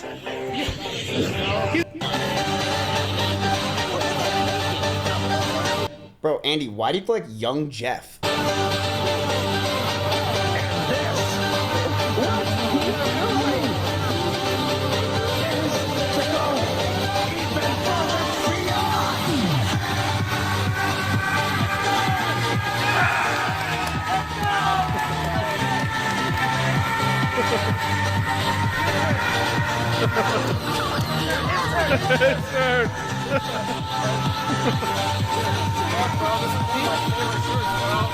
Wait, you found the rare one of me? I just felt bad for you people. Like, I know how they feel, so. What do you, about the streams? Yeah. People were like, that was amazing. Like, I just filmed the front of this damn Voice movie. again. Yeah. Yes, Red. Oh, yeah. You gotta understand something. I was playing a game. The game I was playing was be the nice, funny, very charismatic guy that was quiet. Because if I tried to be loud and obnoxious like everyone else, I wouldn't stand out. So I purposely was quiet so that way people would like me more and they would see me more as not a threat. Because Ice Poseidon's community was very, very hard to work with. They hated everyone. They always hated everyone. They wanted to hate people. Like when I say hate, it was like, Genie, I'm not kidding you. If you got hate on Ice Poseidon's Reddit, you would be depressed for a year. Like it was insane, the hate. It wasn't fun. It wasn't like, oh, you're like an ugly thing or like you smell. It was like they would fucking dox you. They would attack you. They would shit on everything about you. They would find out information on you. It was crazy. Like it was not fun. Yeah, it was scary. It was not fun. So they used to make Victor hate threads, which I guess were valid at this point, and they would call him Pigter for Victor. And because they hated the way he was a cameraman, and they would just make edits of Victor being a cameraman, calling him Pigter and shit, and just shitting on him or like making fun of him and shit, because they're just like, he's the shit, he's a bad cameraman or whatever the fuck they were saying, or that he would cut content. I don't even remember. Daddy 20, the shirt 50 for Ascend. Show those You're going noobs to a love real this. Ascend. Love you. What you're seeing You guys now wanna join is me? like- So on this RV trip, Andy was the second biggest. Can you film me? Do you want to send too? Do I want to send? I'll send if one of them is sending. Do you guys want to join me? Anyone want to join me in Ascend? Hey, you want to Ascend? Yeah, you guys want to Ascend? Can you film? Are you not Ascend? You're streaming, dude. I shut you up. All right. No, you're gonna Ascend too. You said someone else. Can you hold it? You're not Ascending for sure. I just don't want to get banned. Film us? Yeah, film us. All right. Just wait.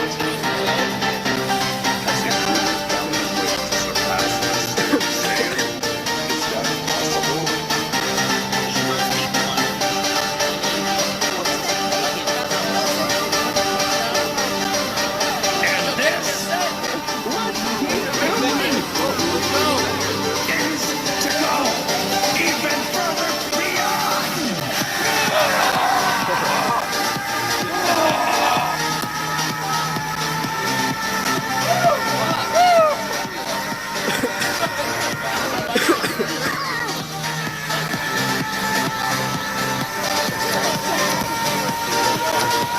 Anyone send me a shirt?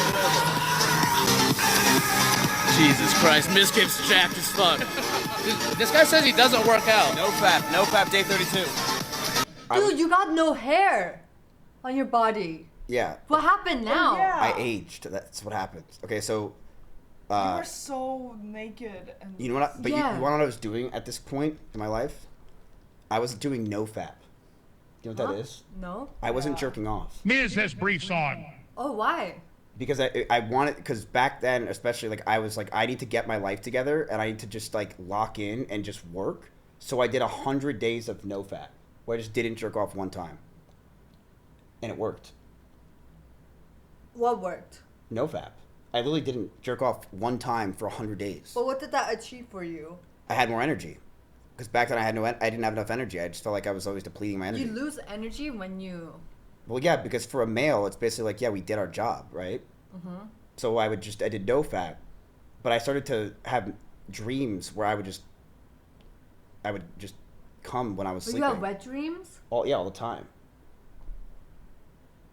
Do you get like cranky? Were you cranky? No.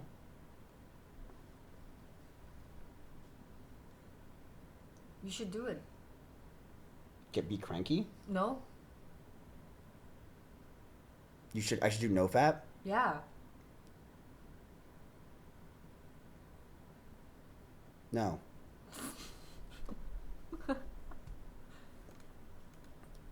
right. Anyway, so this guy Mexican Andy was like riddled with pimples, like riddled with like.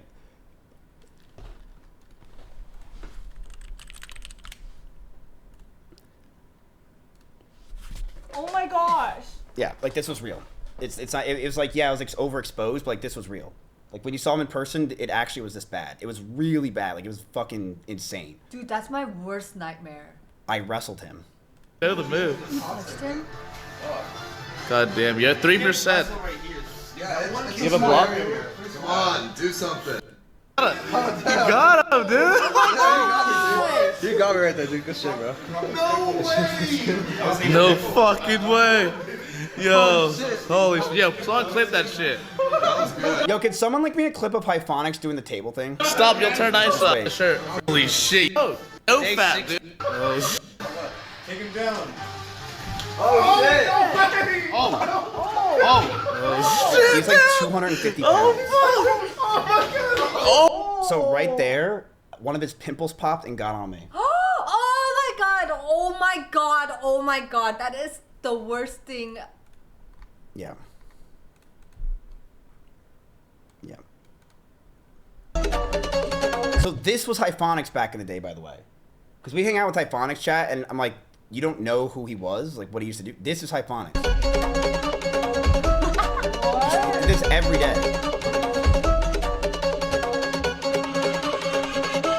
Yeah, I had eight.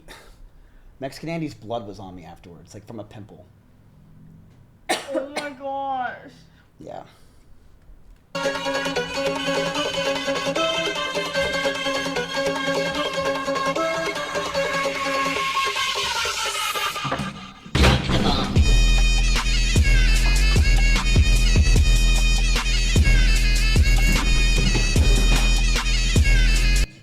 That was it every day. What? Like that's what he would just do. Yeah, it was. Everyone was just retarded back then. We didn't know what the fuck we were doing. We were just all retarded. But that was like the big thing, which he like that back then really pleased the crowd. Though I was like, yeah, it was pretty good. He jumped into a table. Nowadays you're like, what? But that did it. That was pretty good.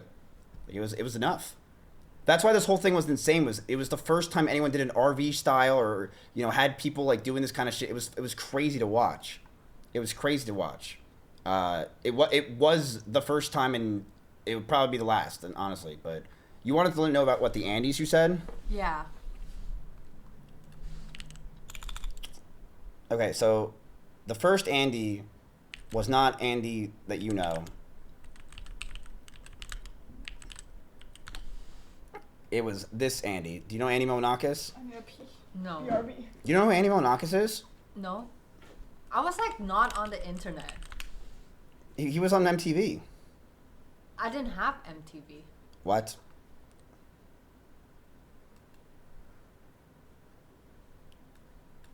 Oh, wait. Oh, here, sorry. Do you guys want me to hang out with Andy today, or should we just do our own thing? What do you think? All right, thanks. What do you think in the Wait, chat? Andy, link me the video. Like, I mean, I don't know. I like Andy, but if people are just gonna resident sleeper, I mean, I gotta do what the stream wants. You know what I mean?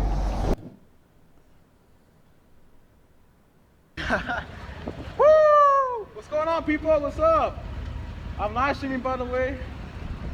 There's a lot of people watching you right now, so I don't know. I'm live streaming right now. You feel me? Anyways, fun, but yeah. Oh my god, dude. That shit was. I'm fucking trying to do this shit, dude. Woo! Fucking scuffed, dude. I'm scuffed right now, dude. I don't know why. I'm scuffed, dude. I'm scuffed. We are going to build a great border wall. Why, thank you.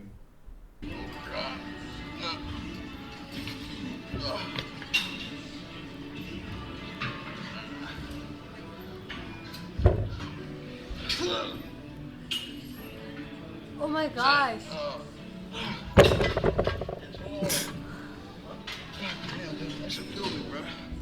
All right. 1, 2, 3, go. What? You said I could Can't link this clip. Oh, that's Victor. Yeah, that's get on if I ate a worm. Oh, okay. You guys said I could get on if I ate, and earlier he said I could get on. Dude, Paul, is it cool if I come, man? Come on, you said I could come on earlier. Same people as before, we don't have enough seats. You said and I just ate a worm and shit. Dude, it's sketchy out. So this is that guy Mexican Andy with a girl. That's better. Well, I can't really get much better than this, so. I'm gonna just say it right now. The quotation. Guess what? You wanna go to a hotel or some shit?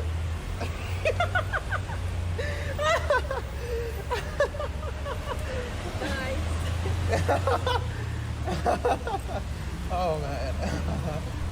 Oh man. Lol, about.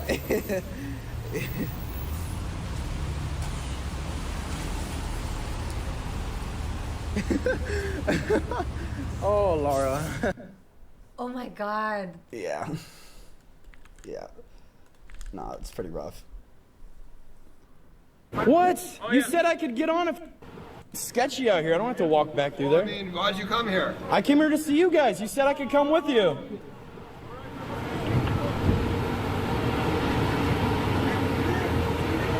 This is like hanging out with frat dudes. Whatever. It's cool. See, I could come with you. Why'd you come here? I came here to see you guys. You said I could come with you.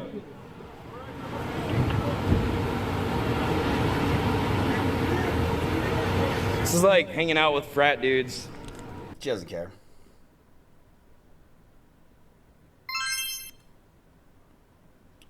So, she wants to know more about the Andes, chat. Isn't there like the Andes of Ice Poseidon? Like, there's got to be like some kind of like video that goes over it. I'm pretty sure I remember that like Indian guy who made videos. There's an Indian Andy? There was an Andy for everything, yeah. But like there was Andys were just called Andys. Like everyone was called the Andy. They called me Camera Andy. They called just random people something Andy because it was just easier to understand.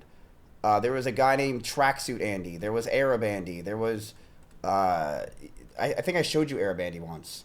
An IRL streamer who allows his viewers to pay him to... streamer who allows his... I think I showed you this one, right? Remember these people viewers running out? to Did I show you this? I did, right? Oh yeah, I saw that. I showed you this. That's scary.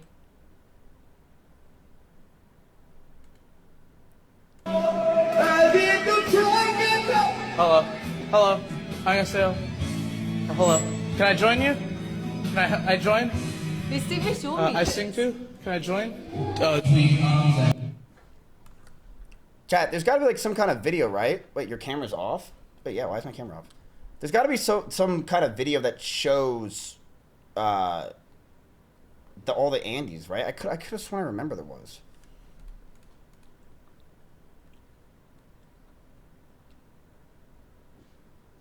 Dude, is that real? Yes.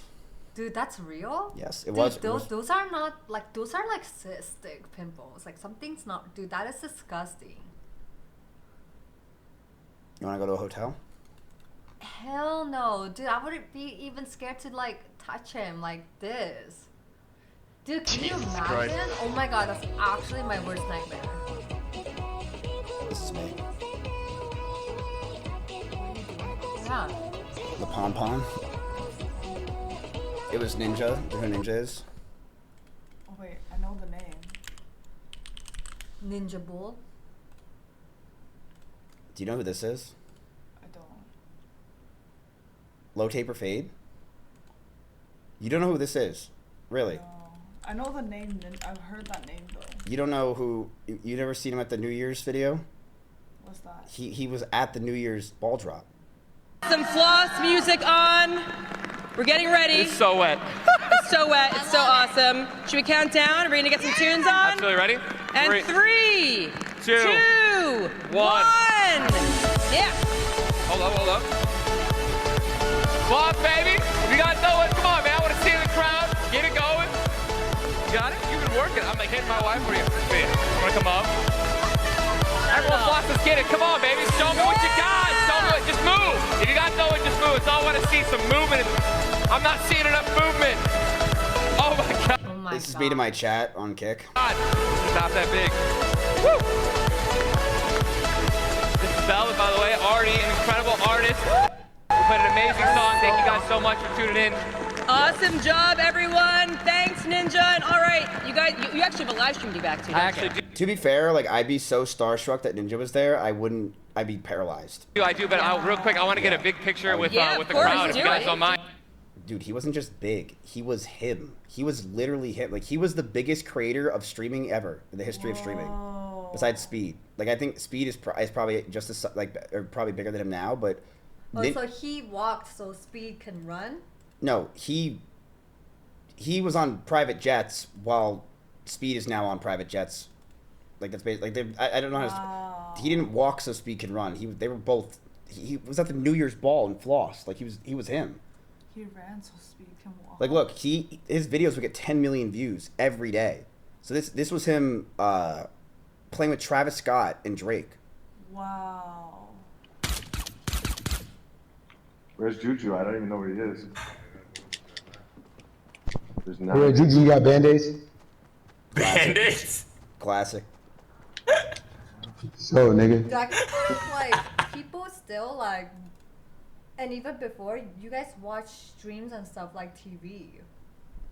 Like, that's, like, so crazy to me. You watch K-pop dramas for hours. But there's, like, a storyline. There's, like, a storyline. I could say everything you're about to say, I could say to the same thing.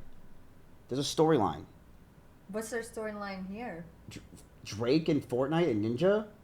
People were watching Ninja because they thought he was one of the best players in the world, and he was just him for that, and he was huge. But Drake, back then, this was the first time you ever saw rappers or big influencers ever going and seeing streamers. It was literally a pivotal moment for streaming.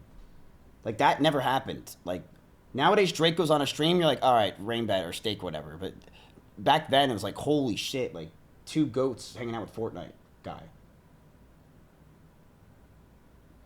But yeah, streaming is like, it depends on the streamer, right? Some people watch streamers not for their story, but because they're good at games. Some people watch them because they're cozy, but there's also streamers you watch for their story. Like, people watch me for my story and who I am.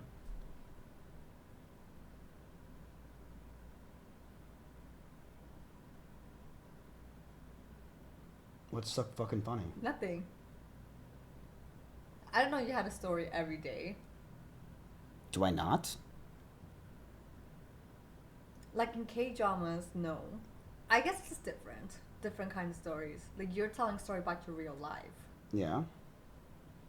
So you might not, like, we're not, like, in dramas, I'm waiting for the ending and, like, it's, like, fun and, like... I'm waiting for the ending, too, but apparently it's happening in 2028. Capiche?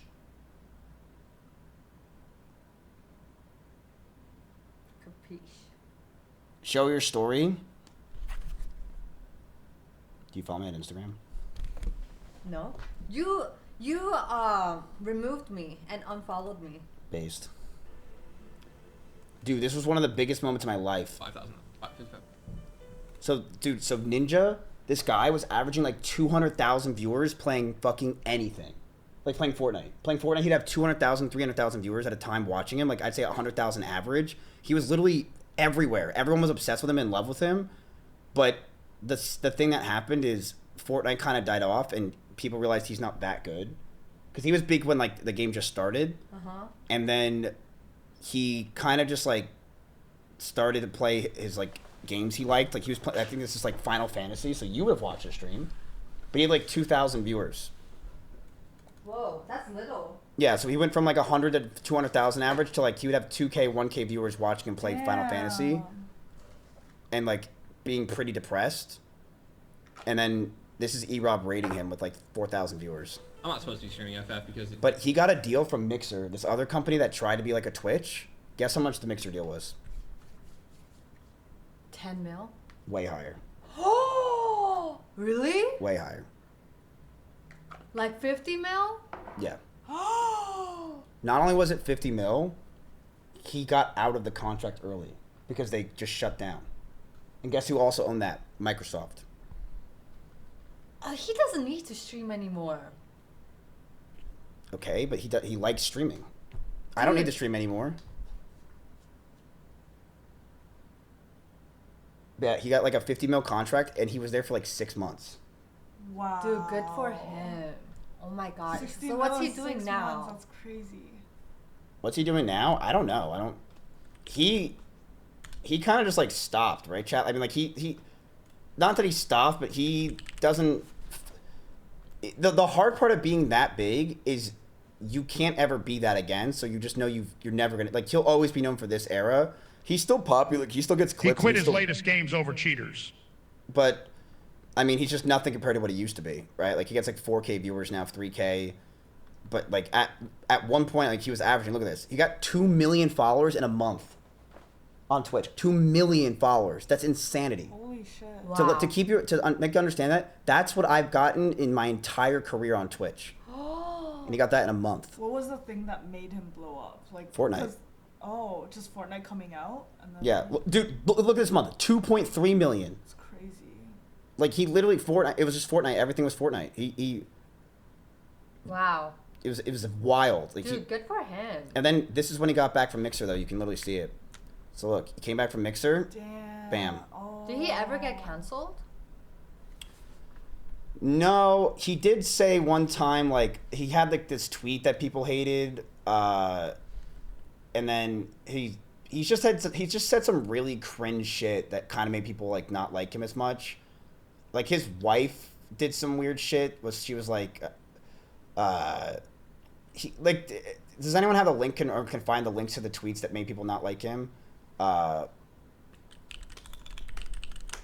He did say one thing that people. This is it. Dude, stop negging. Don't neg. No one likes a negger.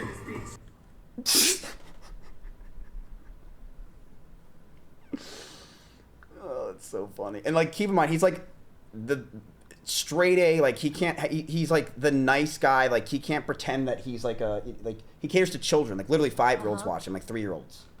So he said this. Dude, stop negging. Don't neg. No one likes a negger. Dude, that sound. But that's not his fault. I know, but it was very funny because he's that guy and he said that, so people laughed like crazy. But he also was like, How come that sounded like an overlay? Like it didn't even match. no, it was real. Oh. It was real. I was there. So this was the game before Fortnite that everyone played. This is the original version of Fortnite. It's called H1Z1, and this was Ninja before he was famous. And this is the Ninja I watched. So people also realize, like, his whole persona he put on, this like sweet innocent guy, was not real. But I mean, no shit, it wasn't real. He got. I would fake it too every fucking goddamn day if I was getting 2 million followers. Chat. I'm sorry. If overnight I started becoming popular, I would love to be PG. I would do it in a heartbeat. You would? Yes. To be like Ninja.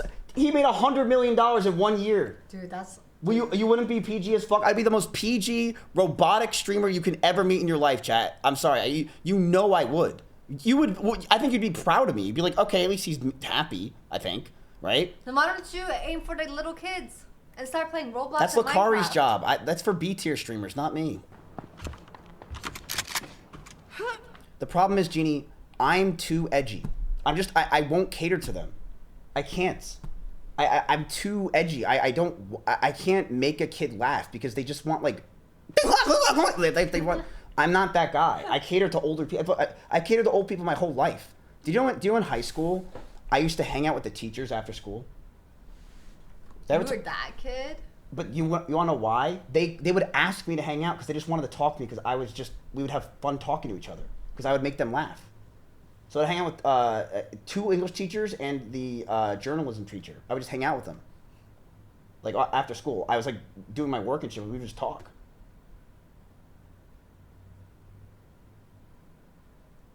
You were groomed? Yeah, but I gotta be. That's it? For me, that was pretty fucking good. I'll take that. Oh. I'll take that.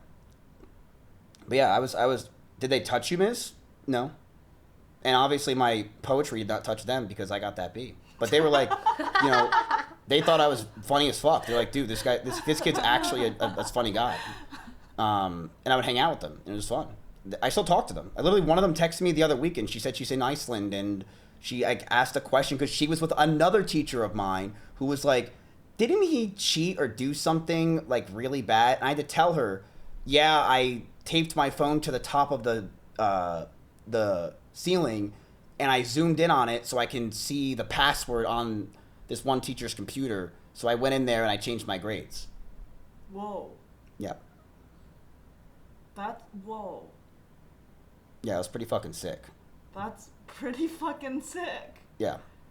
How did you get your phone back? I waited till she left the room. I did it after class.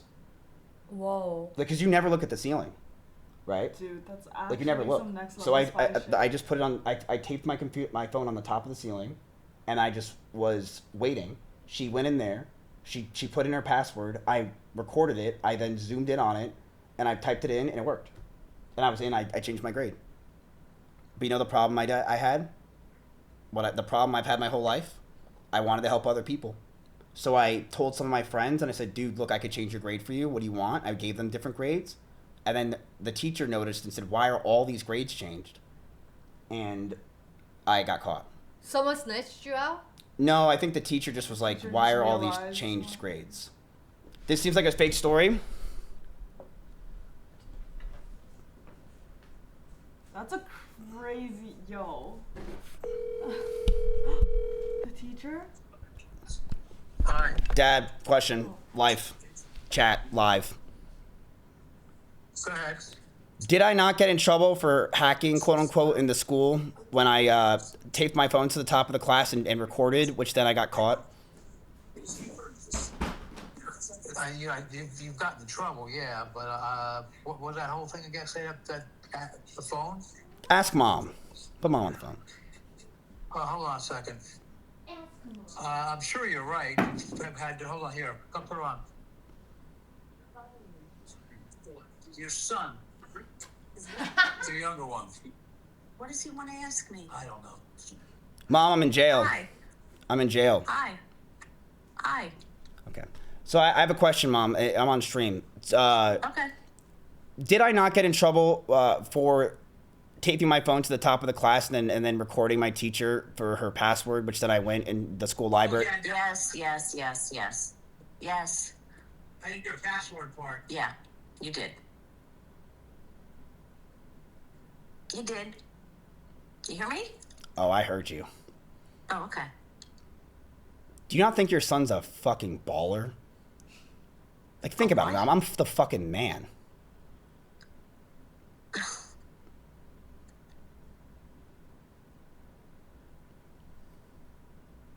Are you there? Are you? Yeah, I'm here. You're supposed to be my #1 supporter. I just said I'm the fucking man, and you didn't respond. Well, yeah, you are now, but you weren't there. You were a kid. No, but like I mean, I'm the man. Like I'm like cool. You're cool.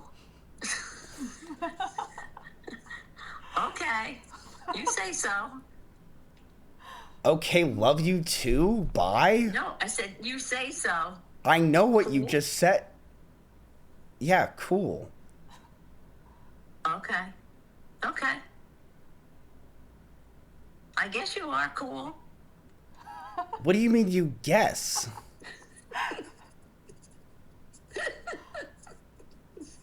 Can you just say your son you think is pretty cool? Pretty cool or pretty cruel? Cool. You're cool, Matt. You're cool. Word. No. Thanks, Mom. Okay. Thanks, Mom. Well, I answered your question. I know that's what I wanted to hear. I know I did that, and I almost got expelled, didn't I? Yeah, you got in trouble. You did. Mm-hmm. You did. That's true. Gray hair to prove it. Yeah. My dad said he has the gray hair to prove it. Yep. Yeah. Caused a lot of grief. Mom, did I tell you I learned how to speak Asian? Ah, good. Yep. Oh, got him. Good. What does that mean? It means my mom hates me. I don't hate you, Matthew. Oh. I mean, come on. Really? You know, No. Oh, good. If you're learning Asian, that's a good thing. You're learning what? Asian. Language? Yeah, it's not Asian's not language. What are you talking about? Mom, I'll buy you anything you want right now. What do you want? Nothing. Nothing. It's almost time for me to go to bed.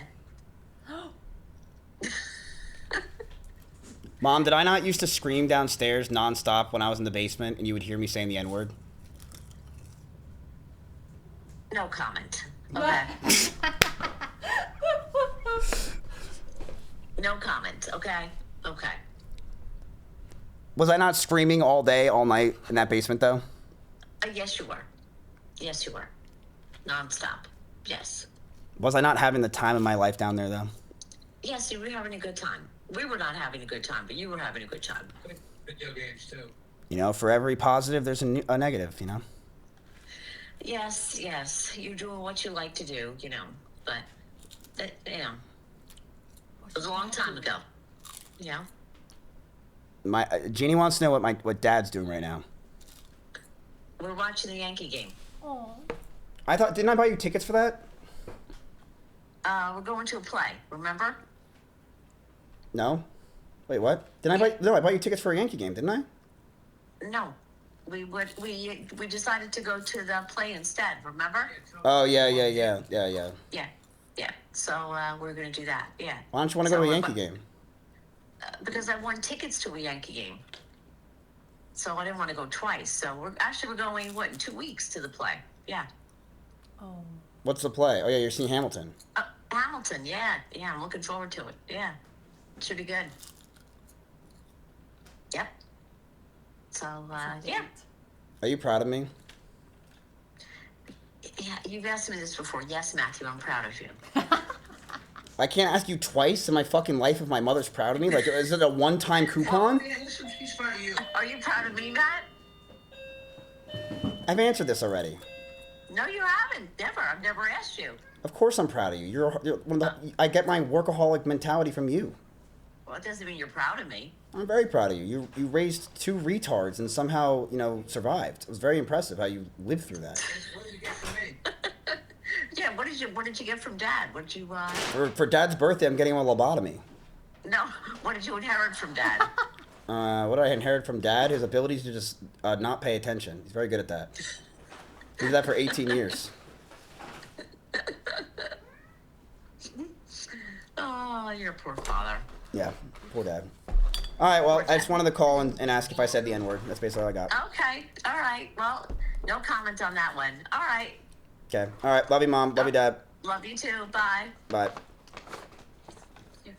Want your phone back? Yeah, I guess. What do you mean, yeah, I guess? You weren't on line for that one. Hello? I can hear...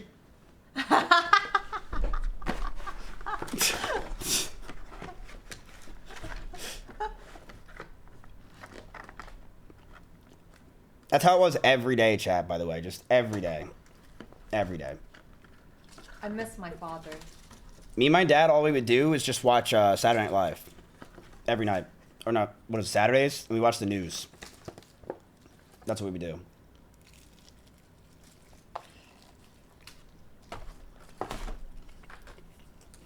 Oh! The first time I thought you were nice was when I saw you play the word game with your mom. Like, you guys were just sitting down. What's the word game? He was just, I don't know what it was. You guys were figuring out. Oh, we were playing, I got this book because my mom likes to do crossword puzzles, so me and her I bought it for her, and we were sitting down just doing crossword puzzles together. Like, all night.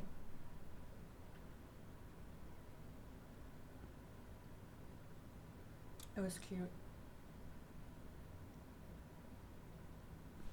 Yeah. What was I gonna say? That was a hiccup. Dude, it's cold. It's cold here? But I want to keep it like this because in case the AC breaks and then we're sweating again. Okay. This guy said I'm gay, so... Is there anything else you guys want to learn real quick? Any lore? I feel like you guys learned a lot. Your parents are funny. I'm telling you, we're just from New Jersey. Like, we're there's a dime a dozen of people like this in Jersey. It's not. I'm telling you, like, people don't realize this. Like, it is different on the East Coast. When I grew up, where I grew up, chat, everyone's family would just fight each other all the time. They would just fight nonstop. It was so normal for me to walk into any of my friends' houses and the mom was yelling at the kid to do something, like yelling. And the kid then would yell back at the mom, all right! They would just scream. Like, it was constant everywhere you would look. And it wasn't just like 2 houses. It was every house. It was the same fucking thing, left and right. That's how it was. What? Yes. Oh, yes. I'm not just saying that. Like, it really was. We would just like yell and it wasn't even like we were yelling in a sense of like we were mad. We would just, that's how we would talk. Dude, like, my kid yelled at me. Like, I'd be like this. John, get the fucking garage. Come on, get the trash. Put it in the fucking garage. All right, fine. Give me 5 minutes. Exactly. Literally, I wouldn't even flinch if that was how it was. Every time. Dude, my mom would smack me if I yelled. See, we grew up on different sides of the coast. Like, chat, is anyone from Jersey or that side that, like, understand that? That's how it was? Like, we'd talk like that?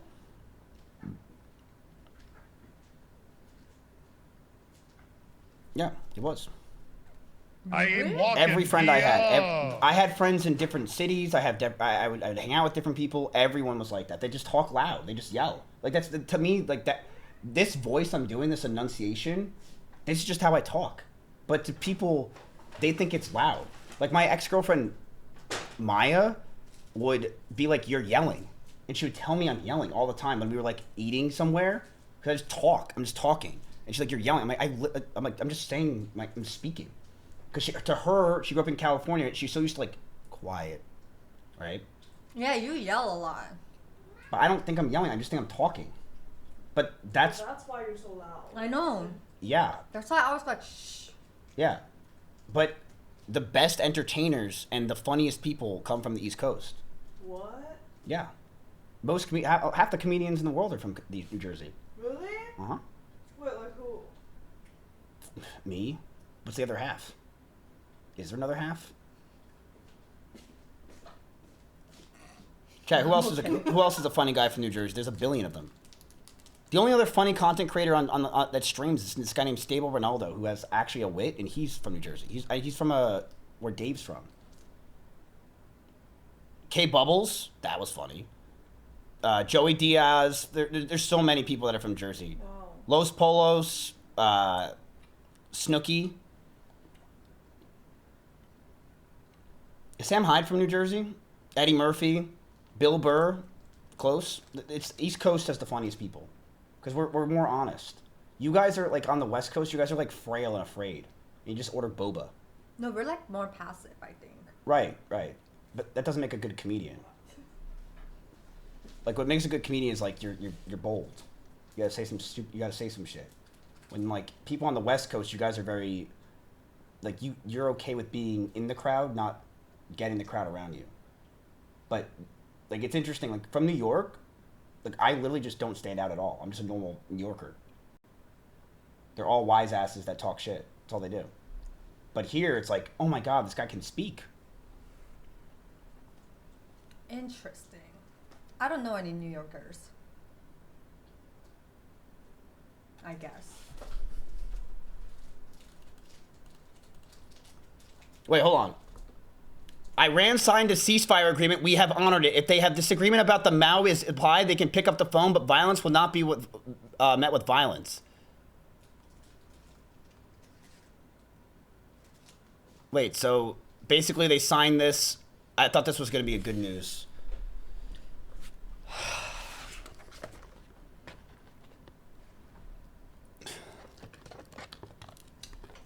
Like, what do we even do to this chit chat? It's like...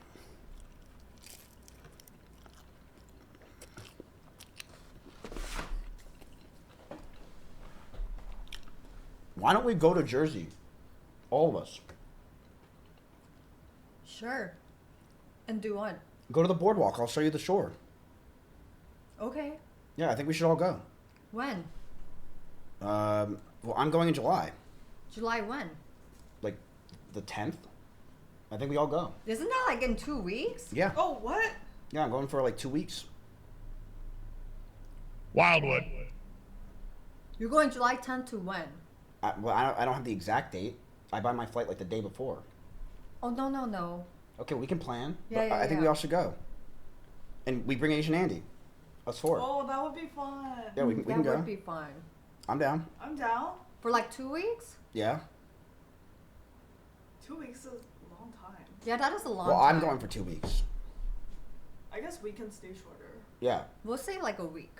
Yeah, we can go to Atlantic City. You guys can see it all. We can stream it, IRL it, and we can also do the investment stuff. I've never been. Can we stay in your family house? Yeah. Whoa. You don't want to. Oh. Wait, why? Dude, my Jersey homes are like, a lot of them are from like the early 60s, 70s, where they're just like, you hear every creak that happens in the house. I have a big house. My house is not small, but you hear every creak, crack, and movement in the house. Every time. I will know if you get up from the other side of the house. Every time. But that's kind of fun. It gives it character. We can. Oh, Belle, do you want my parents to hear you in the middle of the night? I'm sleeping in the middle of the night. What do you think I'm doing in the middle You're not. of the My night? mom's going to bed right now at 8 o'clock. Okay, sorry. We won't. Oh, yeah, okay, then where would we stay? We would stay in hotels. There's a Marriott.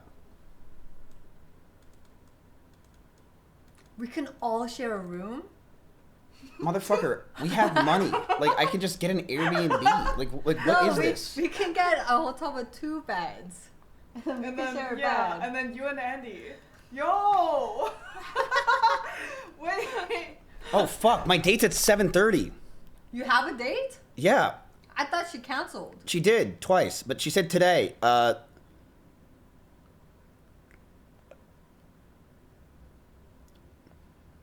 You just ate.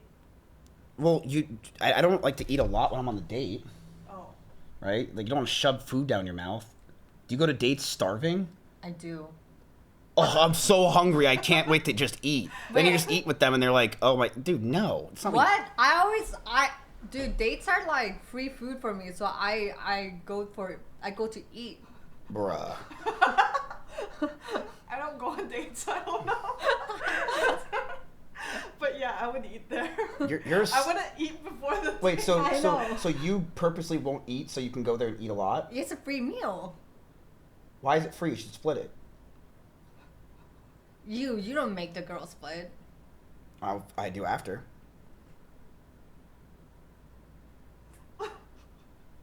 Yeah, so every time there's a date, I don't eat all day, so I could eat on the date. Like That makes sense. appetizer, meal, dessert.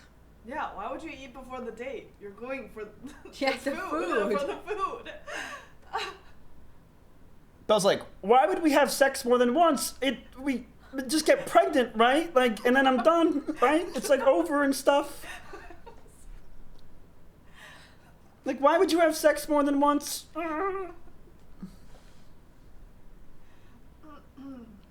So stupid. That don't sound like that. Are you from Central Jersey? No, I'm from Montclair, New Jersey. North Jersey. This is exciting. Have you ever been? I've never been. Bro, No, I've never Belle, been. Belle going on a fucking date. You know what she's gonna say?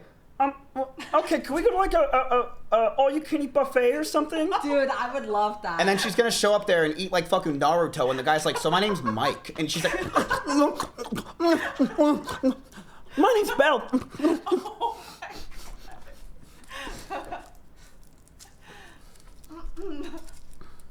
Dude, And she's like, buffet "I'm dates. full. That was a good meal. I'm gonna go." She's outside waiting for the bus, holding her finger up.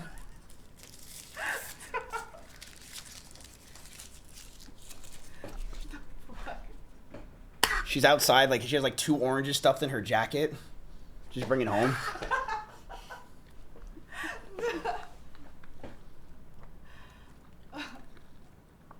Don't you have a date to go to?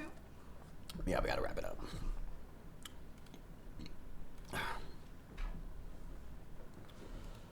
Was that a fun lesson, chat? Did you learn a lot?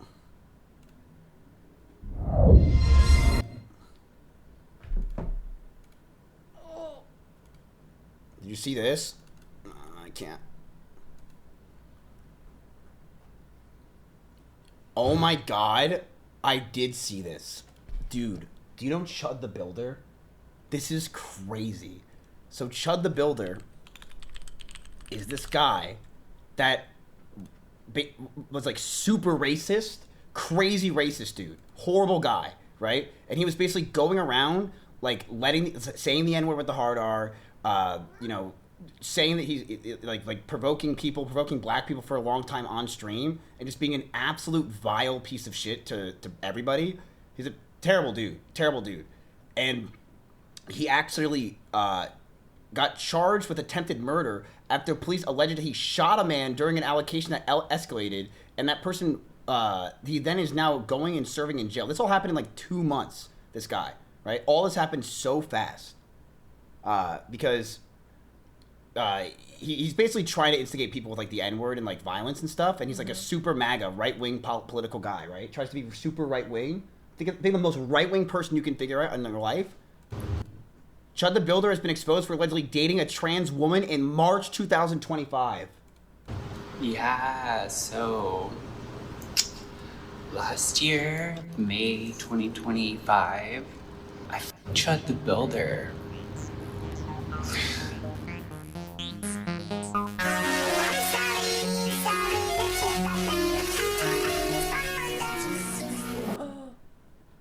First of all, he for sure got pegged. How do we know this is a woman or a man? I don't know. This could be I think this might not be a trans woman. I think this might just be a girl saying that she's trans, right, chat? There's no way this is a... Women and femboys, they're the only people who want to act feminine. He sent me these texts with his baby mama, who was Latina, months later after a date. She said, "Go live happily ever after with a dude. Get him, girl." And then he said, back in the day when... There's liking transgenders, right? If they're like, look very feminine-like. And then there's this guy. Like, there's sometimes when I got with the transgender girl at one time, I didn't know she was trans. I literally pulled her pants down thinking it was a vagina and it was a dick. Because I thought she looked like a man. I mean, fuck. I thought she looked like a woman. And I didn't realize it until I pulled her pants down. This looks like fucking Tifu after he got back from, you know, like a block party and got a henny tattooed on his forehead. Women were made to be feminine. That's when society was the best and the least gay shit occurred. Every time women get out of hand, go back to the Roman days and dudes who are more femme than their fat girlfriends are. Women are so manly, dudes would rather fuck a femboy than come home to their GF. Bitches who act like dudes will call men gay for fucking femboys who are more feminine than they are, in quotes. How dare you not want to come home and man with a pussy? Sorry, babe, I'd rather fuck a girl with a dick than an N-word with a mid-T like yours. Cry laughing emoji. Wait, that was him saying that? Friend made a good point where she's like, yeah, bro, like you really owned your baby mama. I know it's like not base, like it's very misogynist. Just say you think it's hot, bro, like that's all. It's not really just how hot he was. Yo, look at this last selfie he sent me actually from a new faceless Grindr profile. I'm gonna find it. Look at this king picture. He's so I had to go digging through the text to find it, and I knew I'd send it to my friend, but I fucking screamed when I saw what she had. Bro, I've seen XQC in a dress look more like a woman than this girl does. Like, I'm sorry, this just doesn't even look like a fucking, like, what? Are you Chud the Builder was, what? You know what I'm saying? Like, Dalton started messaging me on Grindr again. She said, LMAO, why the fuck is he pretty? If he wasn't like a future murderer, I'd be lit as fuck for you. Shout out my girl for being an oracle, I guess. I sent that to her. She's like, on God, I never miss. And then I said. Oh, so that's probably where the estrogen starts kicking in. You can hear her voice change. Being an oracle, I guess. I sent that to her. She's like, on God, I never miss. And then I said. Neither did Chud, unfortunately. We cuddled on my couch and made out. I've struggled finding a good word for what happened next. Because I think like simulated sex it's too vague, and frauding is too specific. But at some point, I put it between his thighs. Not his ass, unfortunately. We were like kissing. He flexed his legs together, which it's funny from like Mr. I'm not a gay bottom. Like, I remembered this. Like, this came back to me. What we did was kind of more gay. Like, bruh, you just got your chud-ussy pounded. What else have you got to lose? Like, just flip over. Why am I losing my voice? I felt like Dalton wanted a trainee trad wife. We talked a lot about his job. I don't think he ever asked about mine. Several times after doing things for him, he called me a good girl. It was hot, like, don't get me wrong, but there was something unnerving about it. As corny You're definitely role-playing if you're calling her a good girl. as it sounds, I wondered what would happen if I was a bad girl. Chud was very intense. Ted Bundy stare and all that. He was bigger than me, and he would switch from being overly affectionate to annoyed and angry. Later down the road, he would neg me over text like, nobody likes, I miss your big forehead. And if I pushed back, he... Wait, what's negging? Because I thought it meant like nagging, but then now I'm getting the feel it's something different.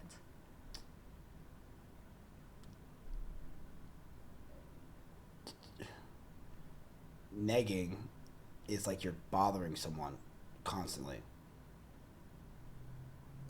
Really? Yeah, you're like think of like a kid. Kids neg. Or like you're negging me. Yeah. But nobody likes them.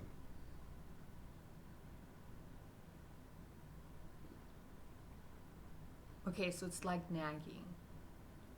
Similar, yeah. It's like, yeah, it's intentionally giving small insults to someone to provoke them. But nobody likes them. Oh, it's a bad word? No, it's not a bad word. I don't know why Direct just comes in here and just says something that's completely wrong every day, but it's not a bad word. Okay. But nobody likes them. Almost said it. excused it. You know I love you. Which for one date, he said I love you like a few times. I said it back. I didn't want to get murdered. Maybe I did mean it, but like we both meant it a little bit. Because we're broken fucking people. Why is she talking like that? Because she's what do you mean? Like this. Because she's hot as fuck?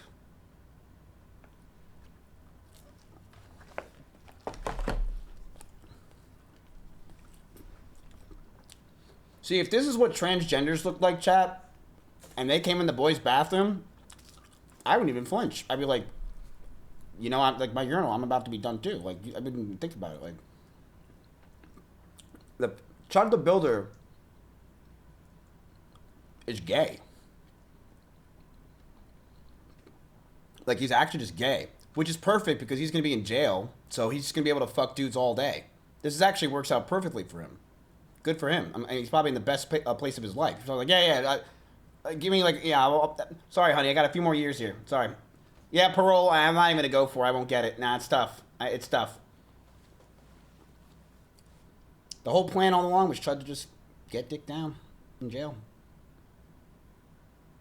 But it's so crazy how he was like super racist, right-wing Republican, MAGA guy, and they always turn out to be the gayest. Like, people think I'm gay because I sucked a dick once from a girl that I thought was a guy.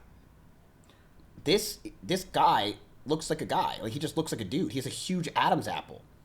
You know, like, I don't know. Like, Chad the Builder was just gay. Well, technically, you left out the pegging? Okay, I'm going to address this one time and one time only. Yes, I got pegged. I did. One time. I tried it. I didn't like it. I really didn't like it. I like it when there's a finger in my ass when I nut. I do.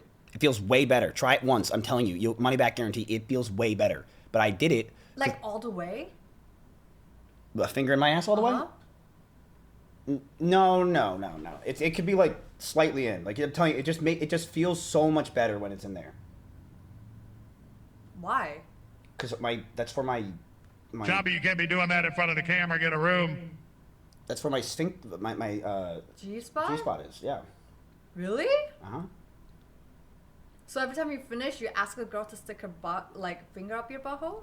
I don't finish and then go, now put a finger in my ass. But you say you're That's about like to finish? that's like hitting the pinata after the pinata's already knocked out the candy. Well, okay, so you say you're about to finish and you make her do that? First of all, I don't make a woman do anything. I mean, you, like, you ask for that? Yeah. Well, it depends on the girl. So if a girl has really long nails, fuck no. Because I'm basically just asking her to take a, cheese grater and put it on my balls. Oh, but if she doesn't have nails, you ask her? Yeah. So liking trans women doesn't make you gay because you are attracted to them because they look like women. They are women, right? But if you like getting fucked in the ass and stuff, like by man, if it's not trans. Yeah, you're gay. But I didn't get pegged by a dude. Yeah. I got pegged by a girl. You liked it? No, I just told you 12 times I hated it. Like, I literally did it for 2 seconds. I'm like, this hurts. I hate it. This is not fun. I don't like this feeling at all. What's the difference reaching down in a finger? It's just like, when you're nutting and your asshole's contracting back and forth, that's what a lot of it feels through. And when you put a finger in there, it, like, makes it contract harder because it's like, I don't know how to explain it. I see. But going back and forth, I don't like that feeling at all. It did not feel good in the slightest. Ew. I'm not saying ew to you. I'm saying ew like the feeling. I would imagine it feels like poop going in and out.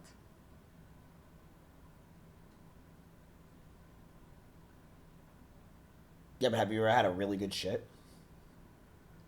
I poop every day. And it feels good? I poop when I'm bored. Feels good? No. You don't like pooping? I don't really like pooping or peeing.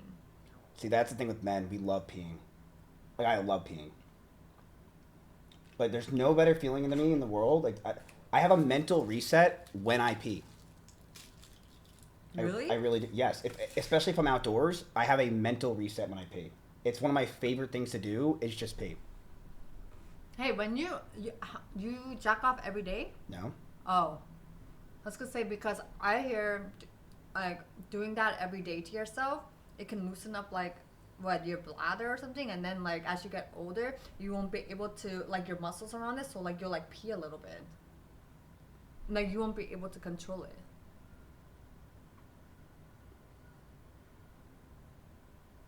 Where did you hear this from? Like, you asked me, like, where do babies come from 1 minute, and you're like, hey, do you know, like, Section 4 of the health district code is, like, you're gonna pee a little bit after, like, what the fuck, Jeannie? I don't understand where you hear things, but you, like, don't know so much. It makes no sense. No, this is true. Okay, but, like, cool. Where did you hear that from? I forgot. I just remember these things, but I forget where it comes from. You're like, oh, so poop comes from the butt? And then, like, the next minute, you're like, yeah, so, like, at, like, 35, your deterioration of your sphincter. Like, what? I don't understand where you get your information from. TikTok? Maybe. TikTok. No, it's not TikTok. I actually read about this on ChatGPT. Is your fuck this chat is AIDS? No, it's not. What? My chat is so easy and chill. What are you talking about? They're AIDS.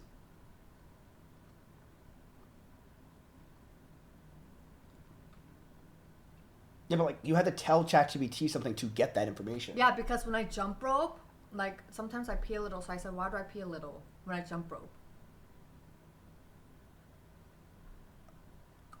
Is it because you jerk off too much? No, but it says that could be one of the reasons. Wait, so why do you pee a little when you jump rope? I just have weaker muscles.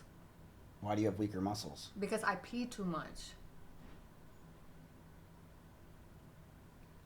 How do you stop that? So Yeah, the pelvic floor thing. Like, there's an exercise you have to do. You don't do it. Yes, I do. When? I never seen you do anything pelvic. It's not like, it's not what you think. I gotta pee. So like right now, Jeannie, I'm gonna enjoy this. Holding in your bladder could lead to weak muscles. Yeah, so I used to hold my pee because I don't like to go pee. But then now I pee too much too. And so like, it's like, sometimes I hold it and then there's a problem and then I don't hold it and then I keep going and then there's a problem again, like hemorrhoids. So there's like no winning.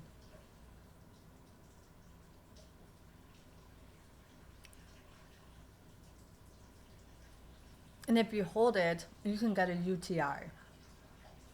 Is what I hear. That's why I kept asking last time, do men get UTIs? Gay son I jumped rope or because thought daughter. There was a challenge. Like, there was like a challenge I was doing with my friends. And we didn't make it.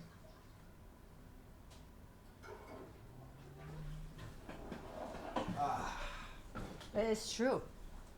So like, as a man, Jeannie, that was a relieving thing I just did. Do you hold your pee? Because your pees are so long. I just drink a lot of shit.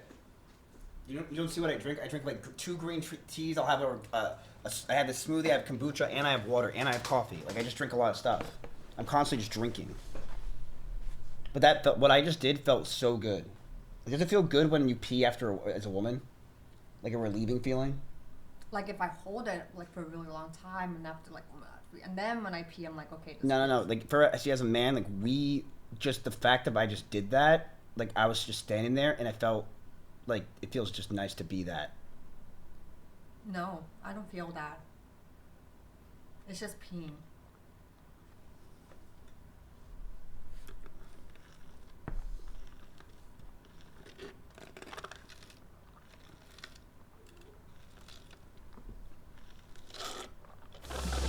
Gay son or thought daughter.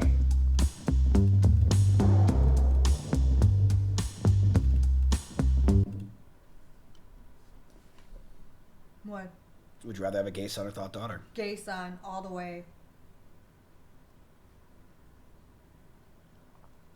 I'd rather have a gay son because I know he'll just grow out of it, right? I'll be like, yeah, all right, you're gay, whatever the fuck. We'll fix that real soon. I'll be like, kid, shut up. Watch Chud the Builder. That's a real man. Watch him. Imagine hearing your daughter's a whore. Oh my god.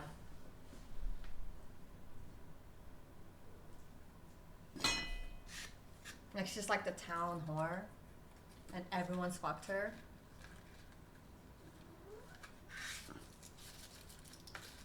Which, by the way, having sex is fine. But like, sometimes like, dude, what if like you have a daughter and she's like 12 years old and she gets a baby because she's gotten around the whole town, like her whole high school class, right? And she has a baby and she's like, no, Dad, I don't want an abortion. I'm gonna keep the baby. And then what? Wait a minute. So do you want that or you want a gay son? My 12-year-old daughter is having a child and... And she doesn't even know who the father is because this 12-year-old daughter is a thought. If that happened, then I would just do this.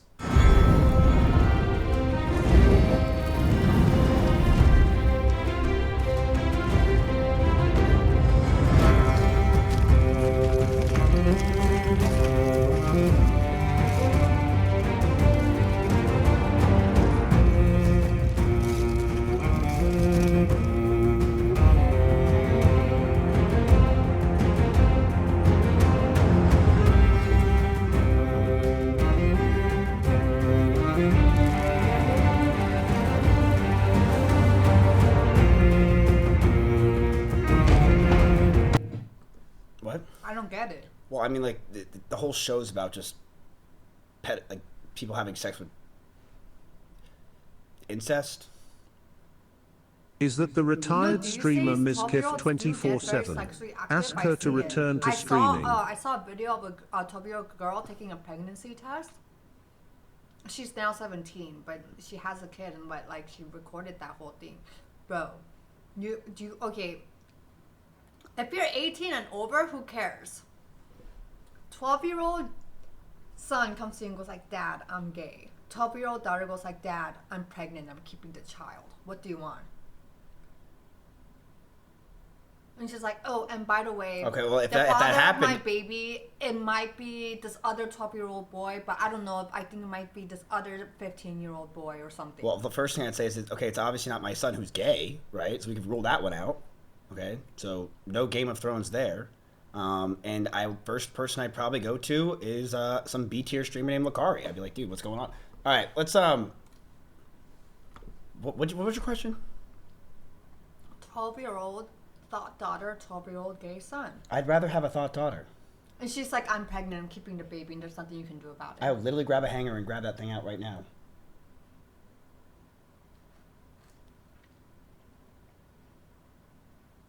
You want to do that rather than your son coming to you and saying he's gay? I'd So take him here's what shopping. I would do. No, here's what I would do. I would I would abort the child. I'd force her to do it. I would then take the placenta, put it on the refrigerator, so every time she opens the door, she's reminded of what she did. No, but she runs away because she's like, "I'm keeping the baby." Okay, I'll start playing Kanye West, Run Away. I would keep the son. I'd rather choose a son. I'll get him a haircut. I'll take him shopping and all that, and be like, "Okay, do you have a boyfriend?" No, here's what I would actually do. I'd say, okay, you're having a baby. You know what I'm going to do? I'm keeping the baby, but I'm kicking you out. She's like, "Okay." I say, fine. And then she comes back like every year with a new baby. Because she's a thought. I call TLC. First thing I do.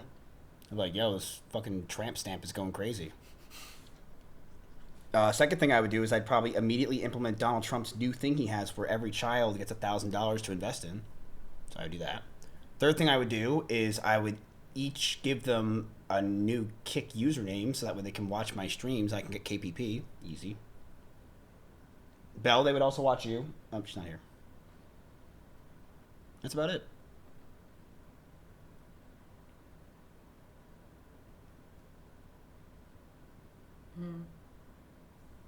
If I had a 12-year-old daughter and she says she's keeping the baby, I'd like, keep it. If but she you're told me not allowed to live here. If my daughter came in and said she's having a baby, I'd say, let's go.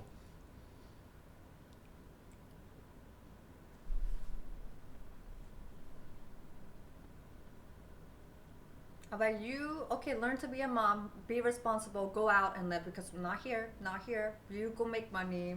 You raise this child. Since that's what you want to do, you gotta be a responsible parent now and live your life for the kid.